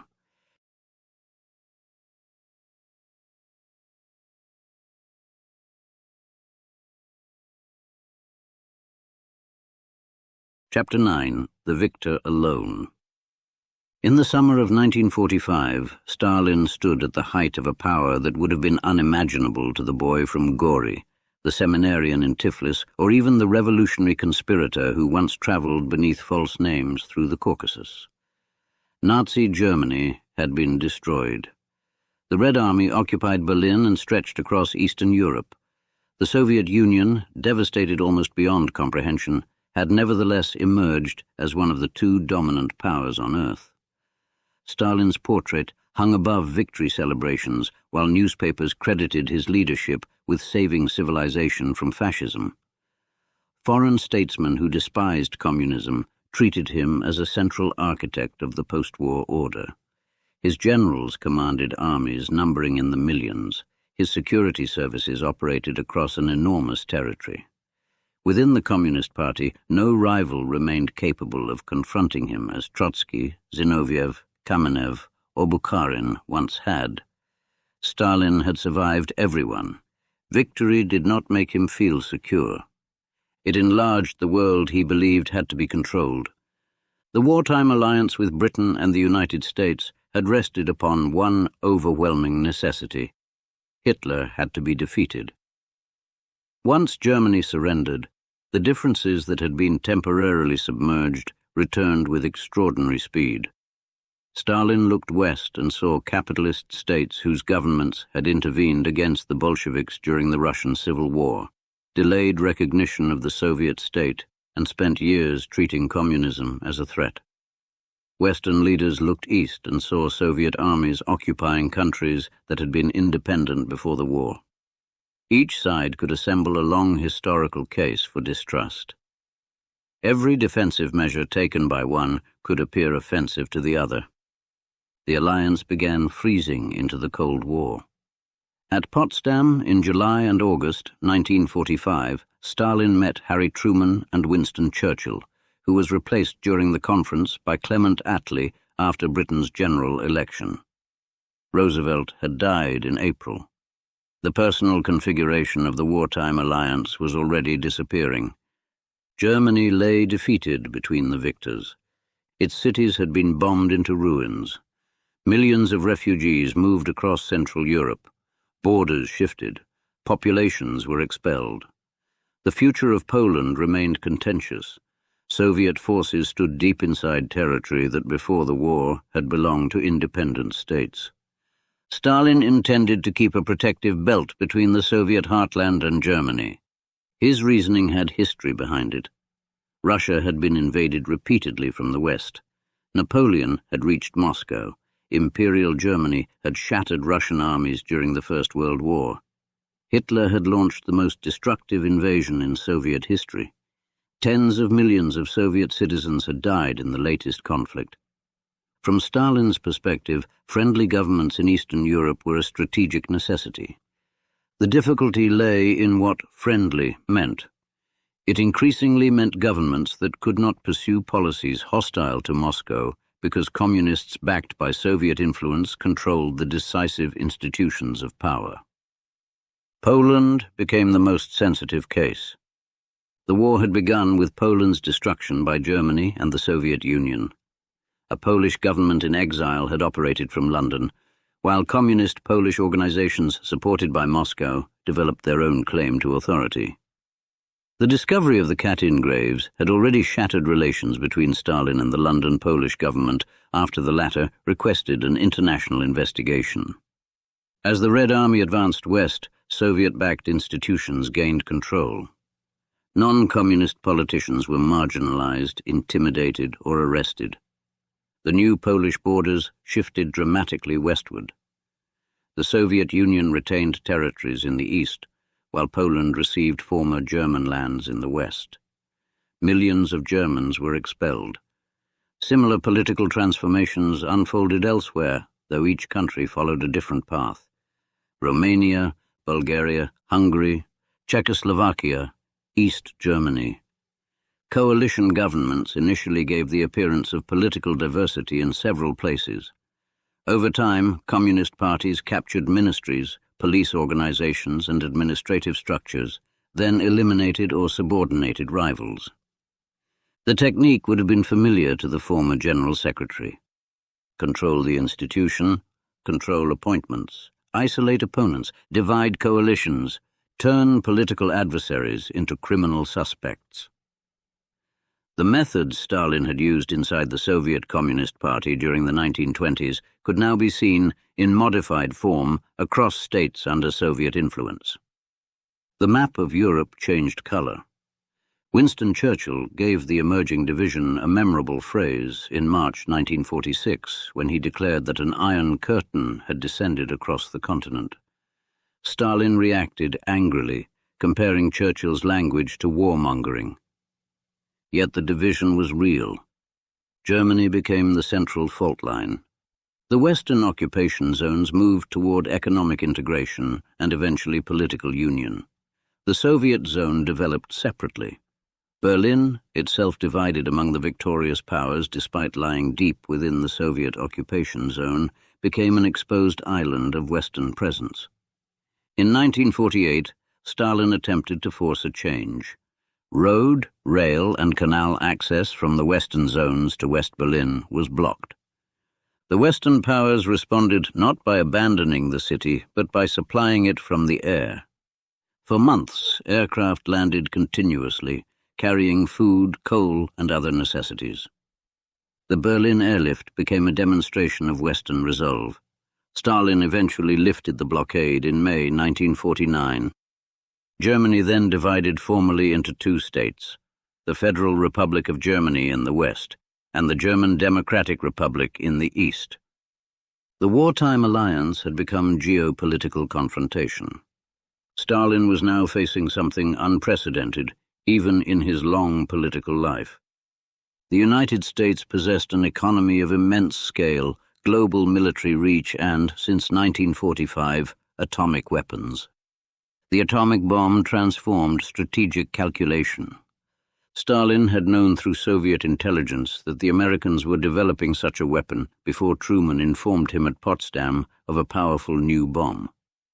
Soviet espionage had penetrated the Manhattan Project, and Moscow possessed valuable information about American nuclear development.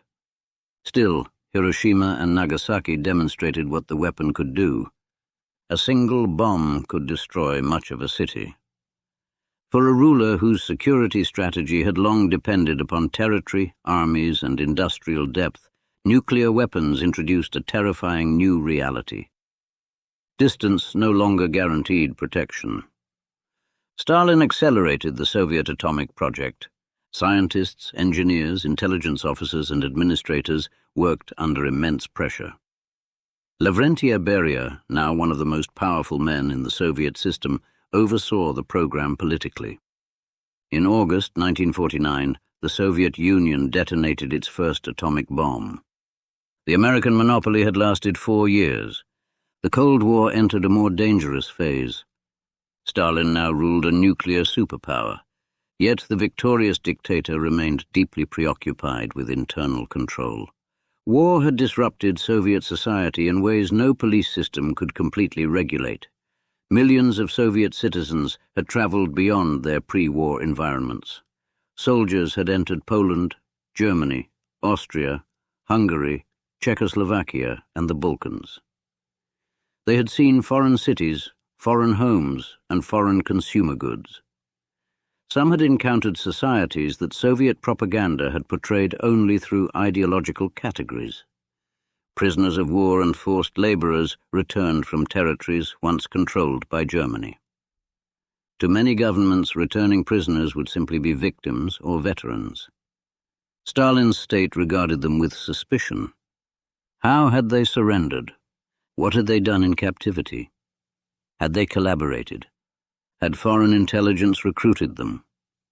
Many returning Soviet prisoners and displaced persons passed through filtration procedures. Some returned to civilian life or military service. Others were sent to labor camps, special settlements, or penal institutions. The war had produced millions of people whose experiences could not be fitted neatly into the pre-war categories of loyalty. Stalin responded by examining them. Victory celebrations therefore coexisted with renewed repression. The ideological atmosphere tightened. During the war, the regime had relaxed certain controls over religion and appealed strongly to Russian patriotism. The Russian Orthodox Church, brutally persecuted during earlier decades, had been allowed greater institutional space because it could support national resistance. After the war, the state again restricted religious life, though it did not simply return to the exact conditions of the 1930s. Culture also came under renewed scrutiny.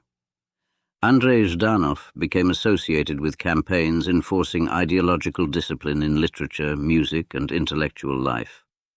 Writers and composers could be condemned for formalism, cosmopolitanism, or insufficient ideological clarity. Anna Akhmatova, one of Russia's greatest poets, was publicly attacked. Mikhail Zoshchenko, a celebrated satirical writer, was denounced. Composers including Dmitri Shostakovich, Sergei Prokofiev, and Aram Khachaturian faced criticism during the campaign against musical formalism.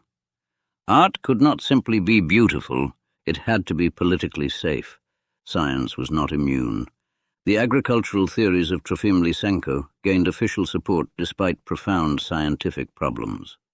Lysenko rejected key principles of modern genetics and promised agricultural results compatible with ideological expectations. Scientists who challenged him could face professional destruction or worse. Here again, the Stalinist political structure produced a dangerous collision between authority and knowledge. A scientific theory does not become correct because a committee approves it. Seeds do not obey ideology. Genes do not revise themselves after a party resolution. But when disagreement carries political risk, falsehood can occupy institutions for years. Stalin's suspicion also acquired an increasingly xenophobic character. The post-war Soviet Union had once again become isolated from the West, and foreign contact could appear politically dangerous. Campaigns against rootless cosmopolitanism disproportionately targeted Jewish intellectuals, artists, and professionals. This development was particularly grim, given the recent destruction of European Jewry by Nazi Germany. During the war, the Jewish Anti-Fascist Committee had helped mobilize international support for the Soviet struggle. Its members included prominent Jewish cultural figures. After the war, the organization became suspect. Solomon Michaels, the celebrated actor and director who chaired the committee, died in Minsk in 1948 in what was publicly presented as a traffic accident. In reality, he was killed in an operation carried out by Soviet security personnel on Stalin's orders. Other members of the Jewish Anti-Fascist Committee were arrested. In August 1952, several prominent Jewish intellectuals were executed in what became known as the Night of the Murdered Poets. The Soviet regime officially condemned anti-Semitism.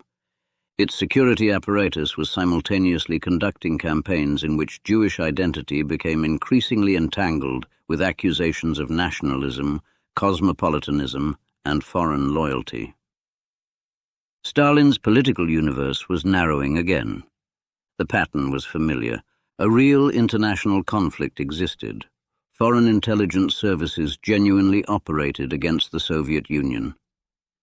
The United States and its allies were organizing to contain Soviet expansion. The North Atlantic Treaty Organization was established in 1949. Espionage occurred on both sides. From those realities, Stalin moved toward wider suspicion. The distinction between possible enemy and actual enemy eroded. His own circle felt the change. The men around Stalin after the war had survived an environment in which survival itself could never be interpreted as permanent safety.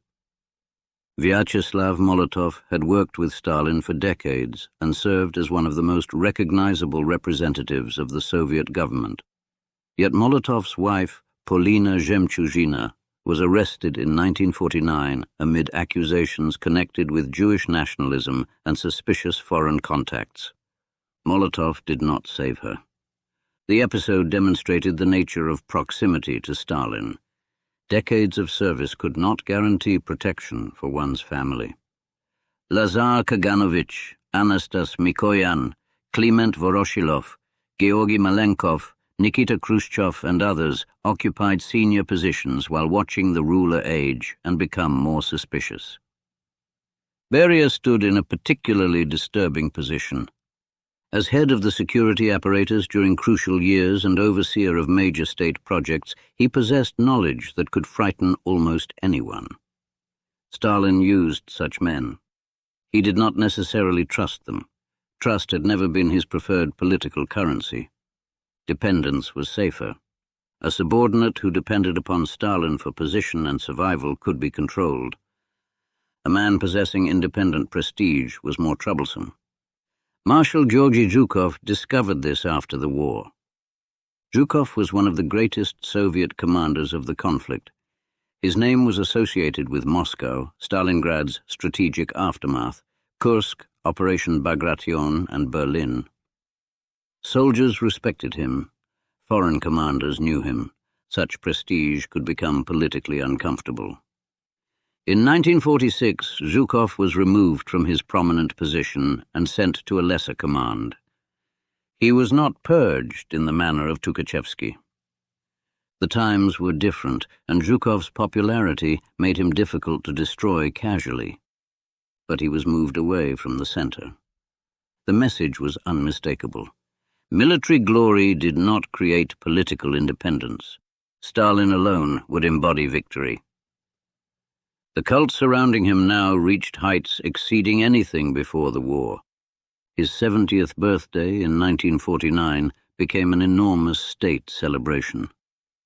Gifts arrived from across the communist world. Poems, paintings, and public declarations praised his wisdom. Cities, factories, and institutions carried his name. Histories elevated his military leadership. Biographies described his revolutionary career in increasingly heroic terms. The man who had begun life as Yosef Yugashvili had become a public symbol so vast that the human being underneath it almost disappeared. The irony was sharp. Stalin had spent his youth hiding behind pseudonyms. Now his chosen pseudonym was impossible to escape. Every schoolchild knew it, every official pronounced it. Foreign governments organized their strategies around it. The word had become an era. Yet Stalin himself increasingly withdrew from ordinary public view. He spent substantial periods at his dachas, particularly the Kuntsevo dacha outside Moscow. Government business came to him. Meetings often began late and continued deep into the night. His working rhythm distorted the lives of subordinates. Officials waited for telephone calls. Ministers remained awake because Stalin might summon them. Dinner could begin near midnight. Films might be shown afterward. The gathering could continue until dawn. These evenings have sometimes been described almost comically because of the drinking, teasing, and crude humor. But beneath the surface lay fear. A joke from Stalin could humiliate a minister. A question might contain a hidden accusation. A toast could become a test. The ruler watched people. His guests watched him. Nobody could simply leave because he was tired. The dacha became a strange final version of the underground rooms of Koba's youth. A small group, late hours, suspicion, whispers, political survival depending upon reading other men correctly. The difference was that Koba had once feared the police outside the door. Now the police answered to him. His physical health was deteriorating. Stalin had long smoked heavily. He suffered from hypertension and other ailments. His appearance aged noticeably during the post-war years. He took longer vacations in the south, particularly in Abkhazia and Georgia. Age did not mellow him. If anything, the final years became increasingly ominous. In Leningrad, a new purge began against senior party officials. The so-called Leningrad Affair of 1949-50 targeted figures associated with the city's party organization, including men who had risen during the war. Alexei Kuznetsov and Nikolai Voznesensky were among those arrested and eventually executed. The accusations included factionalism, economic misconduct, and attempts to create a political center independent of Moscow. The precise motivations behind the affair remain debated, including rivalries among Stalin's lieutenants, but its political function was clear. No regional power base would be allowed to develop outside Stalin's control. Leningrad carried symbolic weight. It had been the cradle of the revolution. It had endured the terrible German siege. Its party organization possessed prestige. That prestige could not become autonomy.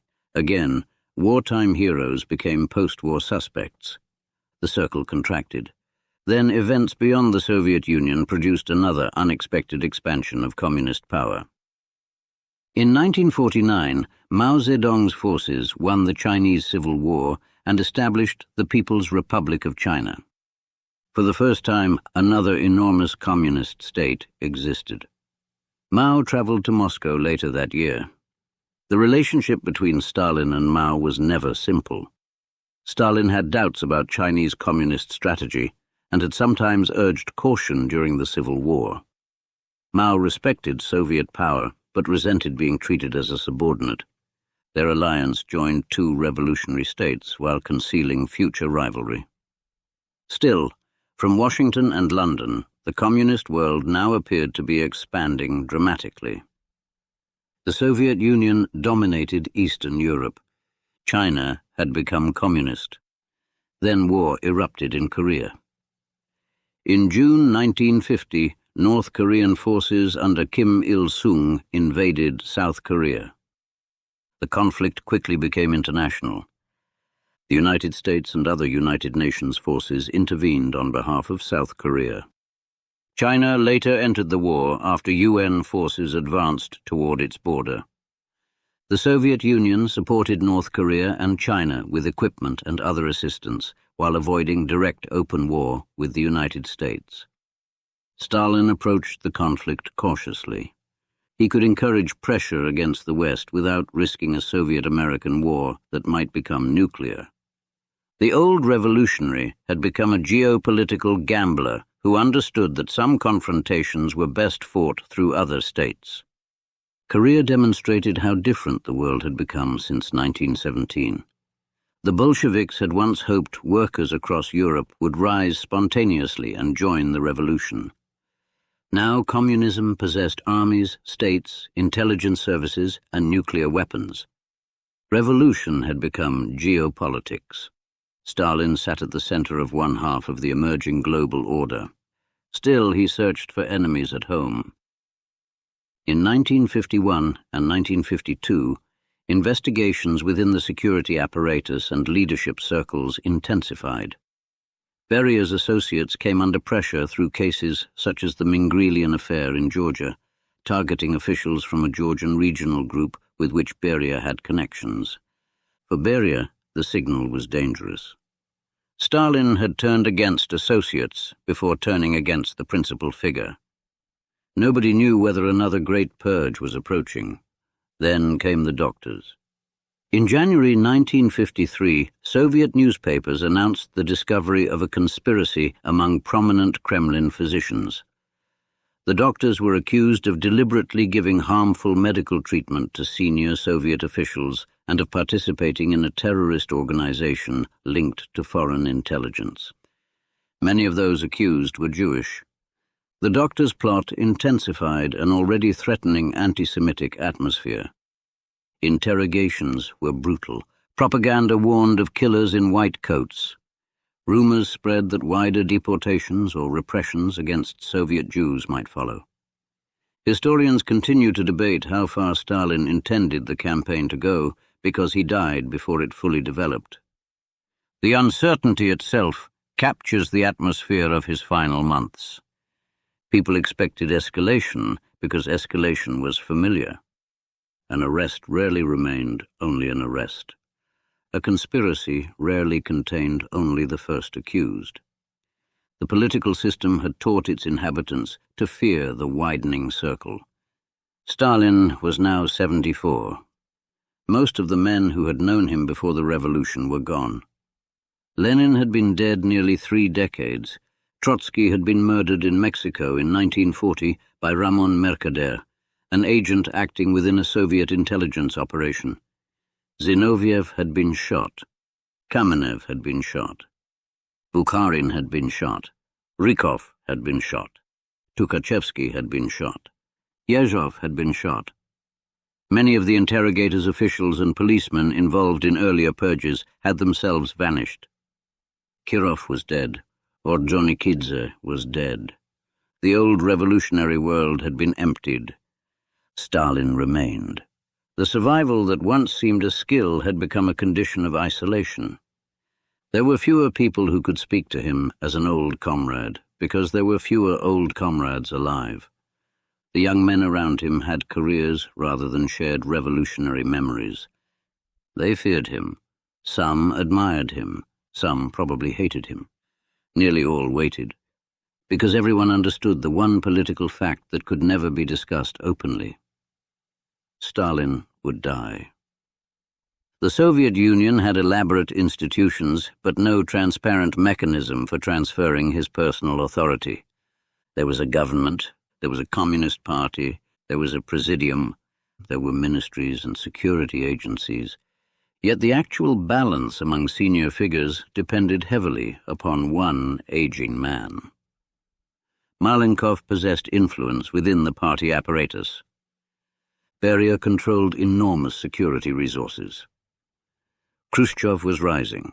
Molotov retained international stature despite falling from Stalin's favor. Bulganin and others occupied significant positions. No one could openly campaign for succession. To prepare too visibly for Stalin's death might ensure one's own. So they waited. Stalin watched them waiting. The atmosphere at his dacha grew stranger. During late February 1953, he continued meeting senior officials. On the evening of February 28th, Stalin gathered with Beria, Malenkov, Khrushchev, and Bulganin at the Kremlin for a film, and then took them to his Kuntsevo dacha. They ate, they drank, they talked into the early hours. Nothing about the gathering announced that it would be the last. Eventually, the guests left. Stalin went to his private rooms. The guards remained outside. Morning came. Normally, Stalin would begin moving or summon staff later in the day because of his nocturnal schedule. Hours passed. There was no call. The guards became uneasy. Entering Stalin's rooms uninvited could provoke his rage. So they waited. Afternoon passed, still nothing. Evening approached. The silence inside the dacha became frightening. Here, at the end of Stalin's life, the political system he had created condensed into a single corridor. Armed men stood outside the room of an old man. They suspected something was wrong. They were afraid to open the door. The dictator had achieved a level of obedience so complete that it temporarily prevented those around him from discovering whether he needed help. Eventually, late in the evening of March 1st, a pretext appeared. Mail had arrived. A guard entered. Stalin was found on the floor. He was conscious but unable to speak properly. His clothes were wet with urine. The man whose image towered over the Soviet Union could not rise. Guards carried him to a sofa. Then another delay began. Senior officials had to be contacted. Beria and Malenkov arrived. Accounts of their behavior differ, but the political uncertainty is unmistakable. Was Stalin merely ill? Would he recover? What should anyone do? A doctor could not simply be summoned as though this were an ordinary household.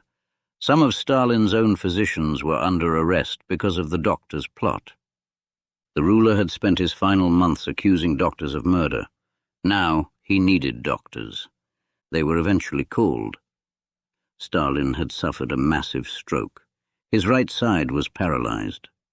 Speech was largely gone. Medical personnel examined him while senior officials moved through the dacha. The man on the sofa remained formally the most powerful person in the Soviet Union. But power had already begun leaving the room. Beria could sense it. Malenkov could sense it. Khrushchev could sense it. Every official who received the news could sense it. For decades, Stalin had controlled appointments, alliances, histories, and lives. Now biology had intervened with an authority beyond appeal. No committee could reverse it. No confession could change it. No execution could intimidate it. Outside the dacha, the Soviet Union continued. Trains crossed Siberia. Factories changed shifts. Soldiers guarded borders. Prisoners woke in labor camps. Families slept beneath portraits of Stalin. Radio announcers waited for official statements. Most citizens knew nothing yet. Inside Kuntsevo, The Georgian shoemaker's son lay dying.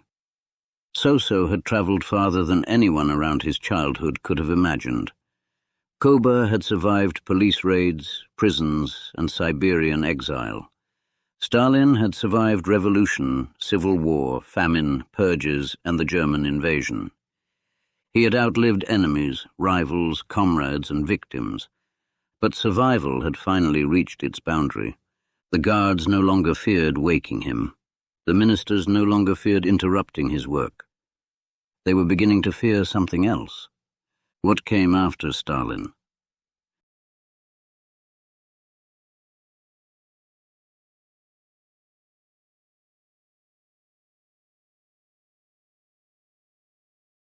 Chapter 10. After Stalin.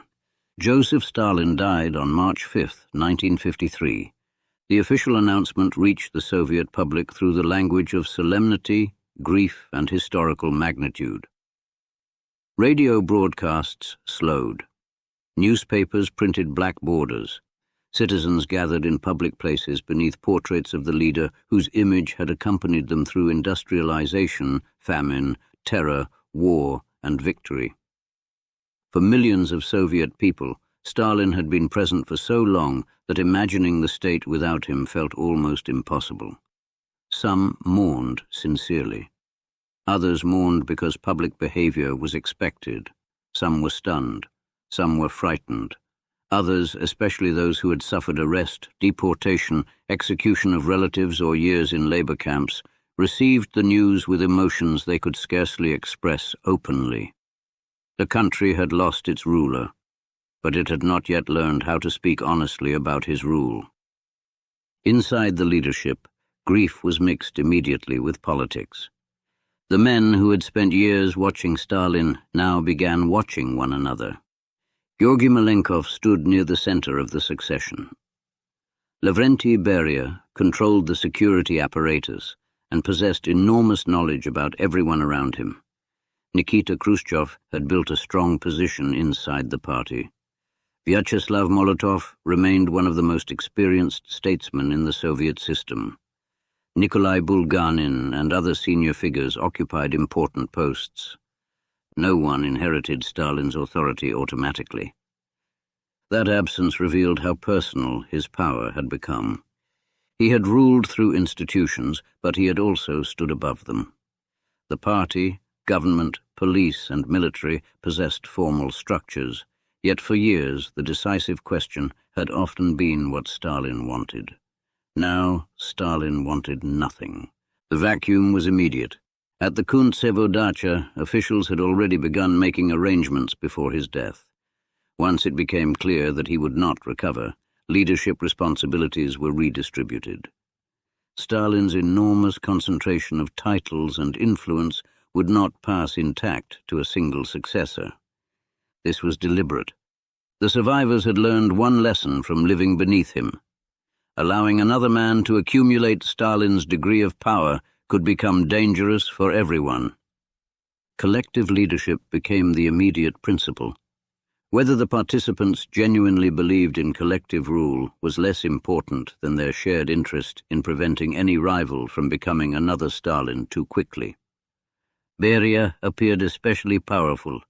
For years he had been associated with the security services, though he no longer directly headed the Ministry of State Security at the time of Stalin's death. He understood the machinery of repression better than almost anyone alive and possessed compromising information about numerous officials. Yet Beria also moved rapidly toward policies that startled his colleagues. The doctor's plot was exposed as fabricated. The accused physicians were released. Some aspects of repression were relaxed. Beria advocated changes in nationalities policy and appeared open to adjustments in Germany. This did not transform him into a liberal reformer. He had played a central role in Stalinist repression, including deportations and security operations. But authoritarian systems can produce strange political reversals when powerful men discover that reforms strengthen their position. Beria's colleagues feared him. In June 1953, they moved against him. The exact details of his arrest have been surrounded by conflicting accounts, but the outcome is clear. Beria was seized during a leadership meeting with military support, imprisoned, tried, and executed later that year. The man who had helped administer Stalin's security state was destroyed by the same elite he once intimidated. The cycle had not vanished. It had changed form. Yet something significant happened after Stalin's death. The mass terror of the late 1930s did not return. The Soviet Union remained authoritarian. Political dissent could still lead to punishment. The party retained monopoly rule. Censorship continued. The Gulag did not disappear overnight. But the leadership gradually moved away from the scale of arbitrary lethal repression associated with Stalin's peak years. Prisoners began returning. Cases were reviewed. The machinery that had swallowed millions loosened. For families who had waited decades, doors opened unexpectedly. A father presumed dead might return thin, grey, and almost unrecognizable. A wife learned that her husband had been executed years earlier. Children discovered what had happened to parents whose names had been unsafe to mention. Rehabilitation became a bureaucratic word for human tragedies that could not truly be repaired. A government could restore a party membership. It could remove a conviction. It could issue a certificate. It could not return years. Nor could it return the dead. Nikita Khrushchev gradually emerged as the dominant political figure. He was an unlikely successor in appearance and style. Short, energetic, frequently emotional, and capable of rough humor, Khrushchev lacked Stalin's cultivated stillness. Yet he had survived the Stalinist hierarchy, served in senior party positions, and understood the organization intimately. In February 1956, at the 20th Congress of the Communist Party, Khrushchev delivered a speech that shook the communist world. The address was officially secret. Its contents soon spread far beyond the Congress Hall. Khrushchev denounced Stalin's cult of personality and condemned many of the crimes committed during the purges. He described fabricated cases, torture, arbitrary arrests and executions of party members. He criticized Stalin's wartime leadership and his abuse of power. The speech did not provide a complete reckoning. Khrushchev had participated in the system he now condemned. The critique focused heavily on crimes against loyal communists and on Stalin's personal deviations, rather than examining every structural feature of Soviet repression. Collectivization, famine, and wider state violence received far less attention than a full historical accounting would require. Still, the speech broke something. For decades, Stalin had been described as Lenin's faithful disciple, military genius, father of peoples and architect of socialism. Now the leader of the Soviet Union was telling senior communists that much of the official image had been false. The shock was profound. Some delegates wept. Others sat in disbelief. Communist parties abroad struggled to respond. For people who had built political identities around loyalty to Stalin, the revelation could feel almost like religious collapse. The former seminarian had become scripture. Now parts of the scripture were being declared counterfeit. Across Eastern Europe, the consequences contributed to political upheaval. In Poland, unrest and reform pressures increased. In Hungary, the crisis became far more severe. The Hungarian Revolution of 1956 began with demonstrations demanding political reform, greater independence, and an end to Soviet domination. For a brief period, it appeared that Hungary might break free from Moscow's control. The Soviet leadership hesitated. Then Soviet forces intervened. Tanks entered Budapest. The uprising was crushed, thousands were killed, and many more fled the country.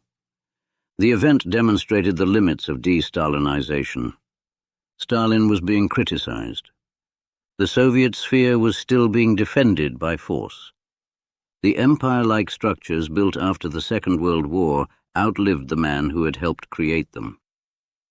Stalin's body initially lay beside Lenin's in the mausoleum on Red Square. The symbolism had once seemed permanent. Lenin and Stalin, founder and successor, revolution and continuation. Then, in 1961, amid a renewed campaign against Stalin's legacy, his body was removed. It was buried near the Kremlin wall. The physical demotion mirrored the political one. Cities bearing his name were renamed. Stalingrad became Volgograd. Statues disappeared. Portraits came down. Texts were revised again. The Soviet state that had once rewritten history to elevate Stalin now began rewriting history to distance itself from him. This created another difficulty. How could Stalin be condemned without condemning the system that had produced him? If one man alone caused the terror, then the party could remain innocent. If institutions had enabled him, the implications were more dangerous. Soviet leaders generally preferred the first explanation. The cult had gone too far. Stalin had violated socialist legality. He had abused Leninist principles. The system itself could therefore be preserved by removing the distortion. Historians would spend decades examining whether that distinction could survive serious scrutiny. Stalin did not create Bolshevism. He did not create the one-party state by himself. Political repression existed under Lenin. The Cheka, censorship, suppression of opposition, and coercive economic policies all predated Stalin's dictatorship. Civil war had normalized extraordinary violence. The ban on party factions had narrowed internal political competition. The Communist Party already claimed an ideological monopoly before Stalin achieved supremacy. Yet Stalin transformed these institutions in scale, intensity, and personal concentration. He took an authoritarian revolutionary system and drove it toward an extreme form of dictatorship. The difference was not merely quantitative. Under Stalin, suspicion penetrated the governing elite so deeply that even senior loyalists could be arrested on fabricated charges. Economic policy became associated with forced social transformation on an enormous scale. Deportation could apply to entire populations. Political biography could be altered by decree. Historical memory could determine whether the dead were heroes or traitors. The state became powerful enough to reshape society while remaining fearful of the society it had reshaped. That contradiction defined much of Stalinism.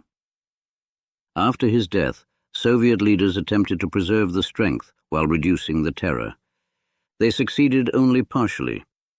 The USSR remained a formidable industrial and military power.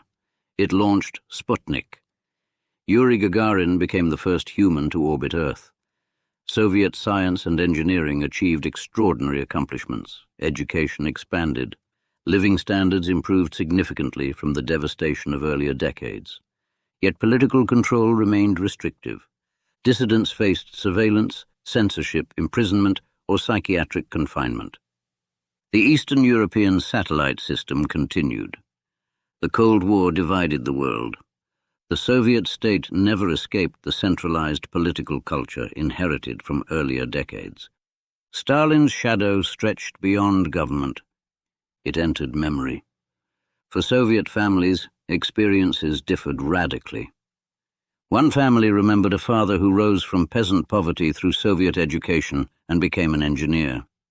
Another remembered a grandfather taken away at night. One veteran credited Stalin with leading the country to victory over Hitler.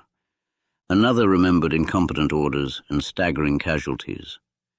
A Georgian might view Stalin through the strange prism of national origin, a man born in Georgia who became ruler of a state dominated politically and culturally by Moscow. A Ukrainian family might connect his name with collectivization and famine. A deported Chechen, Ingush, or Crimean Tatar family might associate it with removal from ancestral land. A prisoner who survived Kolyma remembered cold, hunger, and forced labor. One biography could contain millions of incompatible memories. That is why Stalin remains difficult to write about without simplification. To describe him only as a monster explains little. To describe him only as a modernizer conceals the human cost. To describe him only as a wartime leader erases the purges that weakened the army before the German invasion. To describe him only as a paranoid tyrant can obscure the careful political intelligence through which he defeated rivals and built institutional control. The discomfort lies in combination. He could be patient and impulsive, strategically calculating and catastrophically mistaken, capable of learning from military failure while refusing to acknowledge political failure, deeply committed to ideology while repeatedly shifting tactics, personally modest in some habits while tolerating an enormous cult around himself, suspicious beyond reason, yet operating in a world where genuine conspiracies, espionage, and foreign threats existed. He cannot be understood by reducing him to one psychological word, nor can psychology alone explain his rule. Stalin required institutions. Police officers made arrests. Party secretaries implemented directives. Officials classified households. Prosecutors signed documents. Interrogators obtained confessions.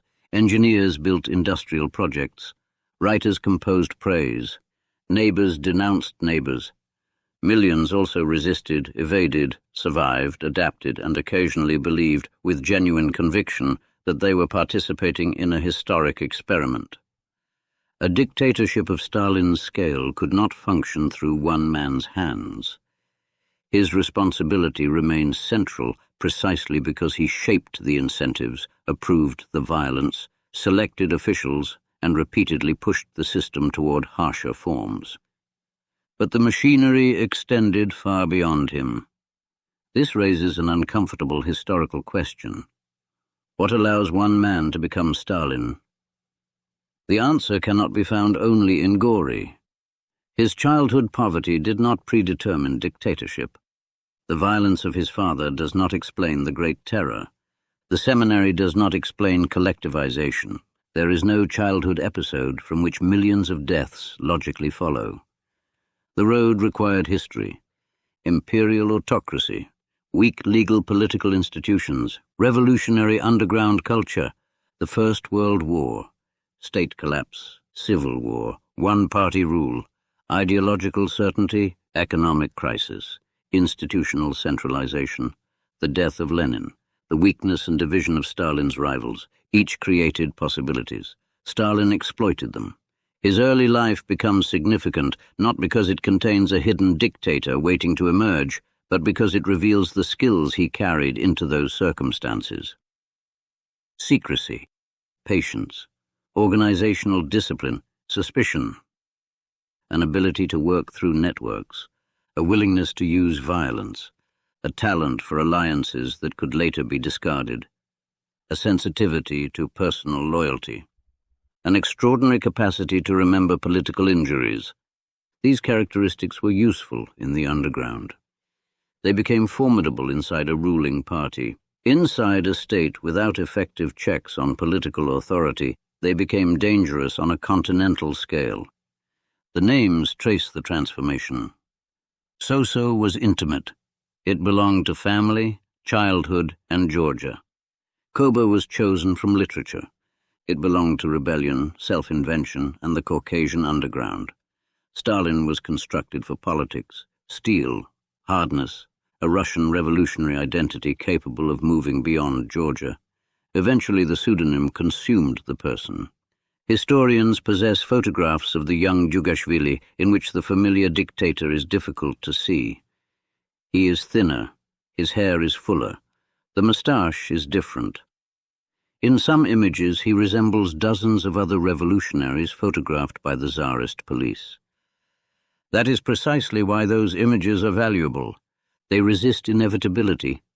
The future ruler of the Soviet Union once sat for police photographs because another government considered him a minor threat. He once depended upon comrades for money. He once escaped exile. He once wrote Georgian poetry. He once possessed no army, no ministry, and no state. History had not marked him visibly. By the time of his death, the situation had reversed. Stalin's face had become one of the most recognizable political images on Earth. His signature could send a man toward promotion or prison. His decisions influenced populations from Berlin to Vladivostok. Foreign leaders calculated nuclear strategy around Soviet power. An entire generation had grown up knowing no Soviet ruler except him. Then he died on a sofa in a country house while frightened subordinates hovered nearby. The contrast is almost too neat, but history supplied it. Power had expanded outward until it covered an empire. The human body beneath it remained mortal. After 1953, the Soviet Union survived for nearly 4 more decades. Stalin had not been the state, yet the state could never completely escape him. His territorial arrangements shaped Eastern Europe. His industrial system influenced Soviet economic life for generations. His political culture left habits of secrecy and centralization. His purges altered institutions by destroying expertise and historical continuity. His victory over Nazi Germany became one of the foundational memories of Soviet identity. Even leaders who condemned him governed structures he had helped create. When the Soviet Union finally collapsed in 1991, arguments over Stalin did not disappear with it. They intensified. Archives opened, documents emerged, execution lists bearing signatures could be examined, records from collectivization, famine, deportations, and the Gulag became more accessible. Historians reconstructed mechanisms that propaganda had concealed. At the same time, public memory remained contested. Some emphasized terror and mass death. Others remembered industrialization, wartime victory, and superpower status. In Russia and Georgia, debates over Stalin continue because debates over him are rarely only about one dead ruler. They concern power, order, national greatness, revolution, security, state violence. The price societies are willing to pay for rapid transformation, the meaning of victory, the ease with which fear can be renamed vigilance, the ease with which political loyalty can replace truth. Perhaps the greatest danger in remembering Stalin is allowing his later scale to erase his beginning. If we begin with the dictator, he appears almost supernatural. The mustached face rises above Moscow, the police obey, the generals wait. Millions move according to plans signed in offices. The individual becomes too large to understand. That is why we began elsewhere. Gori, a small town beneath the Caucasus. A shoemaker named Beso. A determined mother named Kiki. A boy scarred by smallpox. Church school, poetry, seminary corridors, forbidden books, Tiflis workers, police surveillance, Batumi demonstrations, Siberian cold, false names, a Georgian outlaw called Koba. The revolution had not yet won. The Soviet Union did not exist. Nobody knew that the boy would one day sit opposite Roosevelt and Churchill. Nobody knew that cities would carry his name. Nobody knew that millions would die under policies connected to his rule. Nobody knew that his state would defeat Nazi Germany. Nobody knew that frightened officials would one day stand outside his bedroom door, afraid to enter. The child did not contain the ending. History supplied opportunities, catastrophes, and institutions. He supplied choices. Again and again, he chose greater control. When opponents stood in the way, he defeated them. When independent farmers resisted the state, he forced collectivization. When economic plans failed, he searched for saboteurs. When political colleagues threatened autonomy, he removed them. When entire populations appeared unreliable, he deported them. When information contradicted his expectations, he could distrust the information. When victory finally gave him unprecedented prestige, he searched for new dangers. The result was not simply the story of a dictator. It was the story of how revolutionary survival became political domination, how administration became authority, how authority became fear, how fear became a system, and how a child named So-So disappeared so completely inside a name he had chosen for himself that the world remembers only Stalin.